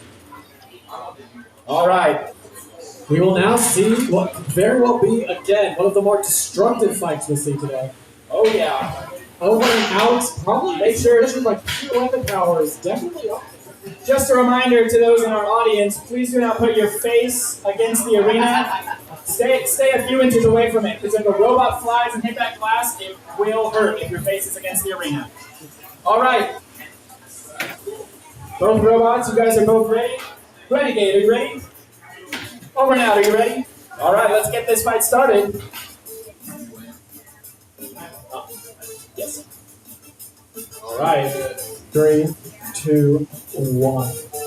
We are now off the races, over and out, spinning up. Wow, Renegade is able, barely long enough to get almost underneath that. Is that first engage? That means that over and out is now at max speed. That is a smiley face. He's able to do it without power up. They have the ability to live flipped over and out, over and over. 2, 3, 4, 5, 6, 7. They're going to be able So 8, they take control 9, over 10. That's a pin release. That is a full pin from Renegade this early in the fight. Over and Out is having difficulty Uh-oh. managing. I'm going to need to see some movement from Over and Out. That might be a bad position for Over and Out. Oh, we got good sportsmanship trying to help his opponent. There's some sportsmanship in there. Unfortunately, heavy Over and Out might not be possible for Renegade to allow them to flip their eye open. Over and Out can transition into a full body That's right. spinner. The body has turned into the weapon, and the weapon has turned into the body. I'm going to need to see some movement. It from looks Over and Out. like the weapon motor on Over and Out 10, is suffering a little bit. 9, That was max speed. 8. That was a very quick. Got some help coming from Renegade. And Got some good sportsmanship. Over and Out needs to get set over. That's That's the victory in this situation. If Renegade can manage to keep them in a corner, keep them from getting 2, they have a 3, 4, 5. Here we go. This is Nice why job, Renegade. 1, 2, 3. A bit better at competitions like this. If Renegade showed up 1, 2, 3, 4. I'm going to need to see some movement from Over and Out. There we This is go. Over and Out finally backing up that position. They can get enough distance perhaps to build up speed on that weapon. They will be a good spot. It looks like that weapon might be overheated or something, because I'm not seeing it spot out, unfortunately. We're having some drive issues on Renegade and some weapon issues on Over and Out. Who will come out on top in our last minute? Like this, if Renegade is unable to get that position under Over and Out, they might be able to turn this around. We're going to be seeing whether or not if they can let that weapon motor cool down. Over and Out. I need to see some movement. There we go. We have a weapon motor spinning back up. Even if it's at a weaker, reduced time, if it can build up a no shot, this can deliver a massive hit to Renegade if it can just connect. Wow. If Over and Out can get around, now that both robots are jumping in the drive, they I'm going last 30 into the back seconds. of Renegade. This can change very quickly. We are balancing on the precipice here. With both robots, 15 seconds remaining. Renegade has managed to knock Over and Out into the corner, stopping that weapon in the 10, shot. 9, for Renegade, they 8, won't be able to get 7, but they don't have a 6, few seconds 5, left. They're able to get a hit 4, to Renegade. This looks like And that's the match. match. Let's have a round of applause for our competitors. Two robots, 184, heavy control, You guys are able to open that door.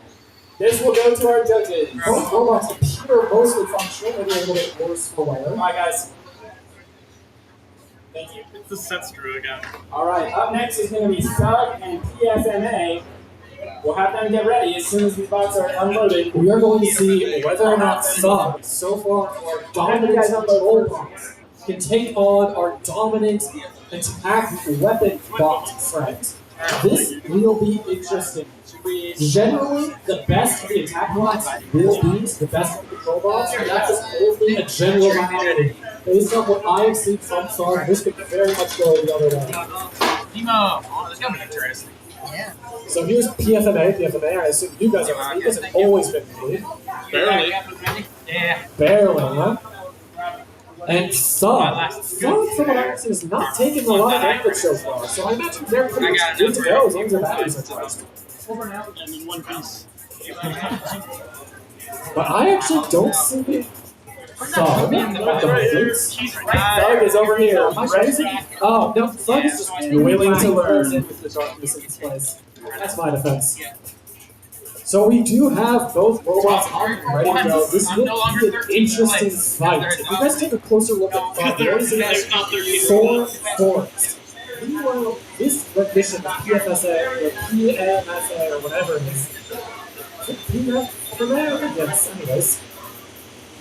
This rendition of PFMA is a vertical, much like its older and larger brother. doing But better than I normally am. Not getting 13th place because there is no 13th place here. You're literally 1 minute.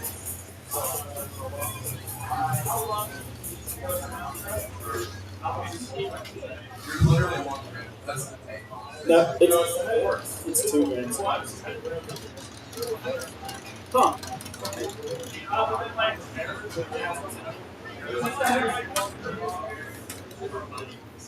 Wait, robot.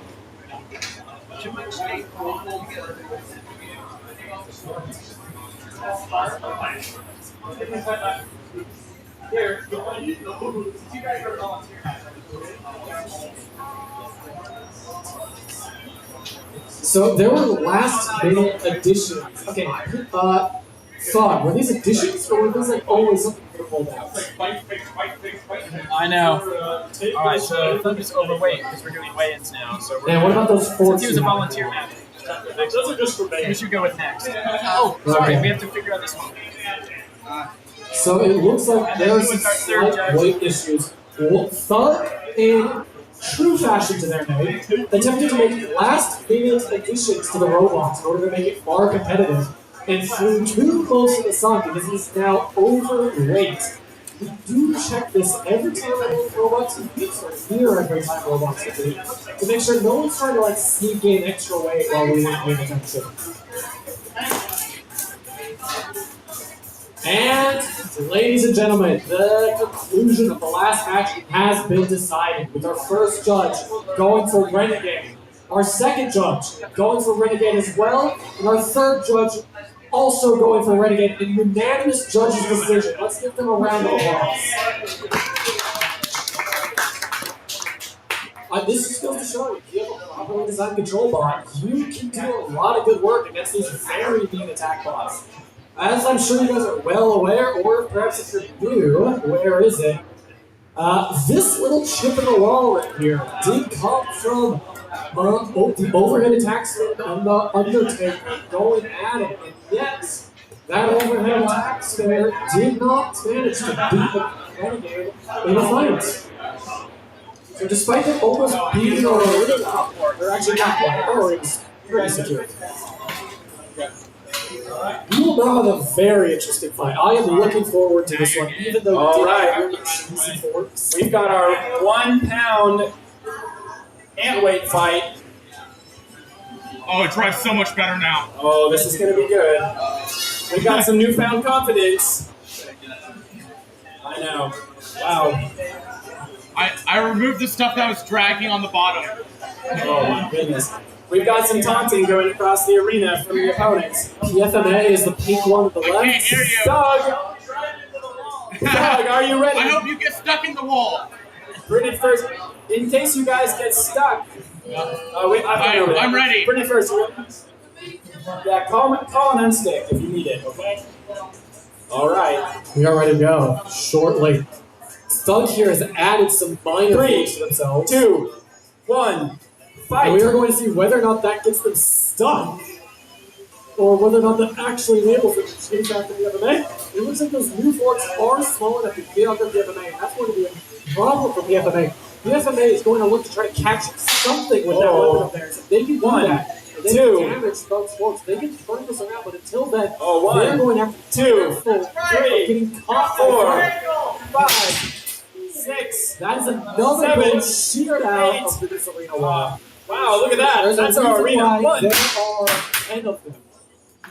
We see PFMA 1, bouncing 2, bouncing 3, nice 4, force. That's steal. 5, 6, We're 7, Thug with a good 9, here. 10. That's a pin. Release. They're going to need a release. Release a little more than that. There you go. Technically, you have to wait 5 seconds. Turn around. Until then, this is going to be Thug's game. 1, PFMA is 2. doing its best, but unfortunately, 1. without the ability, there we go. That's 1. what we're looking for. 1, 2, Down 3, off Thug. 4. If PFMA can get the other one, that's going to be a fair bit of flexibility to get under PFMA with denied. 1. Oh. I must say, I'm actually surprised that PFMA decided to keep the 1, wedge. It's something you 2, don't see attack bots do when they're going up against control bots like 5, this. Is 6, remove their own wedges so 7, their weapon has an easier time 8, of attacking the 9, robot. 10. That's a A pin. lot of times those wedges are what those forks get underneath and thereby stop PFMA from making good progress. That being said, you have to give it a thug for driving very well here. They do see that so there we go. This is where PFMA can turn it around and they can just capitalize on that initial hit.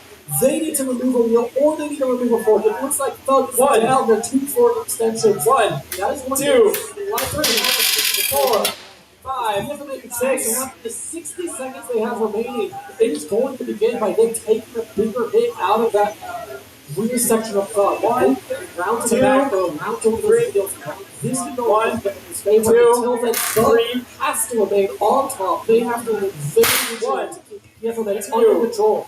Despite Doug's stereo 45 seconds remaining. One, yet to get two, PFMA. three, It just goes to show how uncontrollable this robot is when it doesn't want to. 7, 8, We have almost 9, 10, release. Done against PFMA by far. Congratulations to the fact that PFMA Wow. still doing its best. There we Down go. to our last 30 seconds. That is what PFMA is looking for. With 20 seconds remaining, they have to show advantage if they want to win this off judge's decision. 1, 2, 3, 4, 5, 6, 7, 8, 9, 10, release. Outweigh each other, whether or not both robots are going to be aggressive enough to judge it inside this 1, 2, 3. And that is our fight. That's the fight. That's the fight.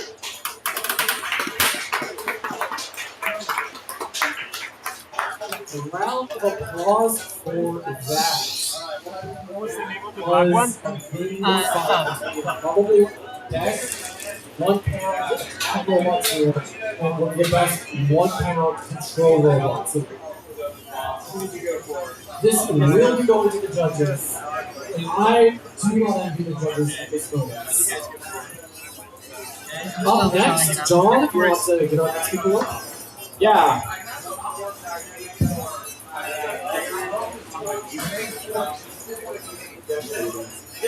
All right, we're gonna jump back to our Beetle bracket. We're gonna need Gyro and Corrugated Crusader.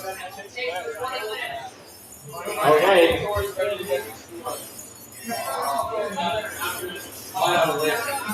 For those that just want, Corrugated Crusader is our cardboard robot up here next to me. Gyro's taking his extra 20 minutes.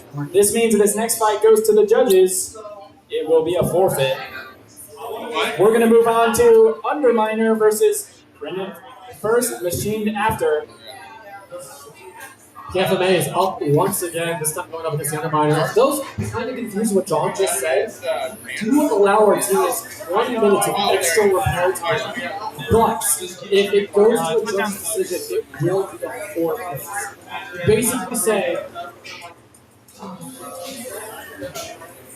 Basically, we're saying, if I have 20 more minutes, I can back out the other person. And lose. That being said, we do have our judge's decision for that last fight, and it, well, in my opinion, is a little bit of an upset because it is a unanimous judge's decision for Thug. Let's give a round of applause for the Control Bot once again beating an active weapon system. PFMA has been dethroned.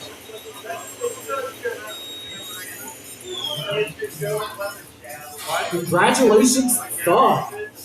Unfortunately, PFMA, is that your first loss on one of your robots? You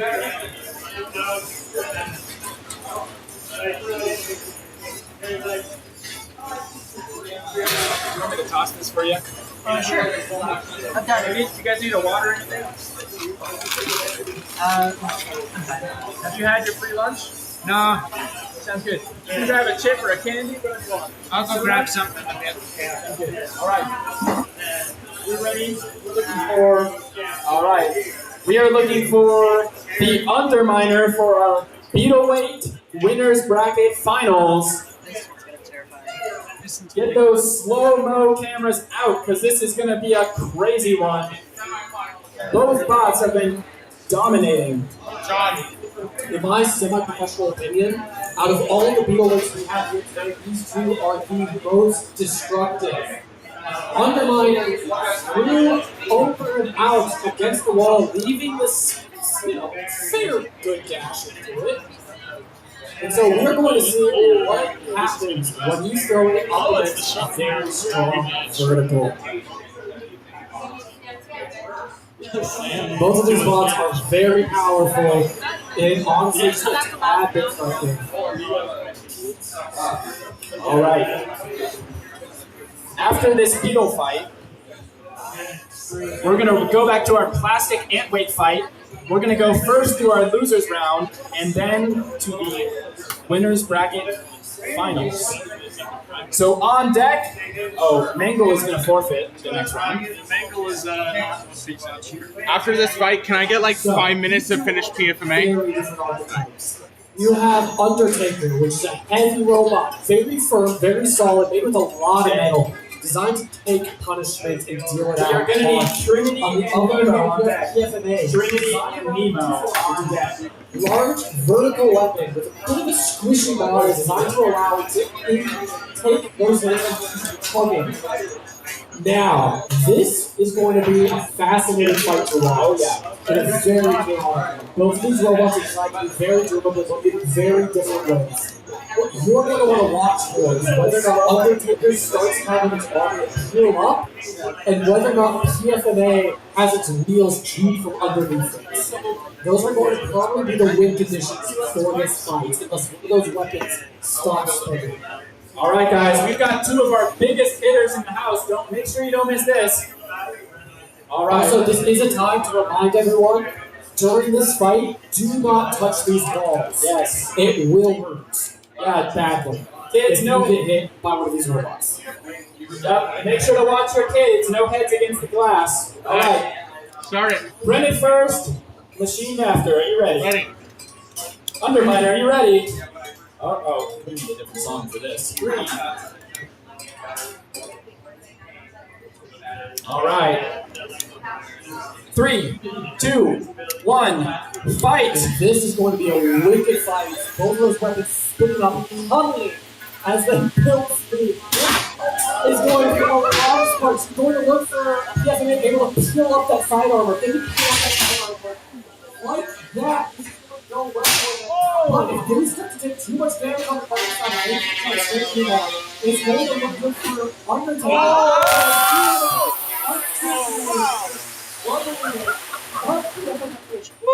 Can you guys get loose? Do we need Hey, pause.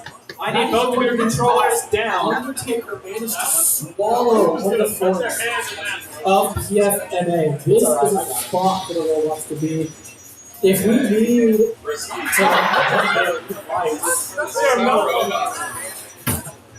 Hey, what? You were like that. Oh. I have to leave it like that. I'm sorry. On the scales. It was an unstick. Don't be stuck, yo. This is actually You guys are separated from the same PFMA. orientation. If Undertaker can capitalize, Can we We're go? gonna have the 3, 2, 1 countdown. Sorry. 3, 2, 1, fight! PFMA really wants to get back up. They are back up. Undertaker unable to get that weapon speed. It looks like sucking and PFMA might have been control. And it's still getting 3 sparks out of this.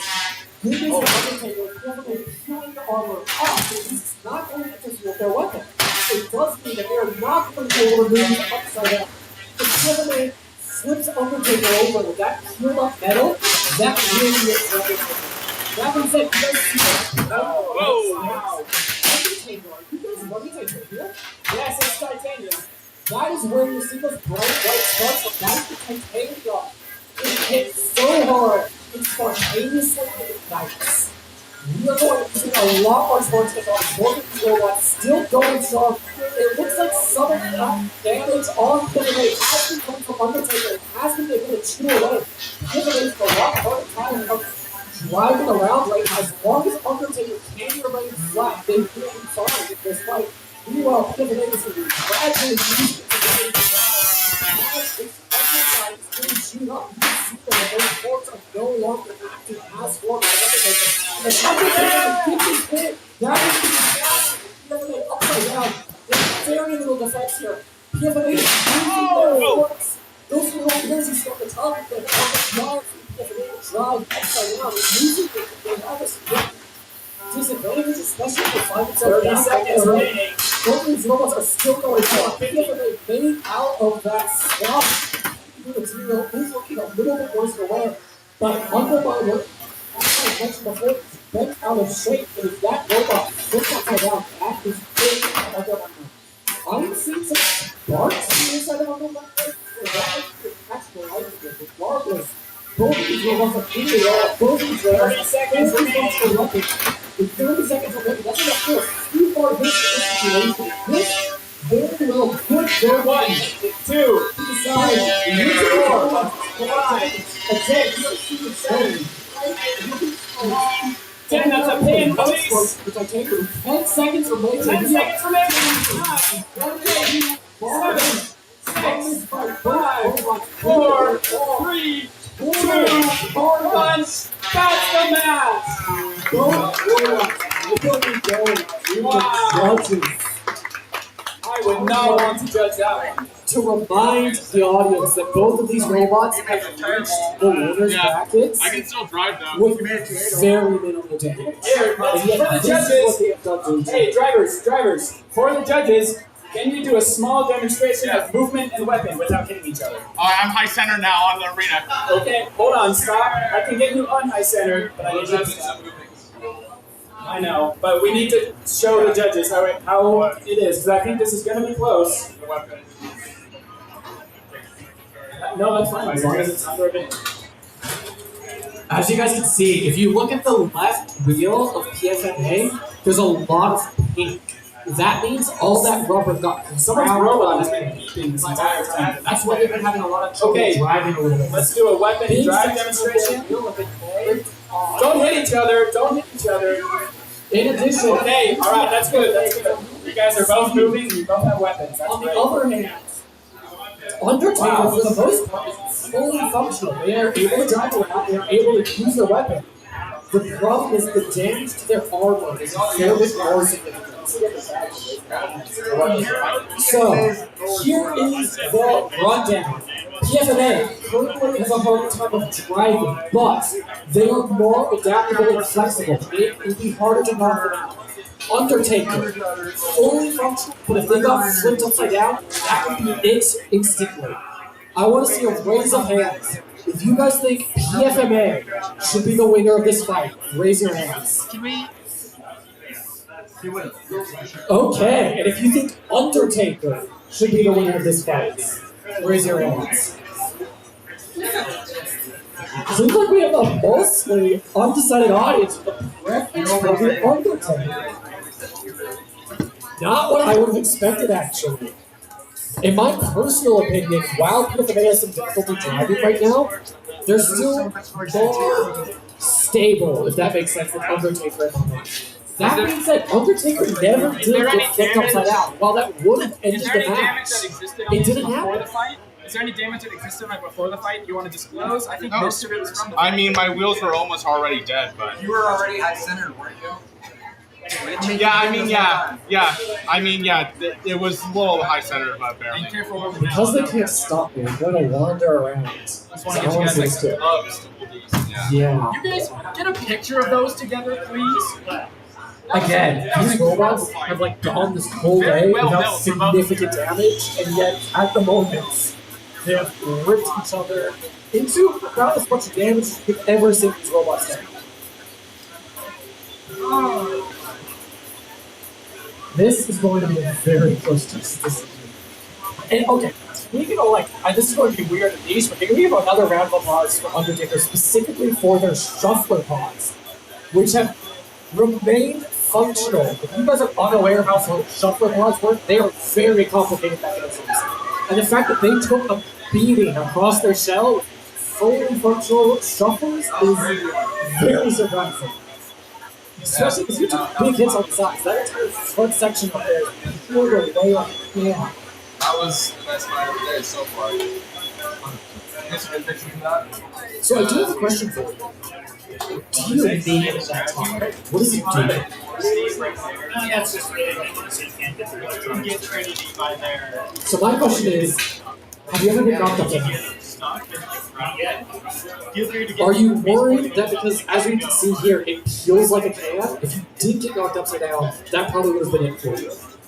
Yeah, that certainly could be a problem, but hopefully the angle of the All right, guys. Up next, we're gonna have.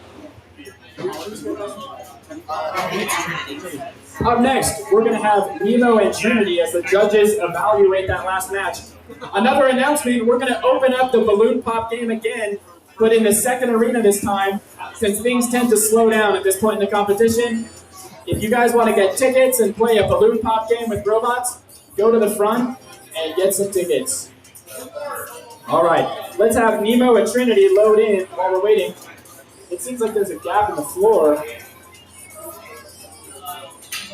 Yeah, you might want to hit with it.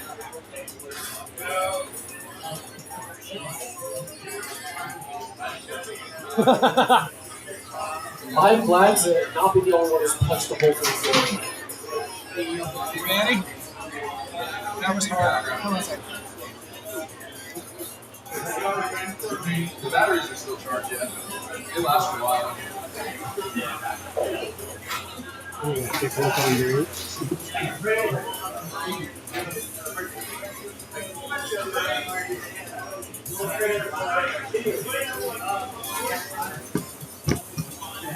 So, if you guys look at the floor, you can see there's some very large, very huge divots into it.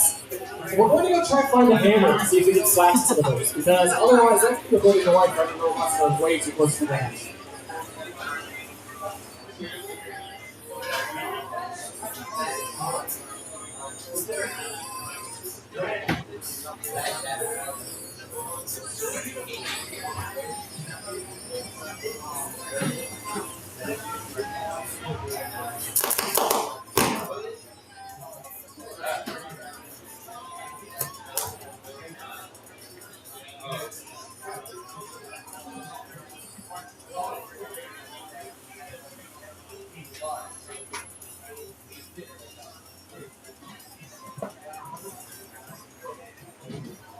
John.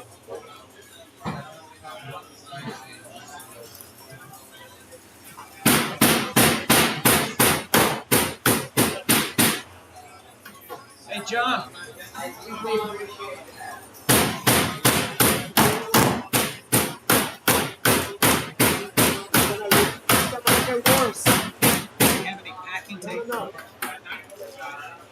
John.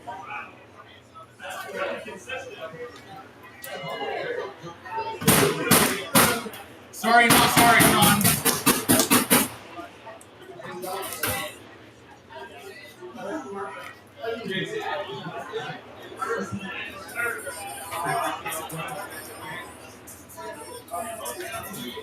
We are now trying our best to smack everything back into shape. These robots use a lot of force. Is everyone done with the robots? John, if you can't get it flat, you might want to just put a bunch of tape on the center. Is yours? No.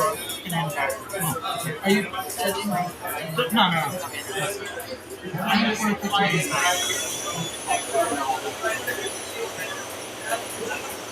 South.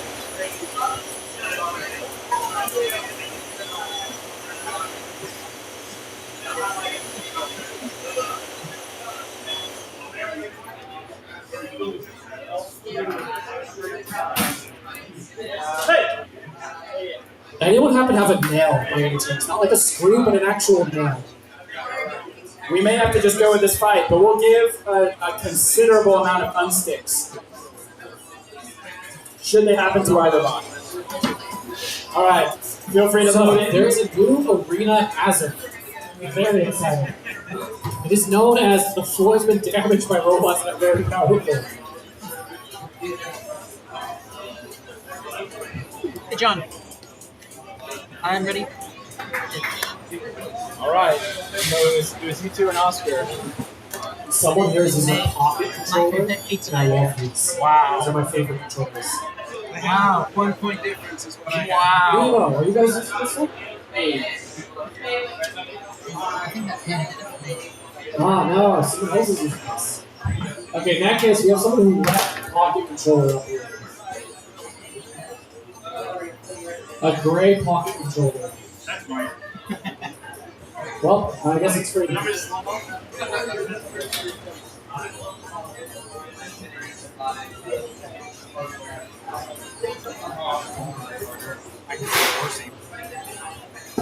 Stay away from it. Oh, do we need a different judge? Oh, Yeah, you might want to find Now, ladies and gentlemen, we have a decision, and I'm going to milk this. One judge, wait for Undertaker, right? John. Under my One judge, wait for PFMA. And by One He's milking it. single No, we need point. probably a different judge for Trinity. One judge Ah, wins for printing first, machine after. Let's have a round of applause. Oh, wait, no. Oh, I'm fine.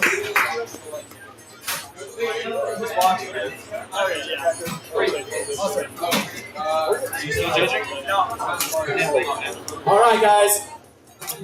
We're gonna get started here. Drivers, to your corners or your side, whatever you like.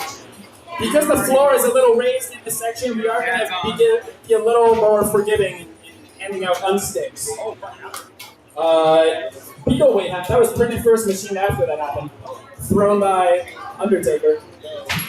Did we get the winner of that last round announced? Yes, okay. Great.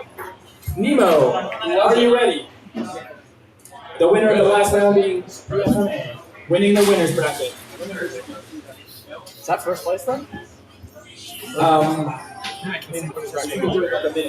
Does that mean Like, you have to race first? we have a screw? At the moment. But If it's okay with you guys, then install a screw really quick. Just to hold it down. Just like he's about to If do. you guys could put your remotes down, thank you.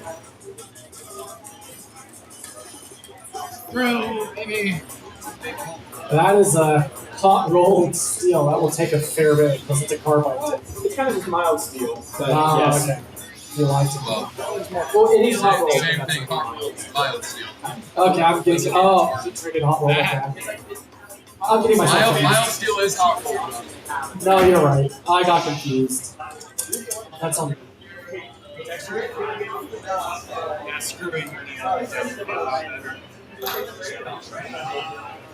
Yeah, we've been trying to fix this problem for a long time. It stays fixed for like a day, and then something finds a way. But I do see advantage to it. I just find It really isn't an issue for our bots, which is why we haven't done anything for it. It's when the beavers come in and start punching holes into the ground. And all the then it starts four folding itself up. then all the four red spots. Yeah, and it screws everyone else over. Hit that gap between the wedge and the floor. I wouldn't be against that. Not announce the balloon bots one more time. Okay, guys. We're gonna have our balloon box opening. Bring your tickets to Taylor. Taylor, raise your hand. Bring your tickets to Taylor if you want to play Balloon Pop. A very fun game. Up next, after this plant fight,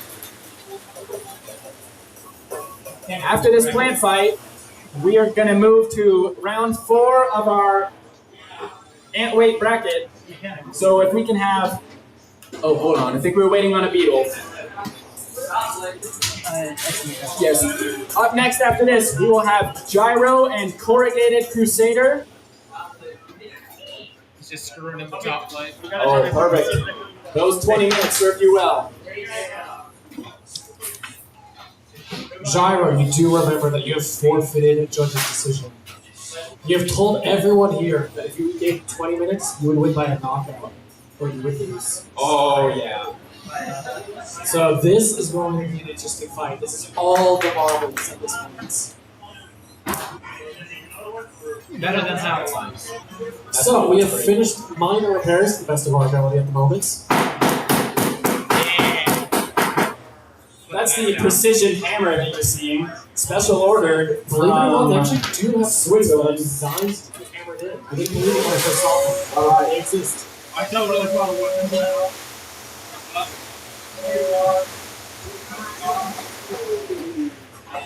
Okay, we're gonna do the beetle. We will now have Trinity going up against Nemo. All right, guys, we're gonna get started. Thank you, drivers, for being patient. All right, Trinity, are you ready? Yes. Nemo, are you ready? Let's get this fight started. In 27 seconds. 3, 2, 1. Nemo spinning up the speed, Trinity moving across the arena. Both of them trying to be a little bit careful around that scene. Nemo is going to want to work to see if we can get good hits on this side of Trinity. No, that's side armor from Trinity. Moving away. Back armor. That's not good. That was fair. That I got a lot. really says a lot. So we don't need to worry about that. That being said, the Uno is going aggressively. I think with those, you're going to have the exact same orange.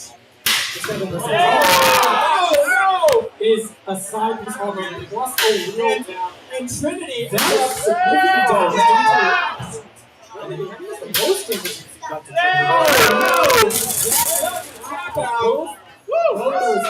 exposed. Wow, this is cool. You know, I was expecting Nemo to end up with a broken drive system, just like the movie. I've never seen those. Yeah.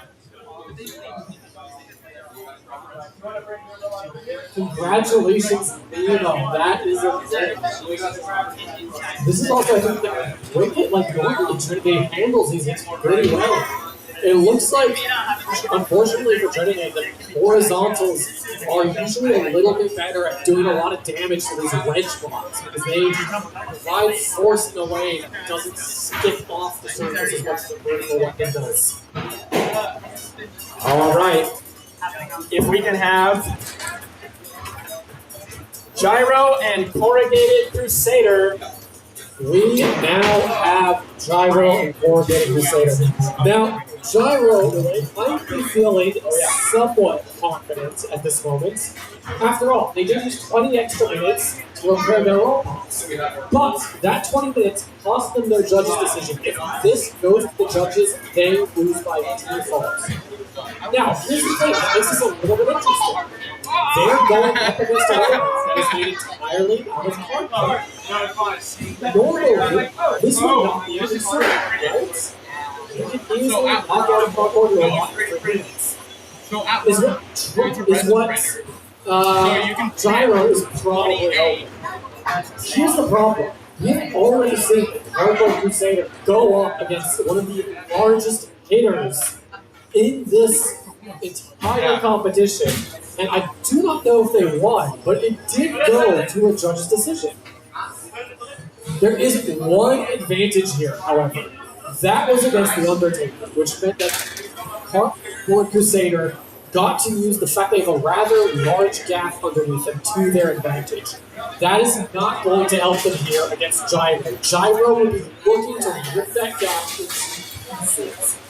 So, this first hit, and whether or not Cardboard goes flying, will decide whether or not Gyro got a needle here.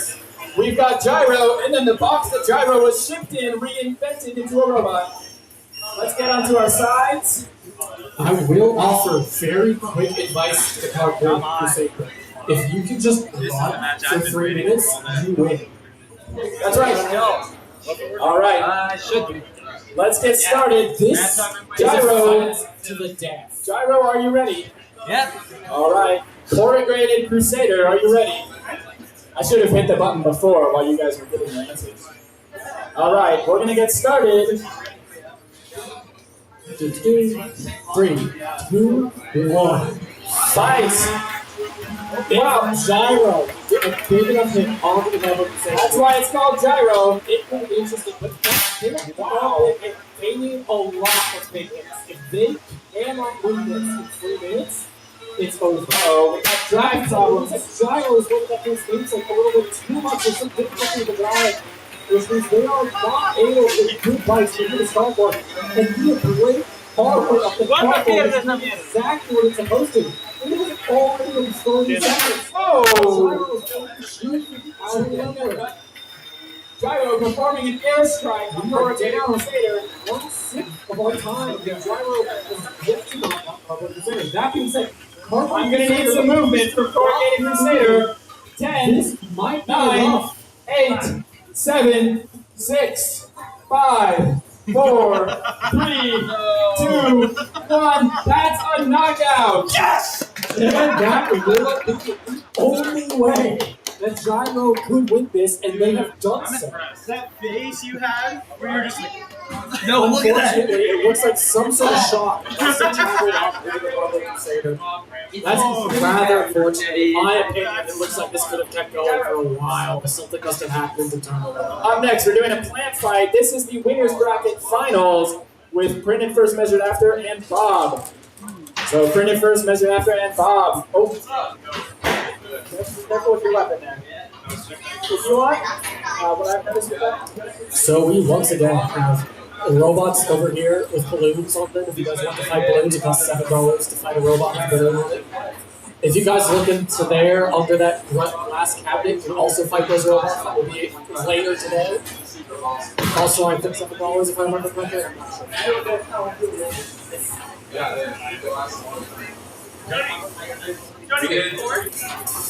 Johnny!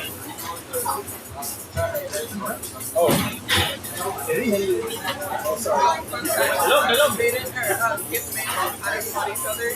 Called this one. So, I have some information, some intelligence from Shay. She informed me that Bob and A, this is their first month they fought each other, but in this month alone, they have fought each other 4 times. This will be their 4th time fighting. How have those matches gone? All right, just a heads up. It is 2-1. 2 of those, Shay says, have gone the full 3 minutes to a judge's decision. On deck, we're going to have Prince Tufston and Sunfish. After that, we'll have Ant-Hide and Full Combat Whip Snake. Again, up on deck, Prince Tufston and Starfish. After that, Ant-Hide and Whip Snake. You guys are the best. Both Bob and PFMA have rather similar designs. What you will notice is that PFMA is still winning his wedges, while Bob has slashed before. In the pure rock, paper, scissors robotics world, there's usually defections, especially when you have 2 verticals going up against each other. That being said, it's only true as long as those folks are there. If those folks get knocked off, wedges can provide a support when you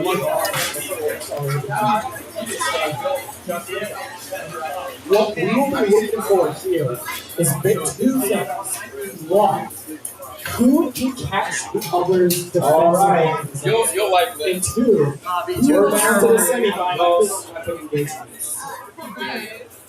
Drivers, go to corners. Oh, hey, ow. We have some unsportsmanlike initial poking going on here. Printed first, do you have... Oh, this is not moving. Okay. He's moving. Knockout. His robot's not moving, but he's moving. So give him some slack. That's right. All right, robots to your corners. We are now going to see these 2 robots go Judges, are you ready? Hey, the way to tell who's winning this is Bob, are you ready? Printed first. Yeah. You're ready. All right. You're going to be looking. You can actually see Pink the and purple plastic. double reflection. 1. And we are off. Both of us spinning up. Bob getting an official hit on that ledge. Very nice to see. That means that PFMA is going right about. You can see the order of a bit of purple in the other. That's more purple and pink. We have pink, sorry, we have pink and purple. That's what we're looking for. With that red, that's a good hit on the red PFMA by Bob. That is a significant damage though. That's it's racked. That's not a battery, but it's close. Yeah, but it's getting close. Oh, Bob coming up a little bit late to tie this. You have to make it another good one. Oh, wow. It's home from the base consider you have yeah, they have a slight advantage. He's a faster weapon. Bob's earlier messages come back. Woo! But he's faster and smaller than the This is very difficult for both robots now. Both robots are so similar. This is going to turn down. It's a better driveway matchup. Both robots are down about half their defensive wedges. With this the good chunk of their wedge. And Bob missing a good chunk of their foot. Unfortunately, it's a ball that we can drive up and sitting down.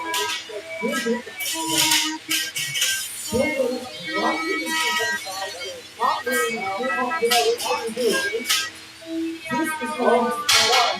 Poorly the ball at the moment. He's not able to push out of the wheels to push the game in the back. And now Pickett is trying to come up.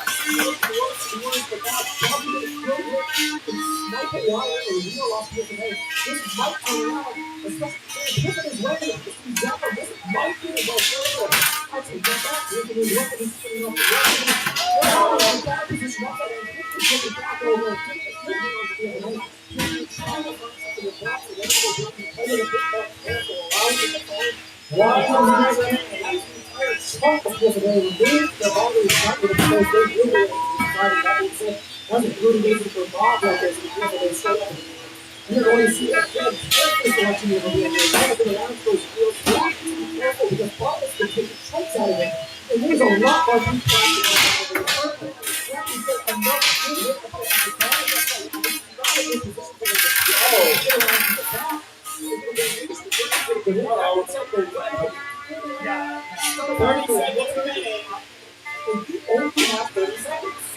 This is what and whether or not Paul or 15 seconds.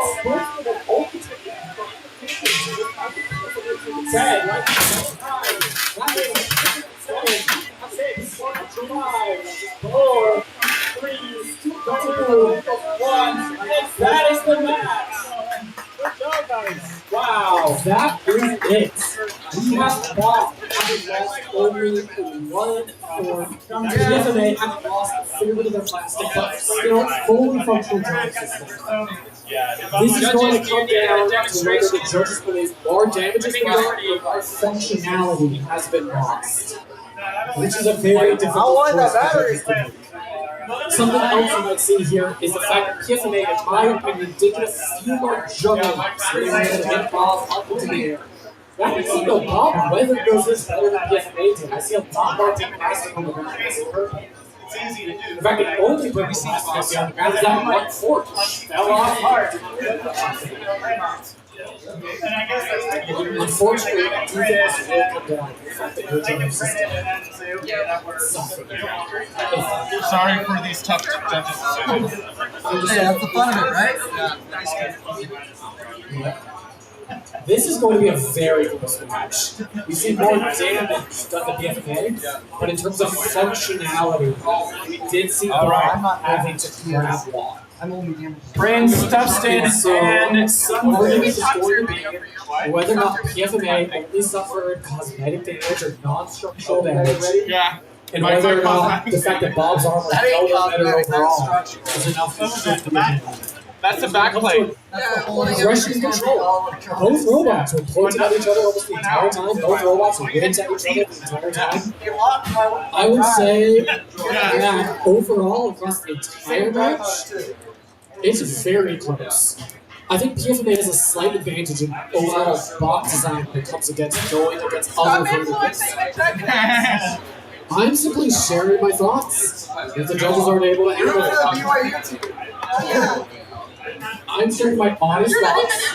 I personally thought PFMA took more damage overall, especially because I'm aware of how easily these wheels are glitched or stuck or something. But when it comes to overall control, I might have to get more to PFMA because they just got more hits onto the ball than Bob got onto PFMA.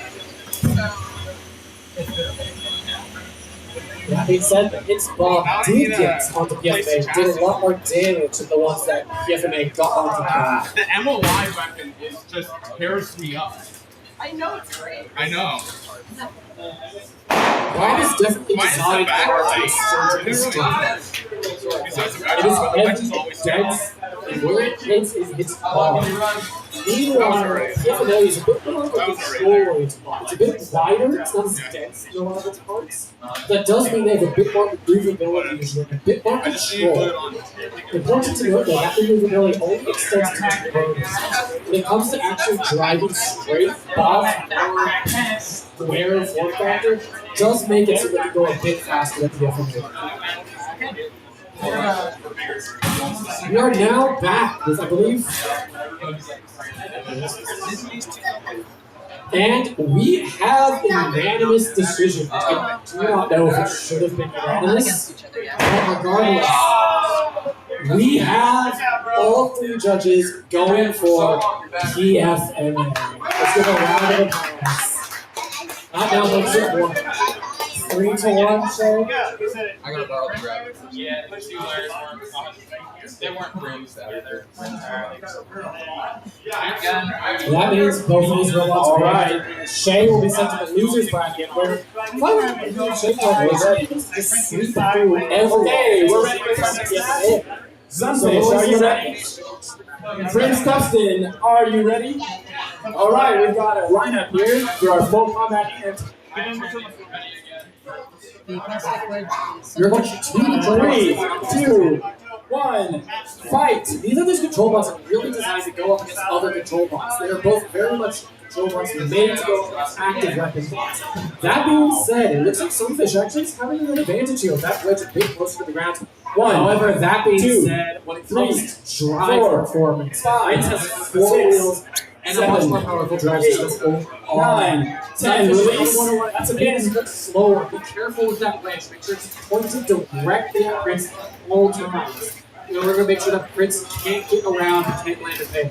If Sunfish can get a slow and steady lift onto Prince and keep them there, they can get on. Because this match is going to be decided by how many pins each robot gets. At the moment, we have 1 pin for Prince, and we are at 2 minutes into this match, or 1 minute into this match. We see a little bit of damage on Sunfish as well. Whoa, there's a jump. However, again, we are saying that while we might be a little bit more pressure on Prince here, it's difficult for Prince to get control. There is that still 1 pin, but Sunfish can very quickly turn that around and they can get underneath Prince. It is going to be a bit harder for Sunfish to pin Prince because Prince has 4-wheel drive. That being said, pins are not the only thing that judges look for when they look for control. Even if Sunfish can't pin Prince, Sunfish can demonstrate better control by getting underneath Prince, but it's going to be very difficult for Sunfish to do this.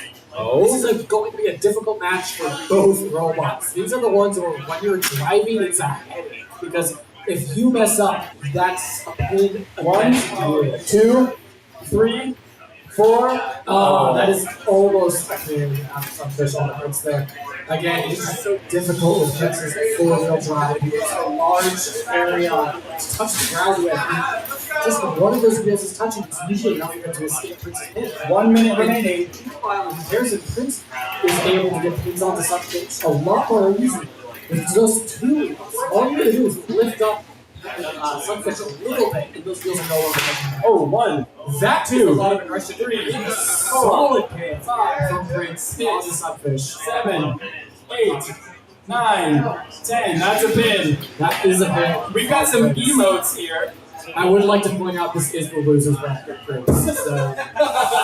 Oh no, flexing the 2 of them. That being said, good showing from both robots here. I prefer endless positivity when it comes to this. Oh, that was a good. We're seeing a good almost 20 pin seconds. once again. And we have 20 seconds remaining. That is enough time for about 1 pin, but I do not believe either one will be able to get it. 2, 3. Oh, unless this dance can maintain in negative. That is it. There will be no more pins. 5, 4, And this will go to a judge's 2, 1. That's the match. Well done. There's, if I remember correctly, 2 pins for Prince. Do we get points for emotes? Oh yeah, let's see it from Sunfish.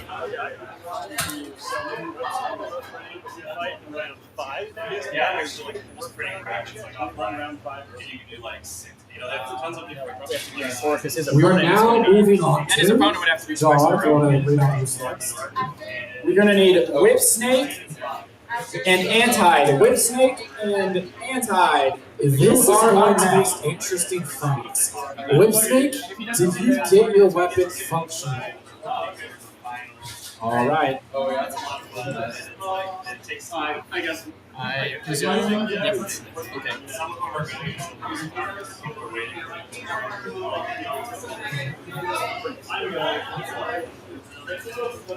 We have a decision from that last fight. It is a unanimous judge's decision for Prince. Congratulations. You only have to beat Bob now. Well, actually, no, you don't. Bob's not in your match. We have to keep working. We might be able to make back as a winners. I think it makes it. Up now, we have Whip Snake and Ant High. Whip Snake, my friend, are you somewhere? Yeah, robots here. Whip Snake's over there. Whip Snake, I have a question. Is your weapon functional right now? We will see. This is going to be a very interesting fight, and I must say, and again, rock, paper, scissors, and combat robotics, it is going to be a tough one for Whip Snake. Beater bars are rather infamous for how fast they spin, which is the horizontal's worst enemy. The best bet that a vertical weapon has against a horizontal is spinning so fast that relative to the vertical weapon, the horizontal blade basically doesn't move. That lets the vertical catch the upper side of the horizontal weapon and send them into the ceiling. Because otherwise, you have to deal with the fact that a horizontal weapon usually has a fair bit more power and a fair bit more reach than a vertical weapon. I did see a spin up there from Whip Snake. It didn't sound very fast. But that could still be enough power That's full to do damage to Anti. All right. Let's get this ant-weight fight started. Anti, are you ready? Whip Snake, are you ready? All right. Lights, are you ready? Yes. You're just dragging it out to see the time. Who coded this? 3, 2, 1. And we are off. This first engagement is going to show us a lot about how this is going to go. And that weapon is not spinning off fast enough on Whip Snake. Oh no. Here's hoping that the better driving ability of Whip Snake apparently is going to be maybe enough to get around to the edge. That means that those are some pop-ups onto 2 Anti, but that is a pin 4 with a Whip Snake underneath 6 Anti. 7 8 9 10. Release. That is a full pin. That is not what I was expecting for this. But good for Whip Snake on that. If I were any kind of this one, I would start taking things a little bit slower, or at least as slow as I can, feed my weapon into Whip Snake. If Whip Snake is unable to spin their own weapon, you have free reign almost to chew at them. Meanwhile, Whip Snake wants the opposite. They want this to be fast and dirty. They do not want to give Anti enough time to think about getting weapon engagement. They want to keep it messy and they want to keep it quick. Because that's how they're going to show aggression. That's how they're going to be able to avoid that weapon strike. That's how they're hopefully going to be able to find a place where they can land another pin. That being said, we have seen a lot of pops because so far, Whip Snake doesn't have any weapon engagement. That's all Anti, popping Whip Snake up in the air. We don't see a lot of damage, but that can change. All these little hits, each one adds another possibility for something to go wrong with Whip Snake. We do see some sparks, which shows you that Anti's weapon is going fast.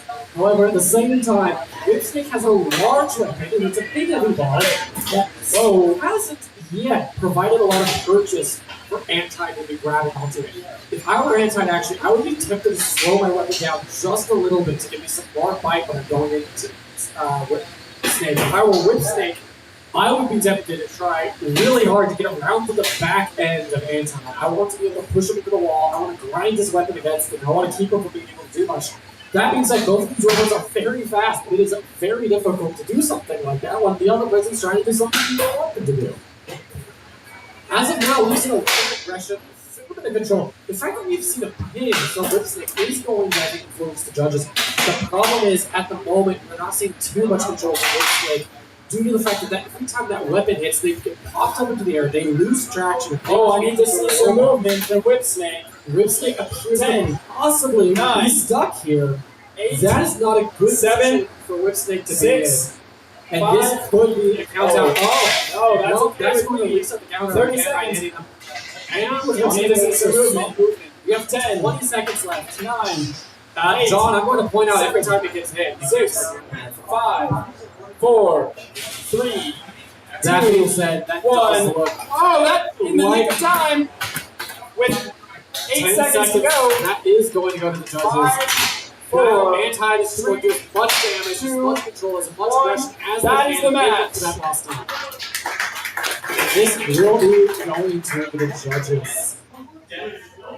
Unfortunately, with that not functional weapon system at the front there, this is just a very difficult fight for Whip Snake to do.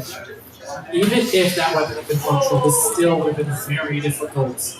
Beater bars spin very fast, as you can tell by those high shooting sparks we saw. It was just the quiet hum of that bar. Meanwhile, Whip Snake with a horizontal bar would have just had to get to the side, would have had to use the wheels. But again, got a functional weapon. That's not something we can do.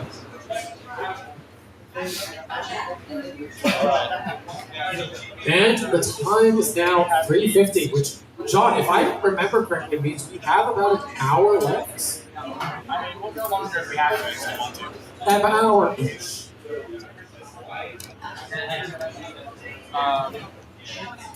Okay. And we have our judge's decision for this last match. The judges have decided that our victor is Anti. Let's have a round of applause for Anti. Who are we going to go with next? Which bracket? Next up, John, we have...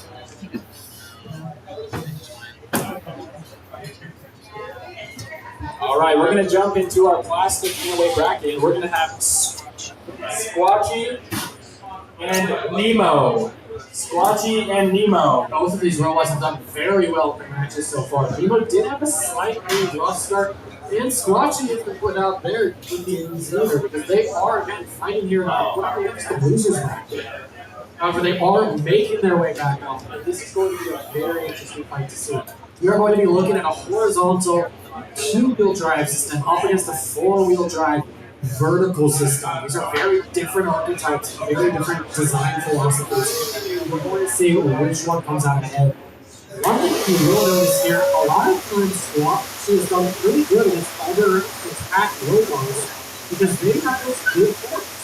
I don't think you see it. It's like a Bob and Trinity. There are many robots that have good and quick forks. They're kind of hard to get right. That being said, Squatchy does have good forks, which makes it even more impressive is the fact that they have good forks for wheels. That is difficult. That might not sound difficult, but it's actually very difficult to get right. If you only have two wheels, you can use the tips of your forks as your fourth or technically third-ish contact points. You can drag those forks along the ground, especially in a metal arena like this. Even though there isn't big sand in the middle, as long as you're careful, you'll be fine. With Squatchy, you can't do that. You don't have the ability to just drive onto your wheels and drag your forks along the ground. You have to make sure everything is flat. You have to make sure those wheels hover, basically. You have to make sure everything is in line and those forks are just barely off the ground. Because otherwise, you might as well not have four wheels. If you're driving on your forks, you're only using two of your wheels. Unfortunately, mathematics says you can only have 2 points that are touching a plane. If those 2 points are collinear. If you want 3 points, they all have to be in a perfect line. I said that a bit awkwardly, but someone can do the proper proof if you want. The next fights, I think we gotta go through round 5. No, we gotta do Renegade. All right. We're going to have Nemo and Squatchy, after which we will have Gyro and Renegade. Would you be good with Renegade?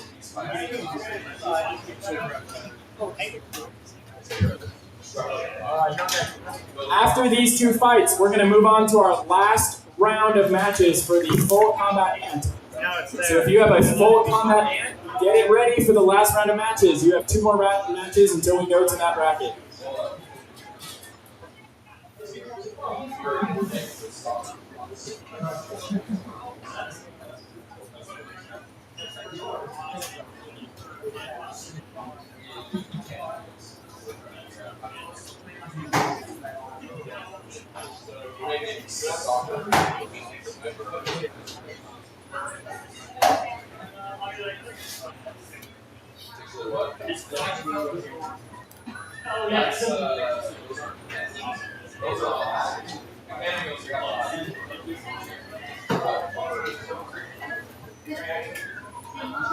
So modules, they have basically offsets, offset.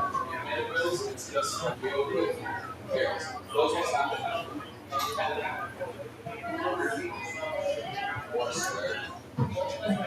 Yes. Omni wheels are the triangle, and then yeah, the fan wheels are the square.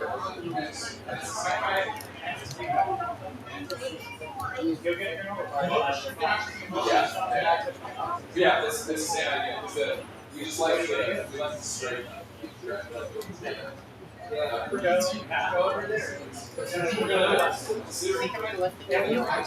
got it.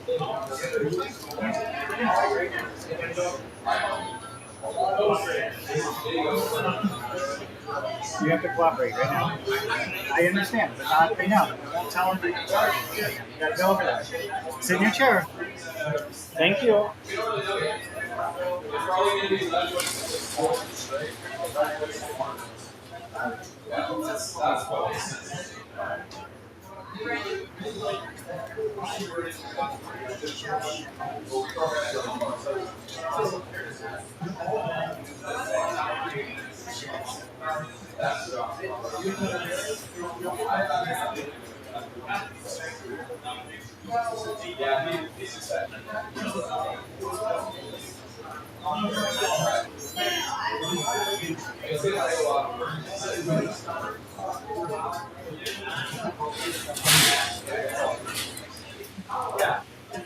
All right, we've got our next match ready. Nemo and Squatchy, both fictional characters. Here, I can flip you over if you come over here. All right. Oh, never mind. I mean, I guess that worked. Okay, do we have all of our judges ready?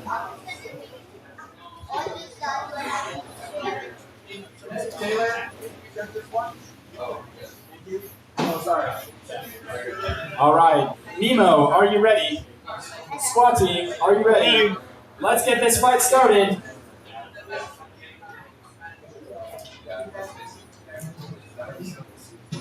Three, two, one, fight! Both weapons spinning up. Oh my goodness! And Nemo strikes him against the wall. Squatchy is upside down, trying to get the right side up. Does Squatchy get up? That's the question. Yes, he does. Big. But Squatchy is finally right. Wow. Squatchy's actually walked away from Fortune with a leg. Going up the full base against the horizontal. That's good move. Has been learning a lot about stuff on Nemo's weapon. Nemo's weapon is still going strong. If they can get the side of that ledge with those little flanges on, they can hopefully get it off to do that.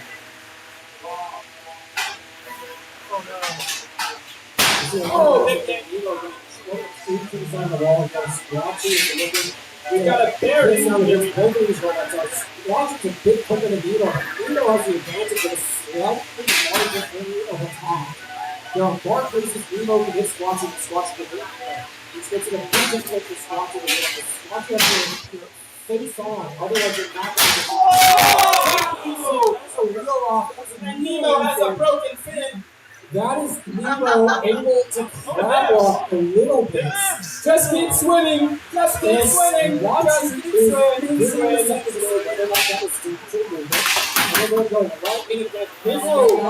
Wow, it's dancing. Nemo is going to gyroscoping around operating with Squatchy's looking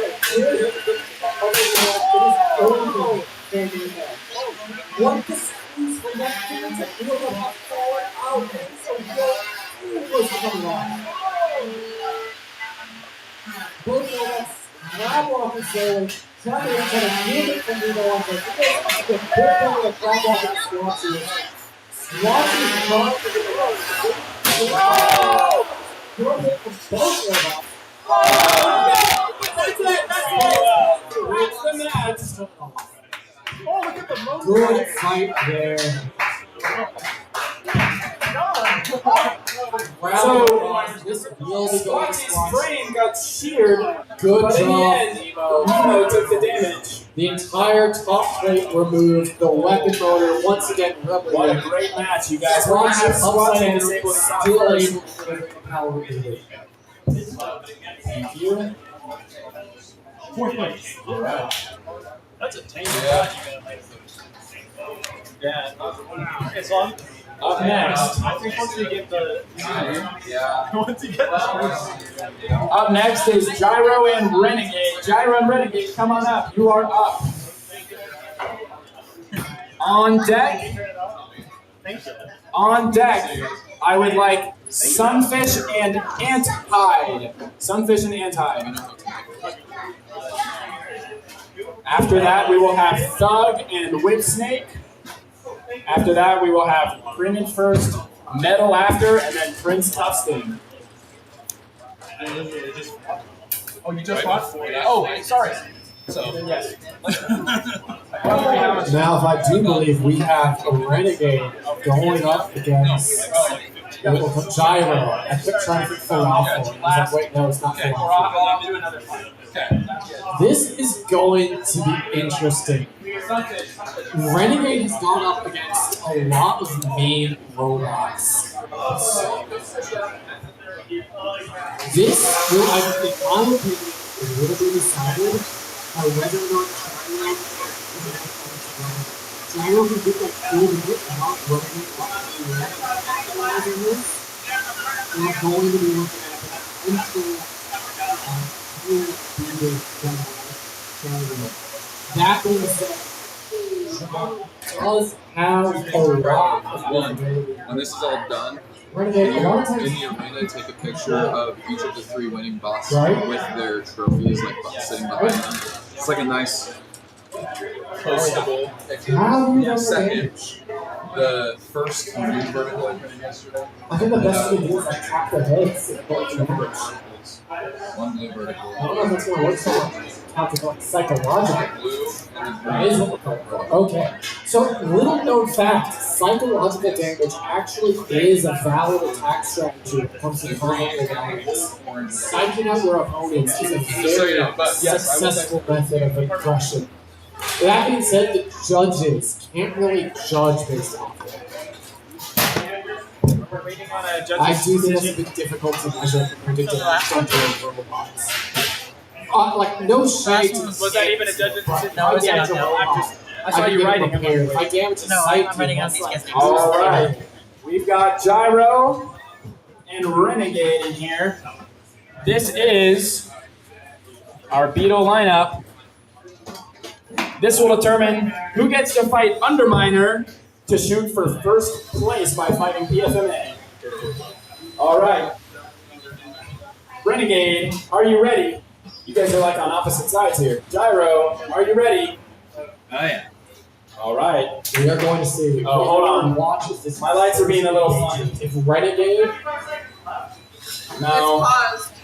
if Renegade get underneath, Sorry, Gyro, guys. Technical difficulties. this will be interesting. Don't worry, it'll count down. 3. Yes. 3, 2, 1, fight! We want to see if Gyro is looking to be able. Oh, that is not a good first engagement for Gyro. Gyro wants to be able to hit them on those weapons. Renegade for 1, a lot. 2, 3, That is going to 4, be a very quick 5, finish. 6, 7, 8, 9, 10. Release. And that's a shifted belt on Gyro. Gyro, I'm gonna need to see some movement. That. Yeah, that is a belt falling off the weapon motor, Gyro. No, it's kind of on there, I guess. Barely. That is very close. It is held on by It is stuck in position here. There we go. It is now free. It needs to make use of those fast wheels to be able to move anywhere. It looks like the arena floor is now just uneven enough. Gyro is no longer able to bounce. Right back on the top. Wow, we got a flip. Renegade giving them a nice flip over. Wow, these are two fast robots. Gyro is having difficulty spinning that weapon up fully to speed. It's now going to turn to a fork battle. That is not a winning fight for Gyro. Renegade is designed to win these. Meanwhile, Gyro is designed to get chunks out of it. Is this a modified SCP thing? It is not. Okay, similar visual. I was going to say, it doesn't quite look at it. You have something more on top than we do. You are seeing a lot of good engagement here from Renegade onto Gyro. Gyro, again, that weapon looks like is just having major difficulty staying up to speed, unfortunately. It looks like there's something going funny there. I think the belt is either partially stuck to that motor or is having a bad day. That does mean that Renegade is having a better time at this. Both robots and Jennifer, like Show and Aggression at the moment, though we do still have one pin for Renegade in this fight, while Gyro has got a few hits, but not much more than that. 1, A lot 2, of height. 3, Really? 4, It's coming from 5, Gyro's wheel. 6, 7. Oh, never 8, mind. That is actually 9, Gyro's 10. That's a weapon. pin. We've got 1 minute remaining. Interesting. I think we do have to give Gyro some credit here, despite not being a control bot. Their forks are doing their job. And the unfortunate reality of it is Renegade, this is Renegade 2, and Gyro is fighting the fight they 2, were not made to 3, fight. This 4, 5, 6, 7, 8. That is going to be 10. That's a another pin. pin. That is 2 pins for Renegade against Gyro. Without that weapon, Gyro is in a very bad spot here. As you can see, their wheels have also coated this entire platform with a very nice light dusting, which is going to impact everybody's 20 seconds. Uh-oh. It looks like Renegade has lost some of their drive ability. Looks like they picked up something on the floor. Unfortunately, that is going to be Got a do-si-do in the last 7, 6, 5 seconds, 4, 3, 2, 1, and that is the match. And this will be going to the judges. Can we get a functionality test? Drivers, can you show a quick functionality test? Show your weapon and drive system at its best ability. Okay, we've got. We are having some minor drive difficulties. Gyro, can you move? Out of Gyro.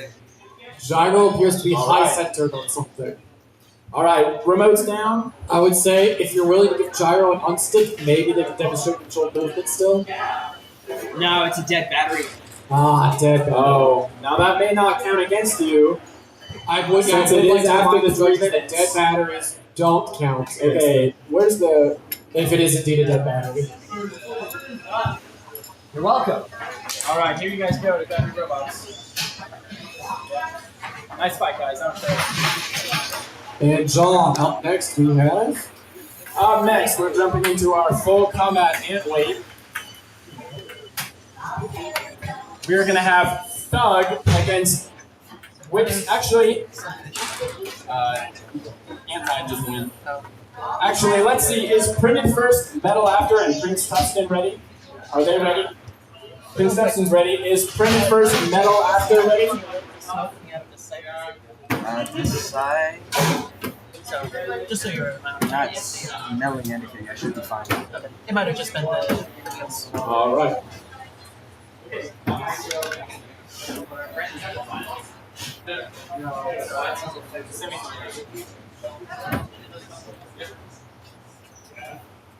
All right.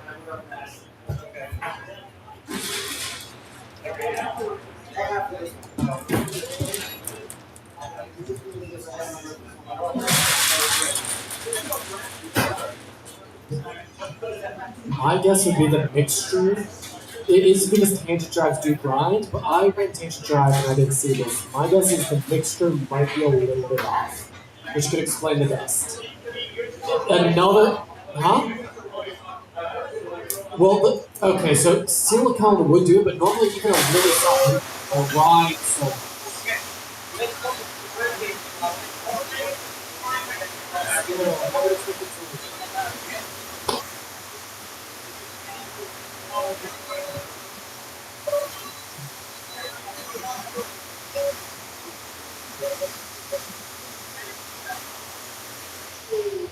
the other thing is you have really fast motors, which means they're cutting very slow pieces.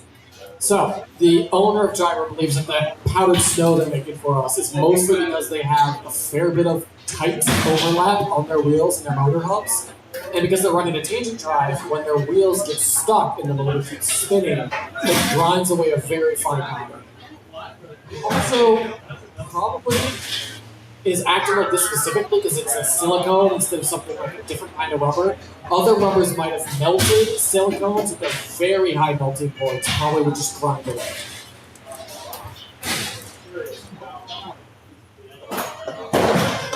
Which actually is a good point, because earlier I was wondering why you would bother using silicone for the event where VitaFlex usually is something you see.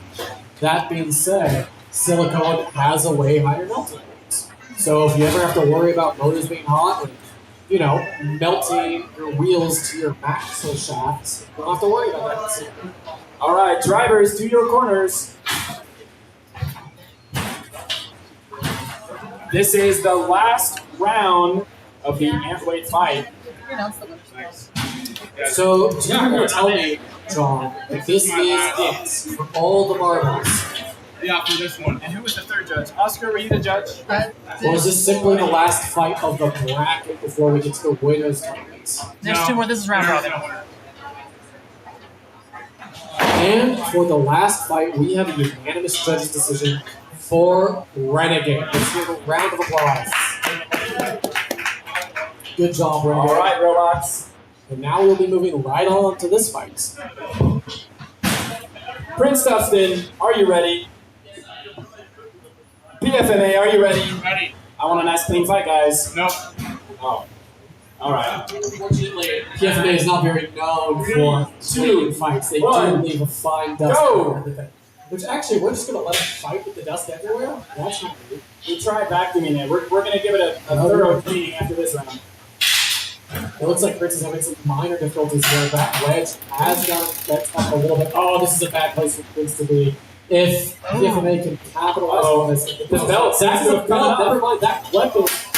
Oh, that was Prince's belt. Prince's belt. Oh! That was unloading system. This is not good for Prince unless Prince can get slipped around and see that wedge. Oh no! They're going to be bouncing up and down. They are back, but now that wedge. Oh man! Shake from that Prince. That is a low bottom of Prince. That. Oh no! This is. We now have PFMA doing what it does best, which is purely violent. This is PFMA's model. Oh, this is what they. That's a belt. That is a weapon. Can you guys get unstuck into the top plate? No, I can't move. And I do not believe those. All right, we're gonna do an end stick. We're gonna pause. Remotes down, please. Thank you. That is. All right, we're gonna use the professional tool. John, be careful in case that weapon is still up. Okay, that we're good. Shit.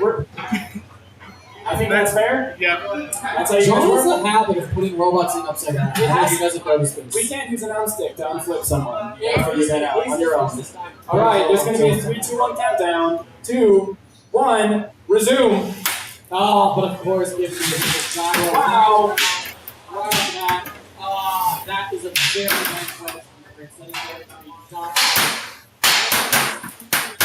Into the sidewalls and make them damage themselves. This is not Always upright. Especially with the delicate drive system down. They are on 3 wheels, and once again, this seems to happen somewhat quickly. Oh, a screw came loose. 3 wheels against the I don't know who that's from. Damage to them. That looks like there might only be 2 wheels functional on Prince at this point.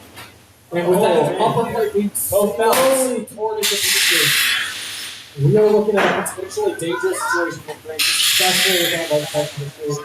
It's nice to know, however, that Prince committed that fighting this into the very end. This will be a Prince's decision or a knockout. They are not willing to give up here. 1 minute remaining. We see the robots going at it hard. This is aggressive. Oh, there's a wheel. Thankfully, oh, never mind. I'm gonna need to see some movement from Prince Dustin. Prince is down to 1 single functional wheel. Unfortunately, I do not think PFMA is going to let 10. him tap out. That's a tap out. That is a tap out, ladies and gentlemen. That round goes to PFMA. Moment of silence for Prince. What a great fight, guys. Just a reminder for those spectating, our full combat ant weight, the class you just saw, each of them, there are 6 robots, and they all take a turn fighting each other. Whoever wins the most matches wins.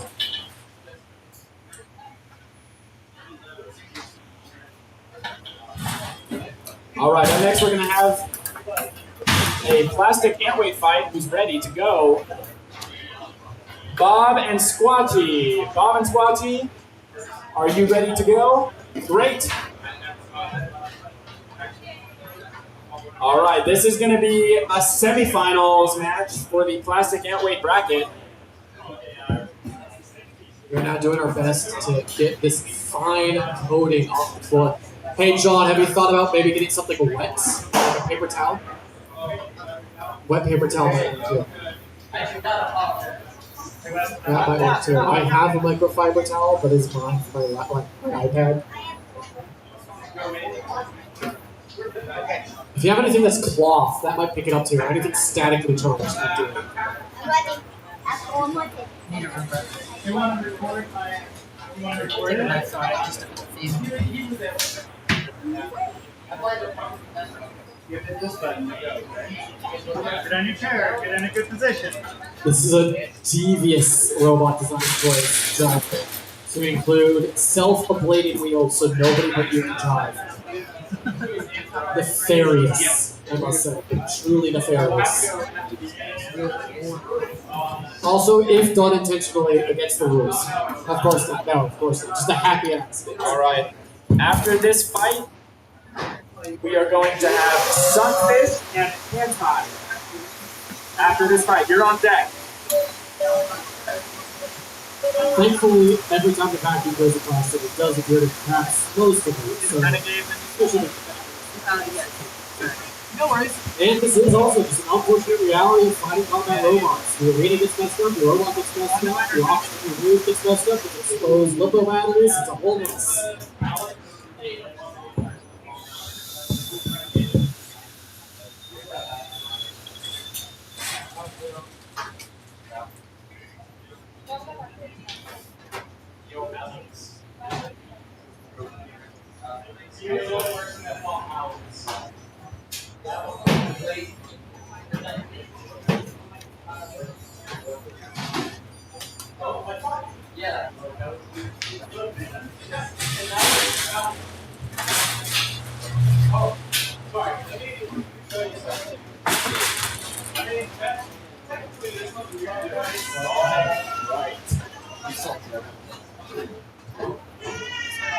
All right, it looks like we have a fight ready to go. This is going to be one of our semifinals.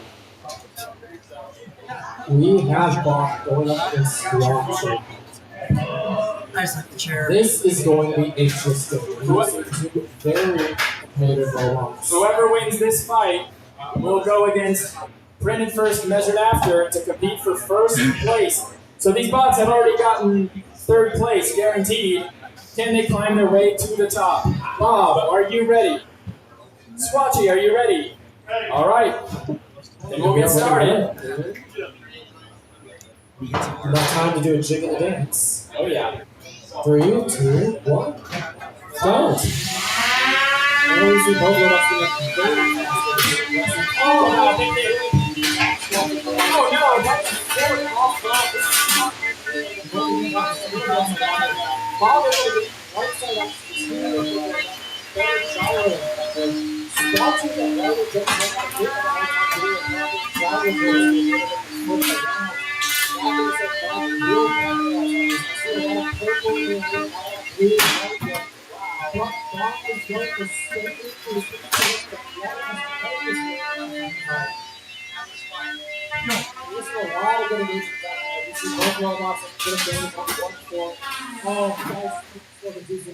Oh, I need to see movement from Bob. That is, there we go. back in action, both robots circling, around each other. Watch it. It's a step and a little bit faster.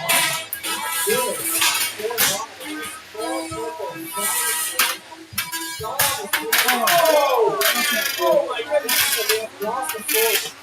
Bob is jumping that down. Both. One fully forward and literally trips and the rest of the robot home. Rocket says Bob is in the calculus and calculus with this.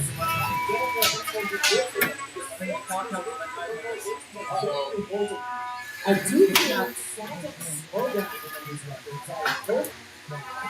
But this is the temporary. That's our last minute and a half. I'm having trouble moving. Those robots also been going to drive Squatch are a little bit unpredictable as well. Bob is having to work on their pad blocking skills. Squatch seems to help their footing really well. Something in that seems to free up Bob's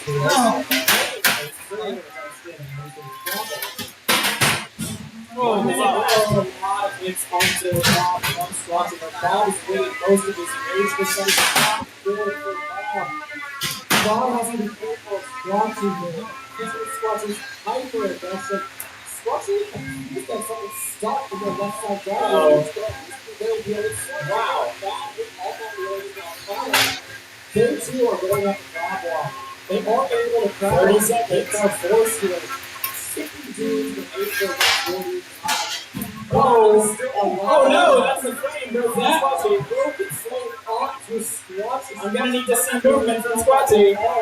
10, 9, 8, 7, 6, 5, 4, 3, 2, 1, and that's a knockout. A win for Bob. Second. Very good shot at Squatchy. Bob was just able to hang it for long, make more durable, was able to avoid any significant structural damage. Meanwhile, Squatchy just got that unlucky crack along that side rail and left them completely unable to move, leading to that knockout. Congratulations, Bob. Squatchy, if I understand correctly, is one step closer to fighting PFMA once again. Up next will be Antide and Sunfish. After that, we will have, let's see. After that, we will have Thug and Whipsnake. Bro, y'all better take 5.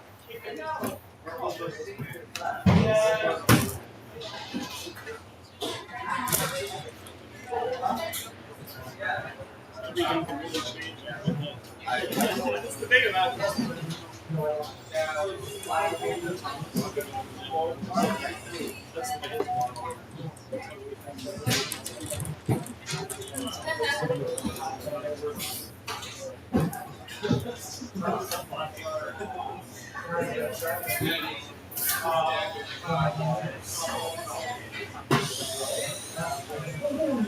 We now have Antide going up against. If I can see over there, is that Sunfish that Antide is going up against? It is. This is going to be an interesting engagement. Sunfish, this is kind of almost what we were designed for, right? We're designed as squishy soft materials, made to take a hit. Antide is designed to give you a lot of hits, if I remember this correctly.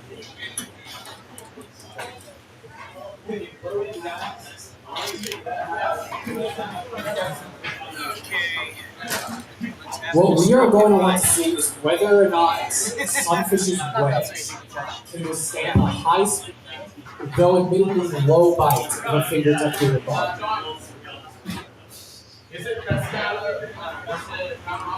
If it can, they might be able to push around Antide a fair bit. If they can't, Antide is going to get in a lot of little hits off, going to get a lot of little bounces against. Alright. I think those are It's fun to see them a little beat up. Oh, yeah. You got little holes in the ground.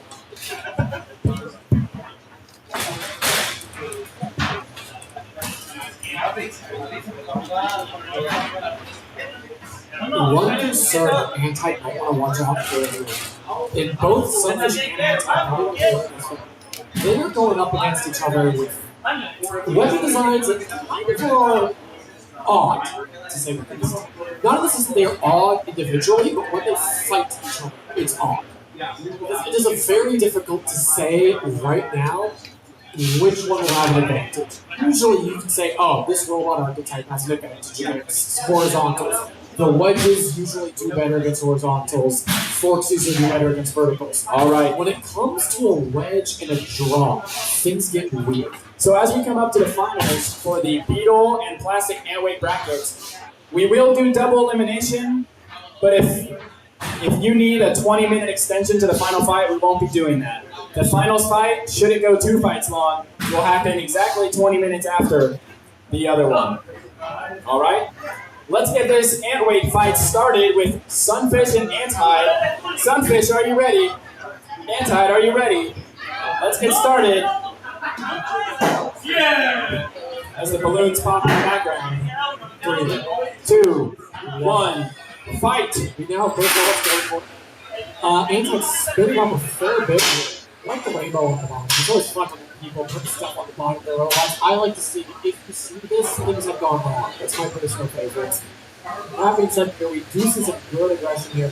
And it looks like Sunfish's wedge wasn't able to withstand the impact of this beater bar here, which is not a good initial sign for Sunfish. That being said, they are still doing pretty well overall here. Do not see a lot of damage done to this Sunfish yet, even though they are upside down. They are still exhibiting a good amount of control. Maybe not aggression, but they haven't been absolutely tossed around all the time here. This is where Antide is looking at good catches. It looks like there might be a slight problem with one of his wheels. There may be some difficulty driving forward, actually.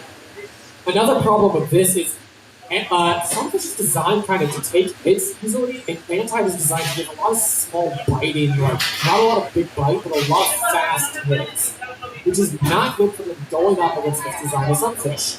If I personally was Antide, I would try to spin my weapon almost as slow as I could while still getting hits, and give me as much bite as possible.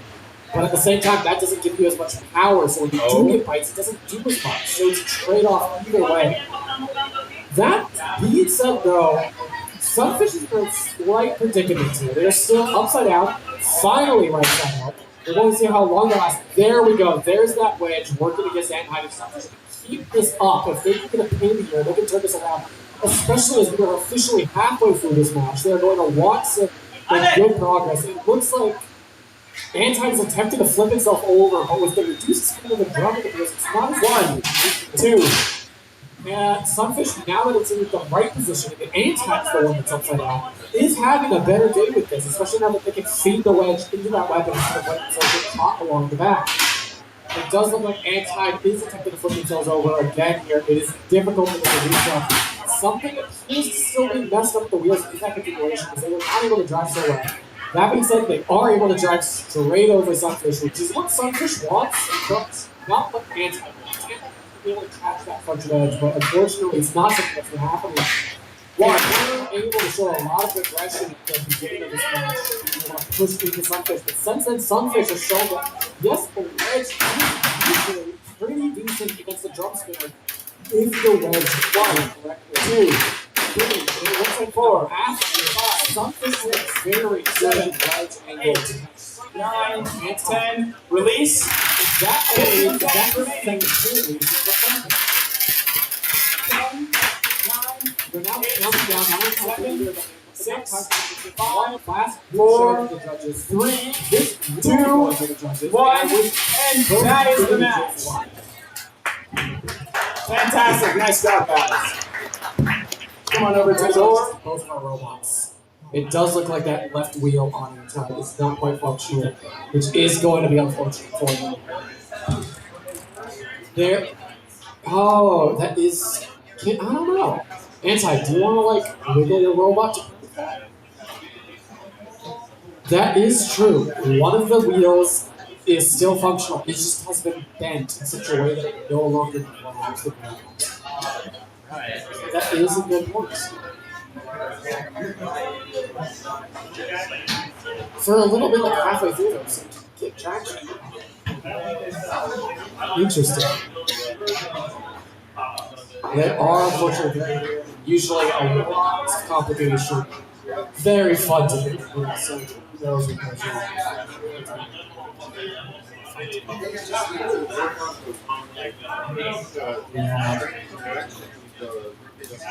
if I was fighting, I would be so tempted to get a long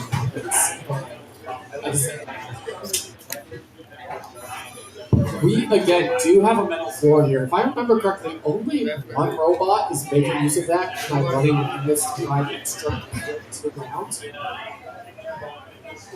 So it's not uncommon to see people run magnets. My guess is there's not a lot of metal floor arenas in Utah.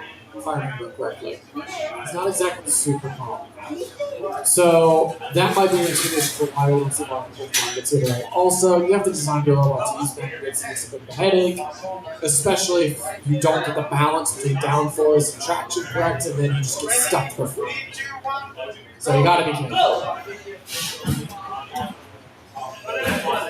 Over there, you do see we still are running our balloon robots. If you guys want to play around with them, I believe it's $7 for a ticket. Or, as these games always go, cheaper if you buy a lot more tickets, as there is.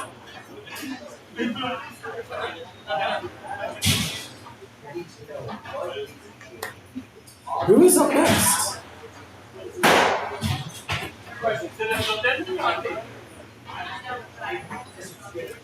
I believe it is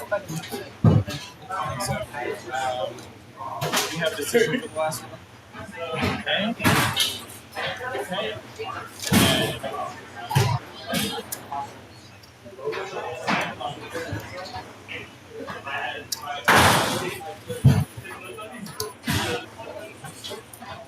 And the judging results are in.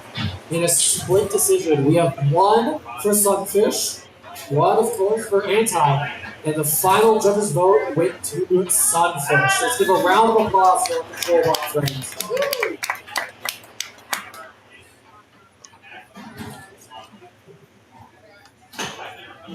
All right. If anyone is able to volunteer to fight, we'll take that as well as grudge matches. Up next will be Thug and Whipsnake. I think Casey wants One more time. If anyone wants to do a grudge match, or if we should do a rumble. He hasn't even touched If anyone it. wants to get I had him set a timer. I'm usually pretty good at So that's the tough part. Is he has If not, Whipsnake and Renegade. They're both like not ready at all. relax for a little bit while we wait for They robots just to reveal went. themselves for the next match Wait, to get underway. did they go? They just went. Oh, because they had. Wait, so Bob walked up to here. Oh, because yeah, they fought there. Oh, and now they're going again. Okay, gotcha. No, They that can fight 3 times in a row. That does look confusing.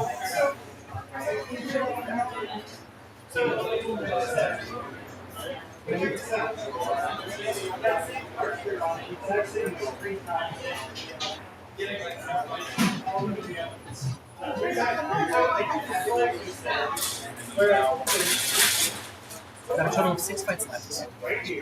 Okay, For some reason, got a really good hit. This fight, you very lost.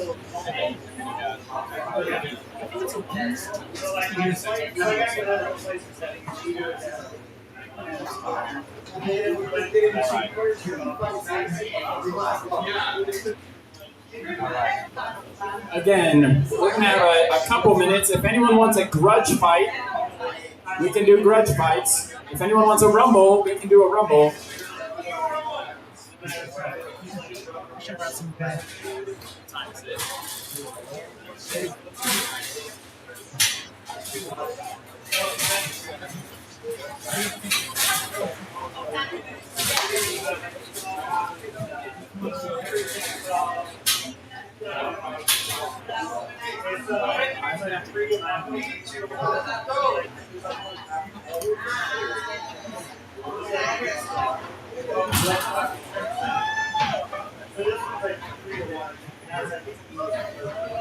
All right, up next, we're gonna have Thug versus Whipsnake.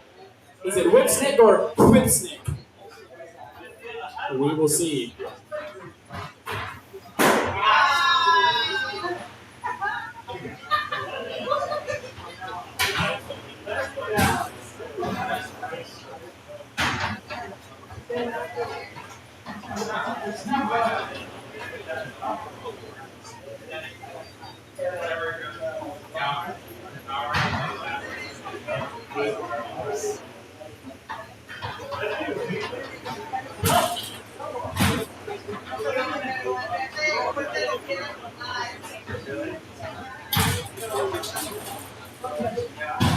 After this anime fight, we will have the results of our Rumble. Round robin, my bad.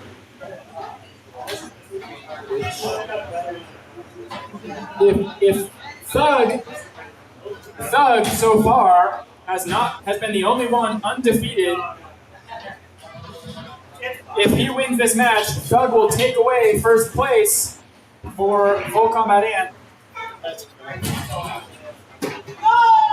Whipsnake has been fighting hard as well. He can maybe take this away from Thug. Can Whipsnake take away Thug's undefeated streak? When's the last time you've seen a wedge forkbot go undefeated? Hey, I haven't seen the signature toss across the arena. Hey, guys, can I have your way? Sorry, I was going to do that.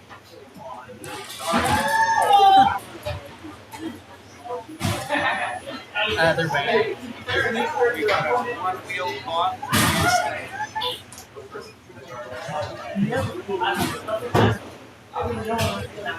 That's going to affect a little control there.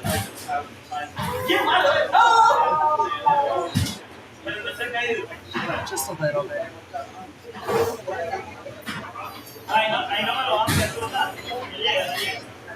All right. And judges, you should know Whipsnake is fighting with just one wheel, so they shouldn't be docked any points for their. If at the end, if they still have one wheel, they shouldn't be docked points for that. But they could be docked points for control if they can't effectively control the match and be aggressive. Bots, are you ready? I'm ready. Thug, are you ready? Whipsnake, are you ready? Let's get into the last ant-weight fight of the day. Ladies and gentlemen, we 3, are 2, 1, fight! And Whipsnake, despite missing a wheel, has a fully functional weapon this time. Wow! Oh my And it's goodness! making itself known. That is appearing to be a smaller weapon. Thug is playing it cautious. Difficult against force, but you know what? Working weapon is better than one that doesn't. 1, 2, 3. This is going to be interesting. This will come down to whether Oh my goodness. on to This is why we have steel walls, folks. It should be noted that screw is from our wall, not from the bots. Oh my goodness. Wow, there's another screw. Who put this arena together? Fire! Let's see. Doing his best to keep Whipsnake under control. Whipsnake does not want to be under control. Whipsnake wants to grind the weapon into the car. Whipsnake is upside down right now. It's not the best. Slithering its way out of Thug's One stick! has been Hey, you got a shot on my wheel. Does that count? Hey, we called it as fast as we could. All right. It Hands appears on that the Thug is controllers. managed to get stuck. Thug is allowed to have Did one you put the unstick rubber before band the last back game. on? So we will be giving that unstick.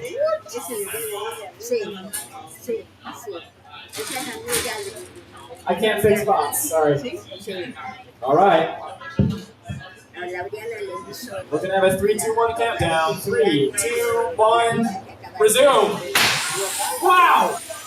Good hit there for Whipsnake.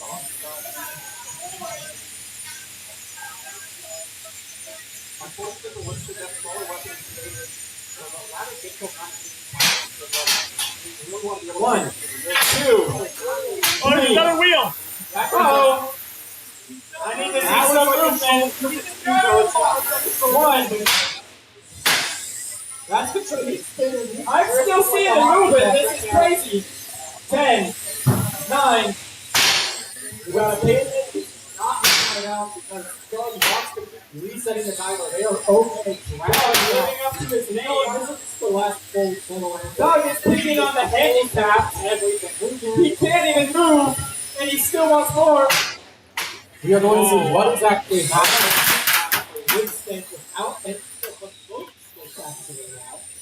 Against against a Thug, just not care for proprietary. 1, 2, 3, 4, as much as they 5, can. Whipsnake is down. 6, 7, 8. That's not great. 9, 10. That's a pin. Natural.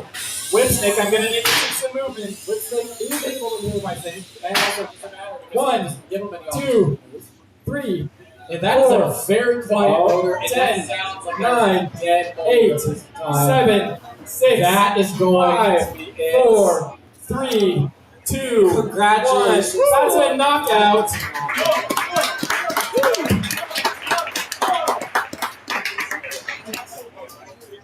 And our first place winner of the full combat and bracket, Doug. Let's have a hand for Doug.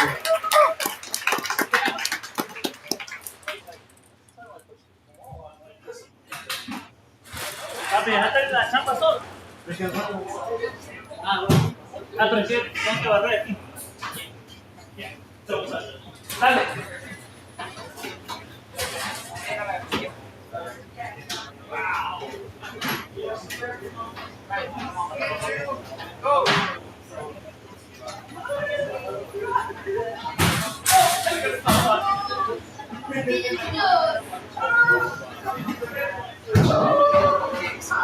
Yes, you get points. You get points for having no wheels, yet being one of the most mobile robots I've seen. I've seen robots with wheels move slower than you do.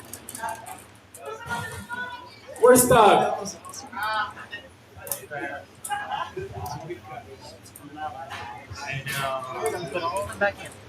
These are the rings.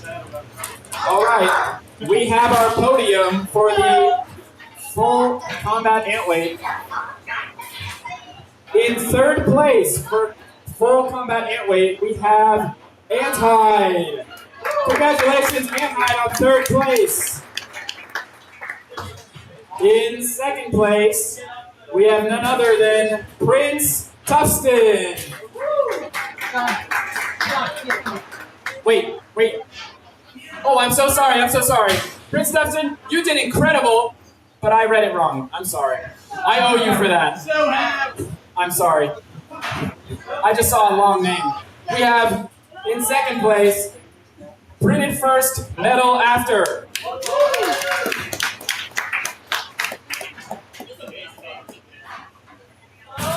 And in first place, we have Thug. Congratulations. Is there anything you'd like to say? I'm surprised this spot won because it's its first event. I'm very happy with it. That is incredible. Well, congratulations. That was great. And we're going to finish up our other brackets here soon. And Doug, if you want. Okay, nope. All right. I'm embarrassed. I read the wrong name. Hey.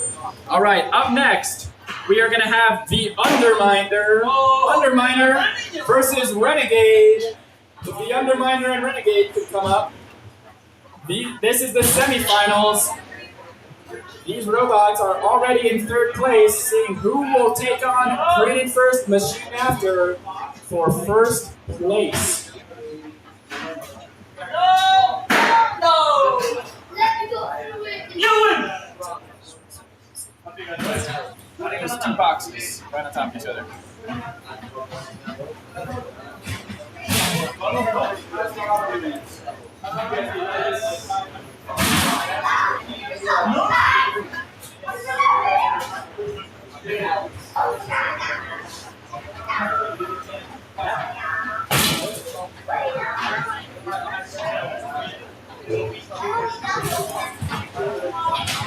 All right, we have Renegade and the Underminer. We're going to do a weigh-in.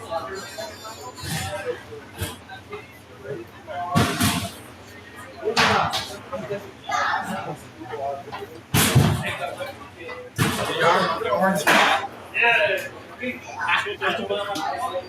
All right.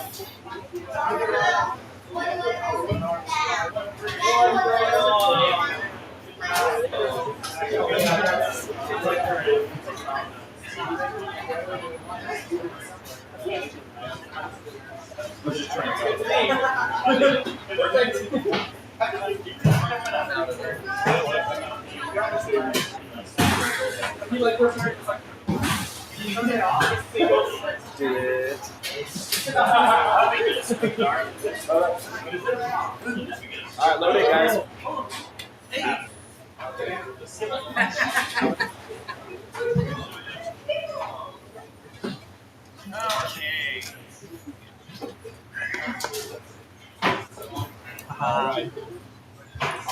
just a reminder to spectators, do not put your head against the glass. Make sure to watch your kids. No heads against the glass. Robots may go flying. Kids screaming.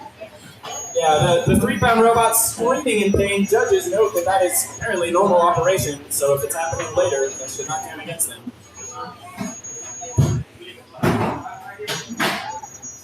All right. We're now going to see a control bot go up against a very vicious Undertaker. That's right, Renegade. If you guys want, come on over. This is going to be a wonderful fight. Renegade, are you ready? Underminer, are you ready? Let's get started then in... Renegade, I will say, we have a little bit of suspense. In 3, 2, 1, fight! Unfortunately for Renegade, they're going up against a very fast Wow! But One, they are still two, good initial pin on Undertaker. 5, that is a very 6, good job. 7, 8.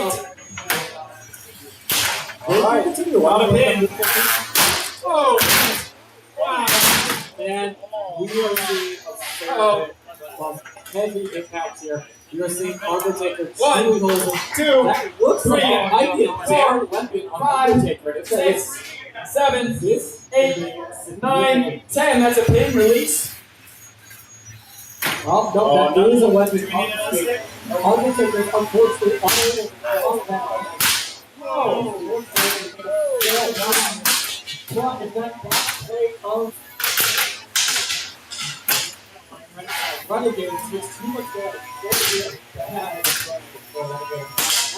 Undertaker has lost almost 2 pin divisions so far. I think he's really proud of that. We need an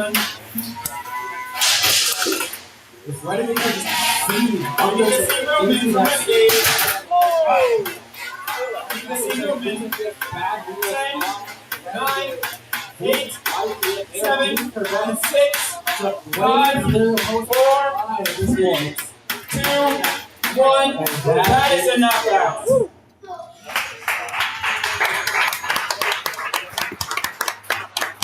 Congratulations. Also, I would like to say, John, are we sure that's a robot that can't move or is that a stuck robot? Let's double check. If it's a stuck robot, I believe this match continues, yes?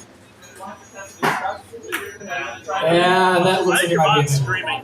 Congratulations, Renegade on 3rd place for Beatles. Let's give it to Renegade. The Underminer will go on to fight for first against the first machine after. In the meantime, we will have our plastic and weight fight with. Was that Sparks? Neat. I'm gonna pretend I didn't see that. Printed first, measured after, and Bob, come on up. This is our finals round for our plastic and weight. Now, because printed first, measured after has not yet lost, and this is a double elimination bracket, if Bob were to win, they would need to win 2 matches in a row. And printed first, machine after only needs to win 1. Let's see how this goes. If you guys would like to gamble, you can place your bets up at the front with Sophie. She will take your bets. We do not gamble. This is I would Utah. like to repeat that this place is not regularly gambling area. People say So we will not be taking bets. combat robots, just like Big Hero 6. Yes, just like Big Hero 6. Placing bets. Oh.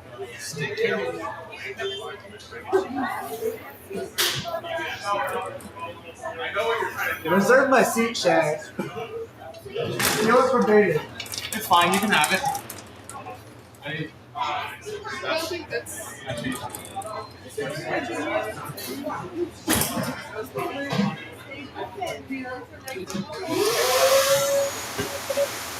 Got it for me?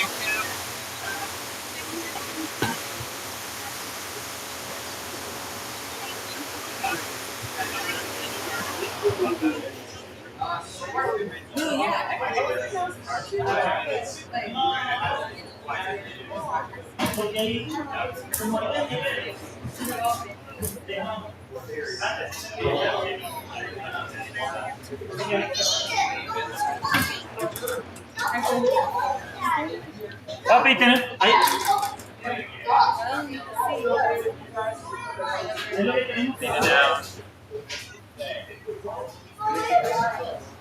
can't tell if I'd rather put flowers to the floor. They're both nice. I'm not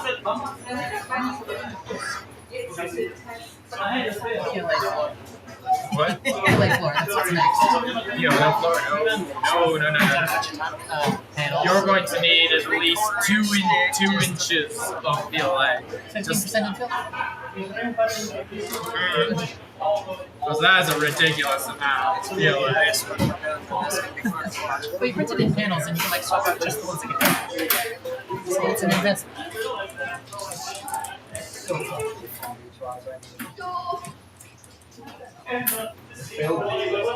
And you know, once again, it's tempted to Just makes it jump jump down to to the the floor, which is like a lot of fun in this thing. Give me 4 down. It's so tough. Corbin uses wood. And then what? Daniel's the one who has to repair it. So well, I wanted to repair this last time, but That's our first place. I We're charging mean, you. it turned out alright. yeah, he kept all the stuff in his garage instead of our pond. That's all like something to do with what we got. But But he doesn't have this. well, he's on it now. So we're still on the first side of the too. I was going home from the fair last night. I was I'm happy. Do we want anyone besides people that are in the finals? What? You're in the finals. Yeah. I feel like we just had this fight. No, really. We fought. This is the good fight from last month. I got a cardboard bot and an over and out that want to fight, but I don't think they do here with a Peyton will fight the cardboard. I'll fight it after my fight. I was hoping to get a rumble together. Yeah, I want to do a rumble after. No, your share range. Oh, we started 5. How much? No, they're trying to have from 5 to 6. Well, fine. I'll just go put all my robots away then. Well, you can have over and out fight the cardboard. I actually should do that. I think the cardboard is too low. It's hot.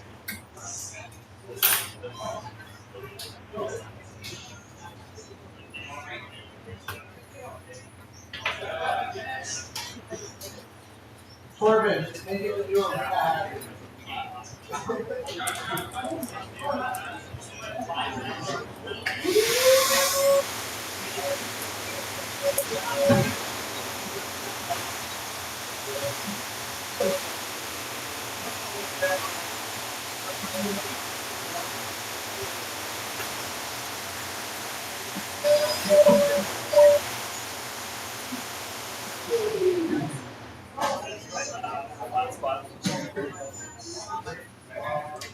I don't know who.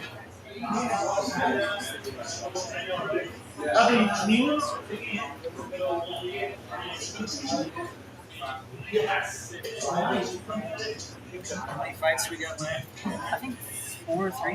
1 here, so the possibility of 2 wins. Yeah.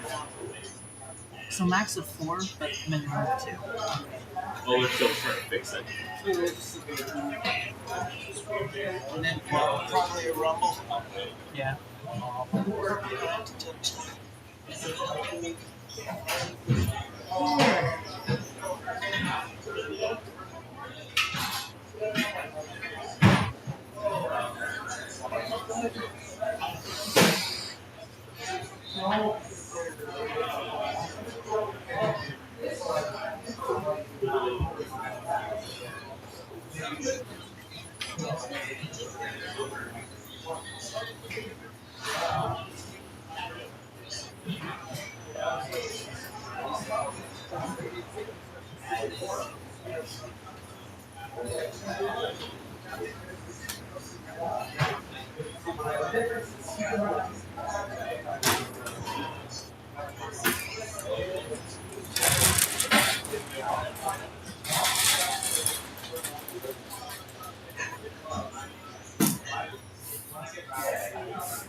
There you go, man. That's all 4 minutes.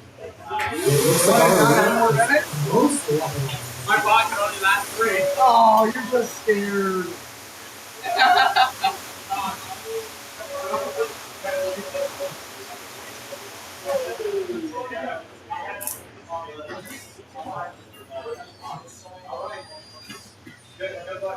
Hey, Baden.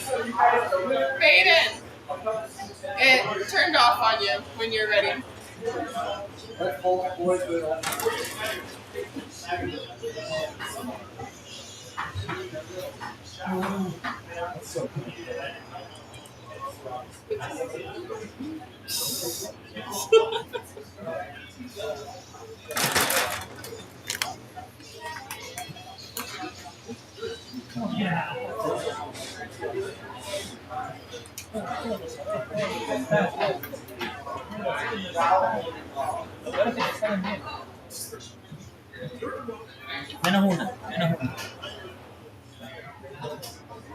Yan ang una sa labas.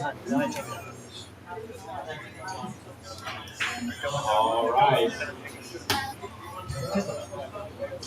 Again, this may be our last match.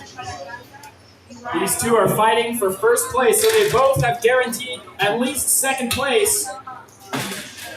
If the pink bot, printed first measured after, wins this fight, that will be it for the classic Antway bracket, and he will take first. In order for Bob to take first, he needs to beat printed first measured after twice in a row. Just so you builders know, if Bob does win this match and we go to the next one, you guys will have 20 minutes to get ready, and we won't have our extension, okay? All right. For the sake of your business, we can do one and done. Let's get this match started. Bob, are you ready? Yeah. Bring it first. Are you ready? There is some apprehension in that voice, Bob. Let's see some confidence. 3, 2, I think my money's 1, fight! Oh, it's fantastic. I can't actually walk it. Once again, look a little bit long.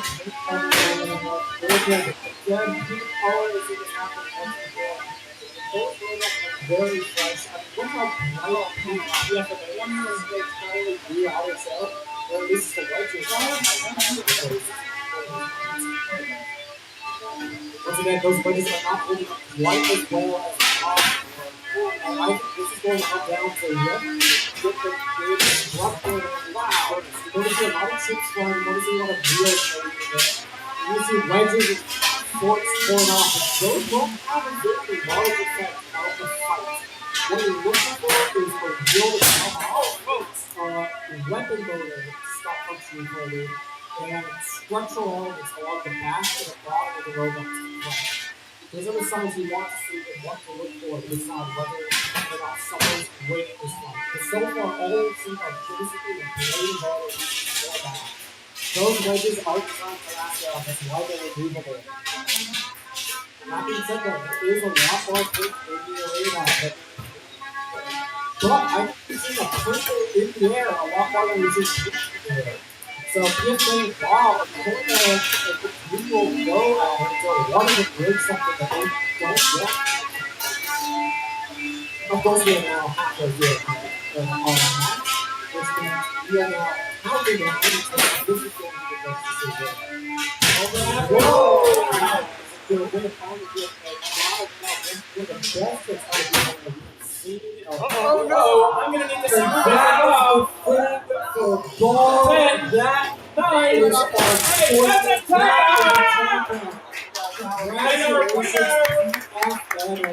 Our winner is Brennan first ever after.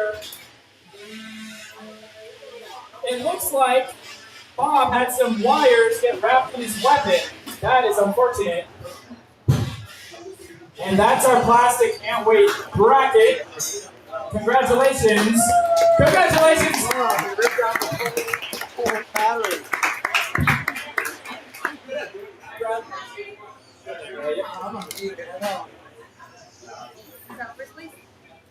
Yes, so that's that bracket done. Now we just have Beetle. Nice. And then. That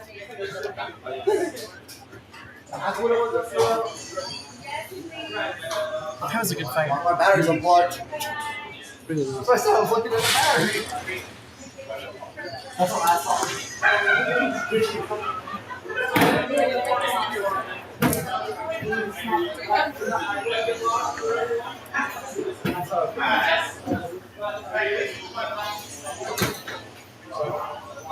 Right. I just missed it.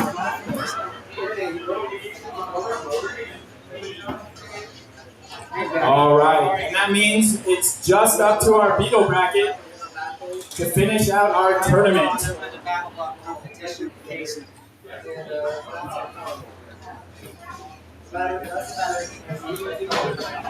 So are you looking for brass? So the card is the only one with brass right now. So you have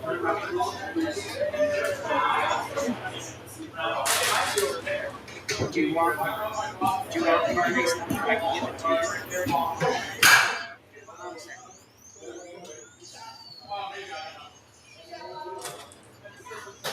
In the meantime, we're going to have a little grudge match.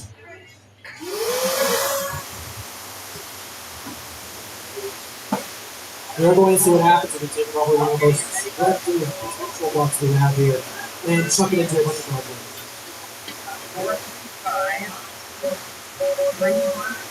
We got third place.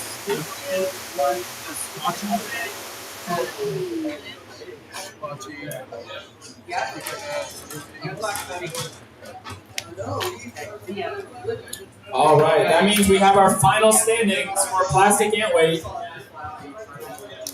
For plastic ant weight, in third place is Squatchy. Hands off to Squatchy. Nice job.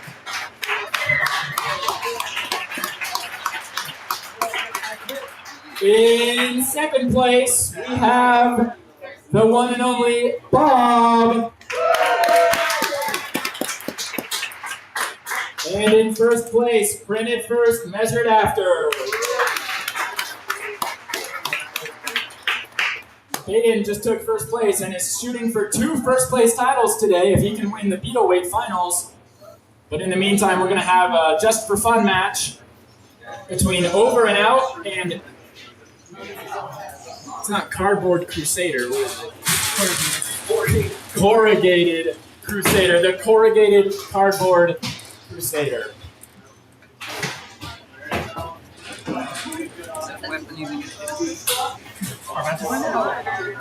So that's cool. I like that.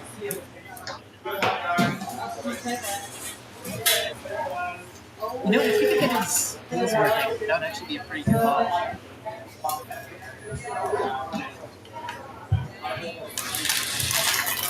We are going along. How much damage you could do to a box of cardboard? Hopefully.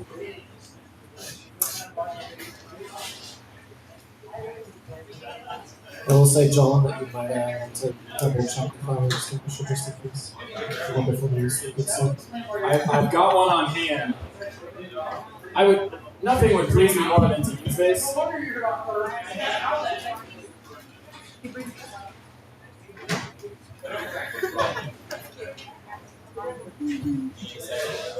We have it for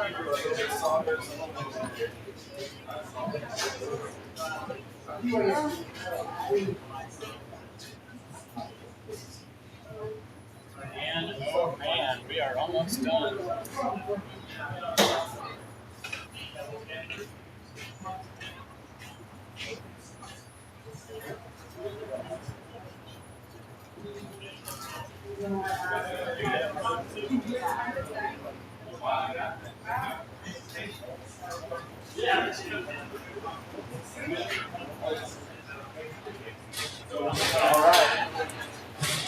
We're gonna send it.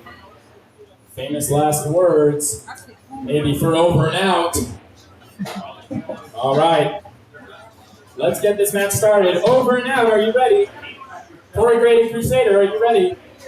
Let's get this match started. Fire extinguisher, are you ready? Okay, 3, 2, 1, fight! Quiet weapon.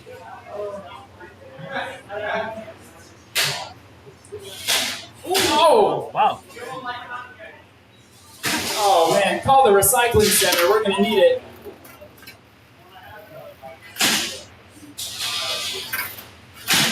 I'm gonna predict over and out gets high centered on a piece of cardboard somehow. Oh my goodness. It's just chewing through it. I think technically the rules are if a robot loses 51% of its weight, it loses. Have you ever measured cardboard? It's not exactly heavy. It's 3 pounds of cardboard. Oh! It's like 2 pounds of robot and 1 pound of cardboard wrapped around it.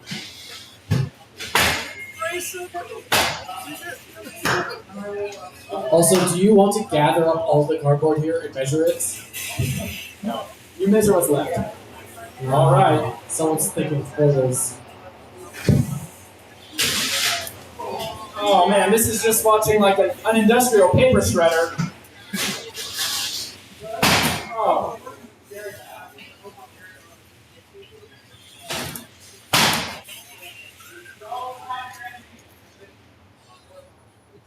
I would say this robot has shown its pecker. Is that a pin? Are we looking for a pin? No, no pins today. No, it's okay now. I'm gonna need to see. Oh, there's the movement. Corey Grady Crusader has kind of still been in this corner the whole game. We're getting some ESC reset sound, and the weapon spins back up. Oh. This is too tough to watch. It is. 1 minute left. Let's see if we can get an expedited delivery on this win.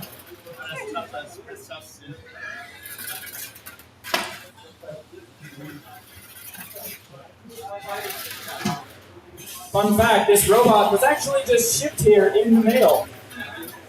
It has the address on the bottom. Oh no.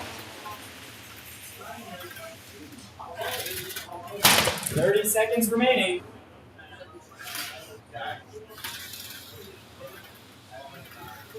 Oh. Who is spinning who? 20 seconds. I'd like to remind the judges that a blade of armor does not towards damage. Uh-oh. Stuck on a screw. 10, 9, 8, 7, 6, 5, 4, 3, 2, 1, and that is the match. I believe the Cardboard Crusader, if I'm correct. Yes, yes. All right, let's get our Beatles ready. Beatles, come on up for the finals. What did I say, Temple? Yeah,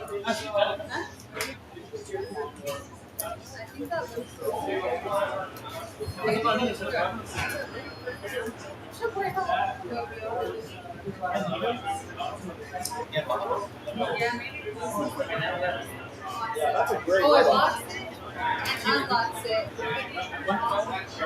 Ready to fight for first? Let's go. Hey, if I don't make it, at least I'm second. Is this the child of Dave. Pretty much correct. So the family tree goes Greg, Dave. This is probably in his book.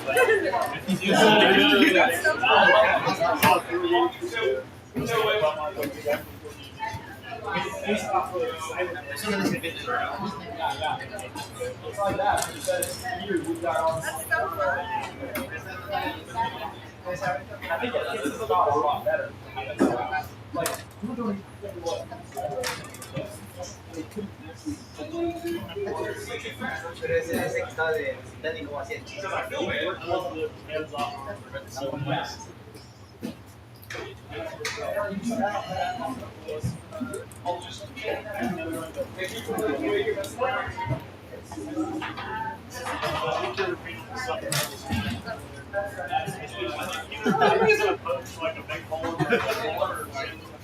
All my robots were doing damage on your arena today. Yeah. Even my plant was black. I'm pretty sure this is like all beta marks here. I'm pretty sure. hey Corbin, I got a trophy. Congratulations on winning that. Oh man.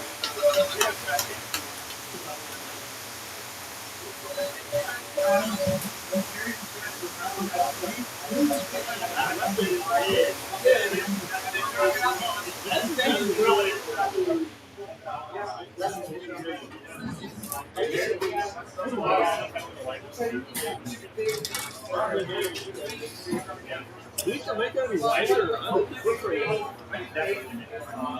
think that would help you a little bit for people getting around you. Thanks.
That was the main thing, was trying to contain any fire. Yeah.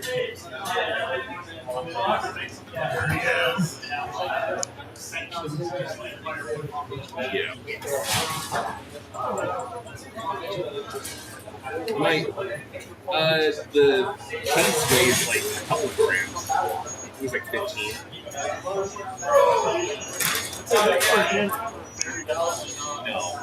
All right, folks. This is our finals round. These two are fighting for first place. Who is defending?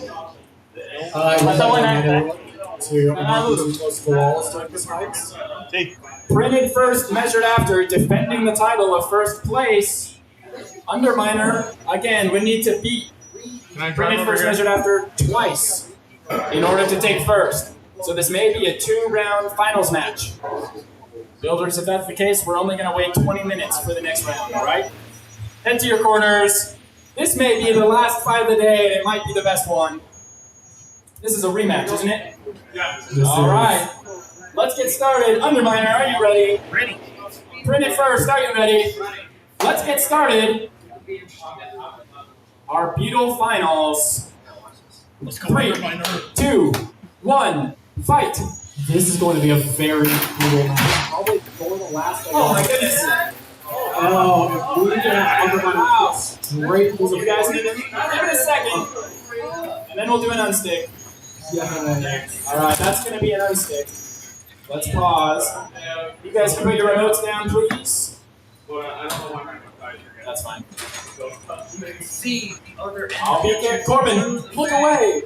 Like,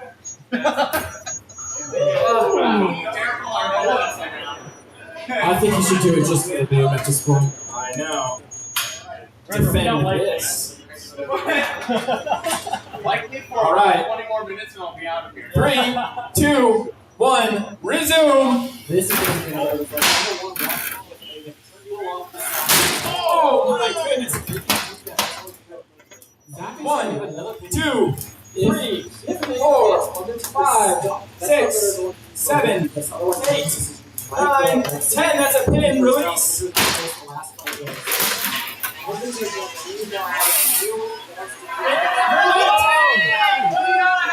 Bring it first.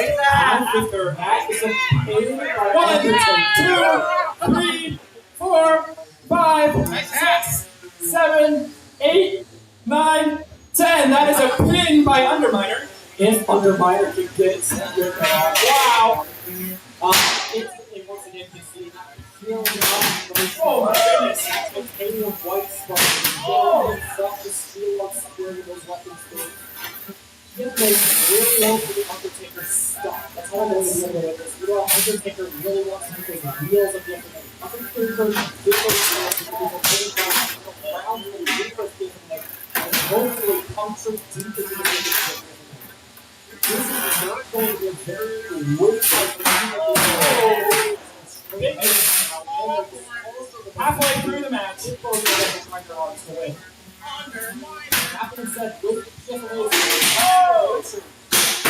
Undertaker's hard ability. Both of them are least reliable.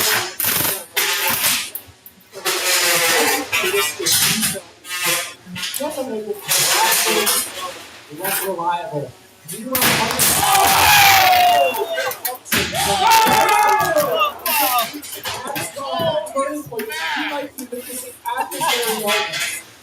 Unlike last round, where is he until That is our match. and that is What an incredible fight. That was really good. that is an exposed battery. Let's have our remotes off.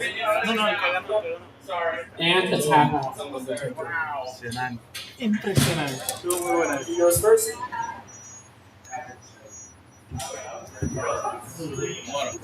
Does that mean we're done for the day? Yep. Okay.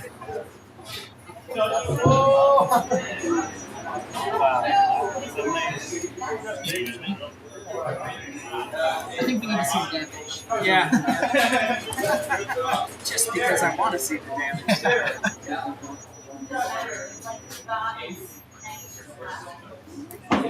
What? Who got third? Was it Renegade? It was Renegade. All right. All right, guys. And that concludes the tournament. For Beatles, our third place winner, Renegade. Congratulations, Renegade. Our second place winner, the Underminer. And let's give it up for first place. Printed first, machined after. Taking 2 of our 3 first place titles and second place in the other one. Congratulations. Thank you all. If anyone wants to do a grudge match, we may have time for 1 or 2 before we switch to arcade mode for the rest of the night. Winners, we would like a picture with all of the first place winners. Wow. Baden with Doug. Where's Doug? So. Thank you so much. You did good.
I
was just like, I was thinking like, what if I did a bamboozler revival? But then again, I was like,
Last chance. If anyone wants a grudge match, last chance. We can run a grudge match or two. We have Trinity, who's waiting for a plastic ant to fight.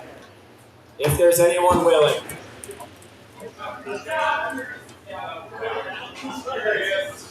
All right, Trinity versus Doug.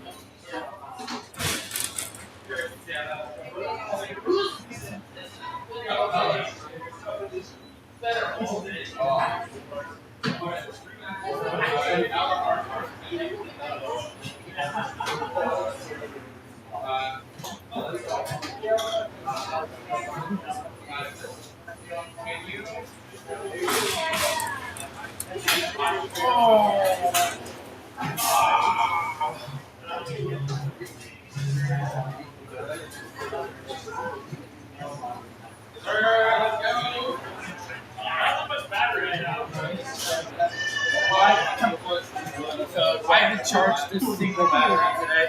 Really? Oh, you have the key. I got 5. If you guys want, I'll be the singular judge. Okay. The singular judge. We could have 2 judges. Unless there's other volunteers. I'll judge. Sounds good. That's hilarious to me. You're not worried about breaking your forks? That was the only reason I didn't do it earlier, but I didn't switch them out. If I didn't put those on, I was just going to chuck it at the wall. My knees are a little tired. So I'm gonna sit for this one.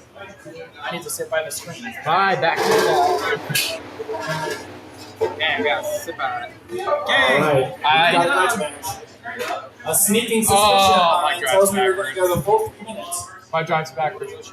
Oh no. It's fine. Can you hold the remote upside down? Here. Wait, what do you mean your drive's backwards? Just revert. Go and reverse channel 2. Your settings. Oh, he's right. He's right. Channel 2 is your forward and backwards, and channel 1 is your turning. So if one of those is like flipped, what am I doing here? Just go to number 2, So you might have to hit OK, and then go to number 2. Yeah, flip that down, and then give it a shot right now because it'll do it live. Is that correct? No. Switch 2 and 1. You actually might have those crossed. Is that correct? It looks correct. Now right is right. Oh well. What do you mean right is right? He's been driving it so left it goes right, right goes left. Well, if you want to do that, now change channel 2. So you have it plugged in where your steering is on 2 and forward is on 1, which is backwards. But if you wire it, Fine. I'll be able to fight. All right, here we go, folks. Ah, this is thrown off. Thug. Are you ready? Trinity. Are you Yes, ready? sir. All right. This Let's is get this the odds are restaurant against started me. in 3, 2, 1, fight. Oh, those forks on Thug proving to be very long. No, Trinity, don't hit the wall. Wall is the enemy. The wall will win. The wall has always been my enemy, and it has always Uh-oh, the floor is the enemy. That's a no crossing zone. I'm sticking you into the wall. Oh. It's hard to tell who's pinning who.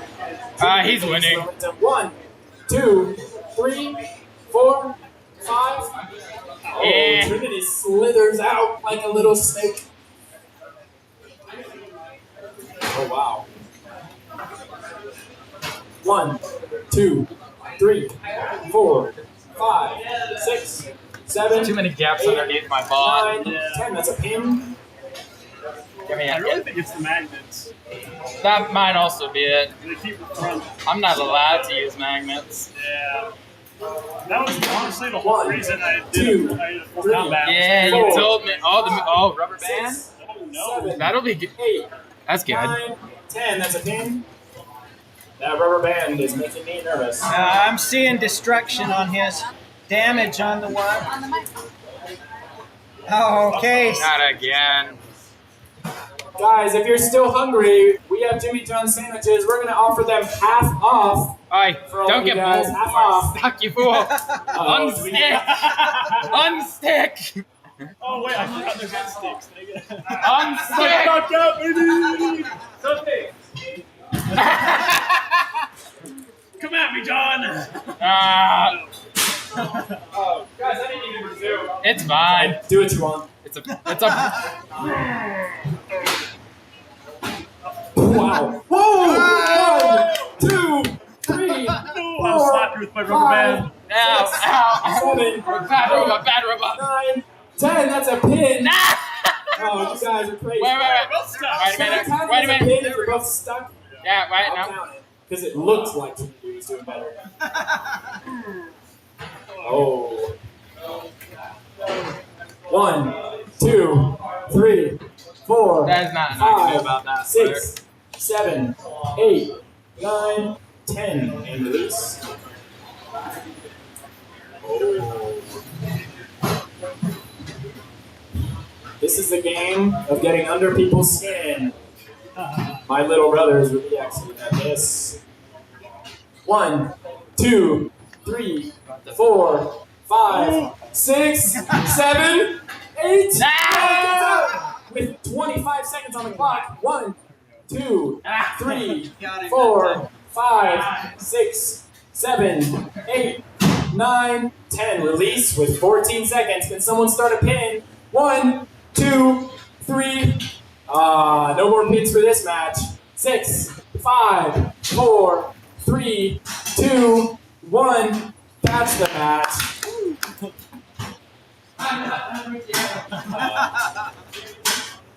Nice job, guys. This is all All right, as the judge, I'm gonna have to give that to Doug. Simply because he got more pins. However, Trinity, I think you had the coolest pin of that match. Pinning him against, you like slipped over under him and then repinned him. That was brutal. Swappy doo flipperoo. Okay, guys, if you want a sandwich, our sandwiches are half off, so grab one for your ride home.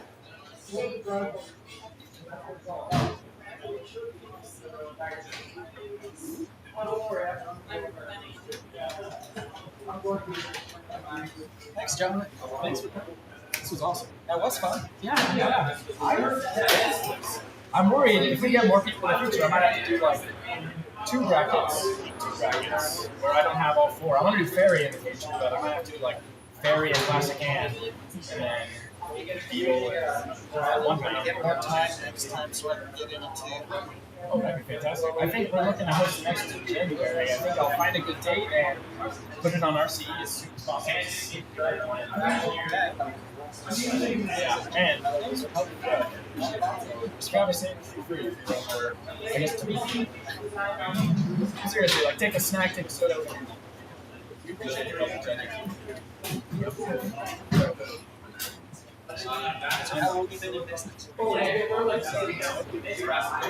We wanted to open with a Combat Robot tournament at 6 o'clock. We're going to open with like the arcades to people off the street. Next week. All the evenings, we're going to do date nights, reservations, John, what's my favorite stat on my plan? Speed. I'm pretty sure I'm gonna win. So, you know my uncle's favorite thing is? Not a robot. My other ship. No, my brother. Oh shoot! Yeah, so it is legit. Oh, I'll give it to you. Nice job on second place. John, can I Probably. Absolutely. My headset on or off? leave it on. Okay. Perfect. Yeah, I can do that. Why don't you get your bot and hold it?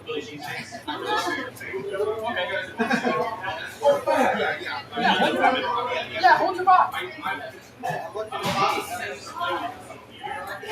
I gotta say, you definitely had one of the best first tournaments in the area. That was Thank awesome. you. And best one of the best tournaments in general, I think. It was so well run. Like the whole live stuff was very theatrical. You have to fix the tech, but I'll fix it. I got these working and bug free last night. So I know I have it. I guess I was good on that. great. What's your wife do? She is in school right now, and we are expecting our first overall next month. So we're very excited. She's going to light up. All right. Great stuff, food. I got nothing but Claire. Let's go to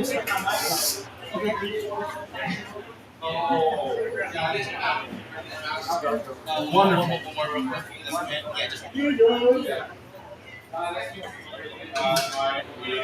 Thank you. You guys, you better turn this around. What do you think Big has been better? Or what do you like? Well, I think the biggest thing is tables. Tables.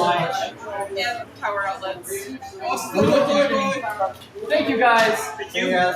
Your robots did incredible. You're on It was fun Spots. having you. Was it nice competing without having the stress? It was awesome. Corbin, are you on Smash Bots? Yes. Yeah. Yes. October 25th or something? Yeah, we'll be at Smash Bros. I'm worried that the entire venue is going to fall down around us. Oh. Is it that bad? It's in a church. Oh. I blame you. Exactly. I know, church. I think Oh, we'll be fine. and lightning took out the job. Yeah, you have a safe drive back, guys. You know it's not that far. Thank you. Whoa! That's insane! Engine there and everything, the steering, Get all and the brakes. welding heat started with. That makes Trudy look pretty boring. Wow. That's my 14-year-old compared to my. They actually look like they go about the same speed. John, if it's okay, I should share a little bit of feedback. It's actually positive feedback. Please continue to if both competitors aren't exactly as ready as you wish, then just go ahead and proceed with another matchup. We'll get back right into it. Yeah. Yep, that's it. That's my feedback. Sounds good. Yeah, because that's very important to me and Yeah. Well, perfect. Yep. Yeah. Thank you so much. This is how I had to remove my battery. Oh, you flip it? So no, what happened? No, so this chassis, the nut holes didn't crimp well. So they stripped on the inside after I screwed them together. So there's no way for me to get them out. I'm surprised. I mean, that this much plastic has. So on my when I use when I use Duramic, it would shatter right here all the time. On actually right here on these lines here. Overture Super Pele Plus. But that's just the answer at this point. You gotta know it. But the funny thing is one thing I did is I added a thicker section right here because there's a lot of stress due to my uprights. I was surprised that you broke out the back of our And the wires got tangled. I was shocked. Well, I know that's I've done that. I've done that national twice. I think now it's up to 3 times. We like doubled the thickness of it, and that place he broke his fucking in a spot that shouldn't break. So I was like, this works really well. I would say we fix it, but well, we gotta do something. But it's also we're at one Bob. It's like, where do we go? Yeah. Spring Farm, I'm pretty confident. I think about pulling it really well. I was thinking, I don't even know. I was thinking, I don't know how long I've pushed myself too much. I had midterms.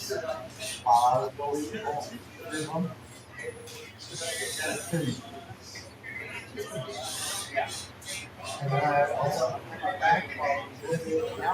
So it was a little frustrated about your event. Your event was amazing. Just how Bob performed. I mean, you got second, and it was really close. Like, so, the row, you have to row with your wow. So you don't get to see them like twice in a row. You have to understand, it's the 5th time we fought coming up the Six. That was 6. David, that is brilliant. Putting the helium in the balloon pocket for the core.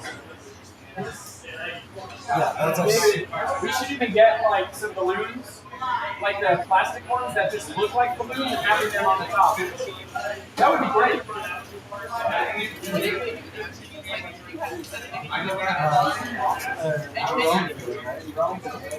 Oh, get this. I told you guys.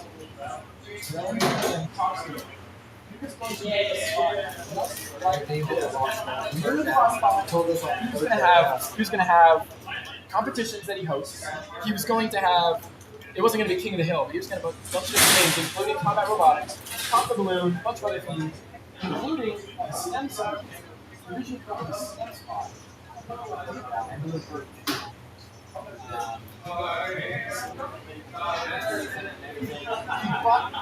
The other day, I was like, I want a battle line here. And then the next day, and then I was like, wait, I wonder if he has a connection. I asked him, he's like, well, I had bought one from my spot a year ago. It's just been sitting in my office with you like the environment sells their chassis, the roller chassis. I was thinking of just like, I mean, that one's fully operational. That one's much less example. No, I'm guessing it was $7,000. And if we open multiple locations, I really want to have a 250-pounder.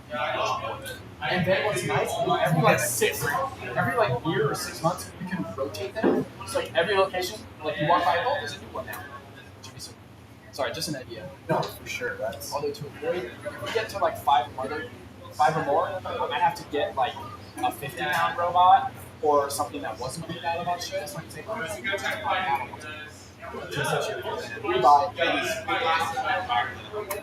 Well, there is 250 pounds I have.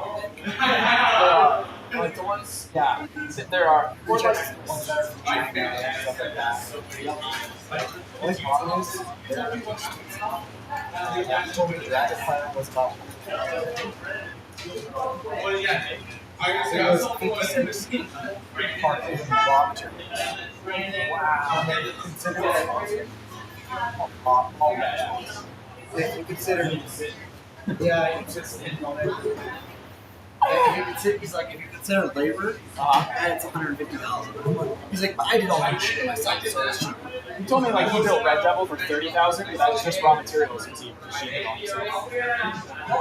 So I'm thinking this is like kind of far doing a 12/30 pound major competition, like hosting it, because Hosting a 12-pound competition? yeah, because we're planning on making 12 and 30 and whatever eventually. So yeah, so we'll have an arena to be able to accommodate that, and so might as well like do some kind of collegiate competition if it's not doing already. Yeah. Because I am super fed up with BYU and they're close. I know, it's ridiculous. Should I put the results on RCE and give everyone their rank points? Alright. Well, I'll do it as I talk. It's not gonna. Oh, it's not gonna touch our points. Stop streaming. It'll still be better. It will boost your points.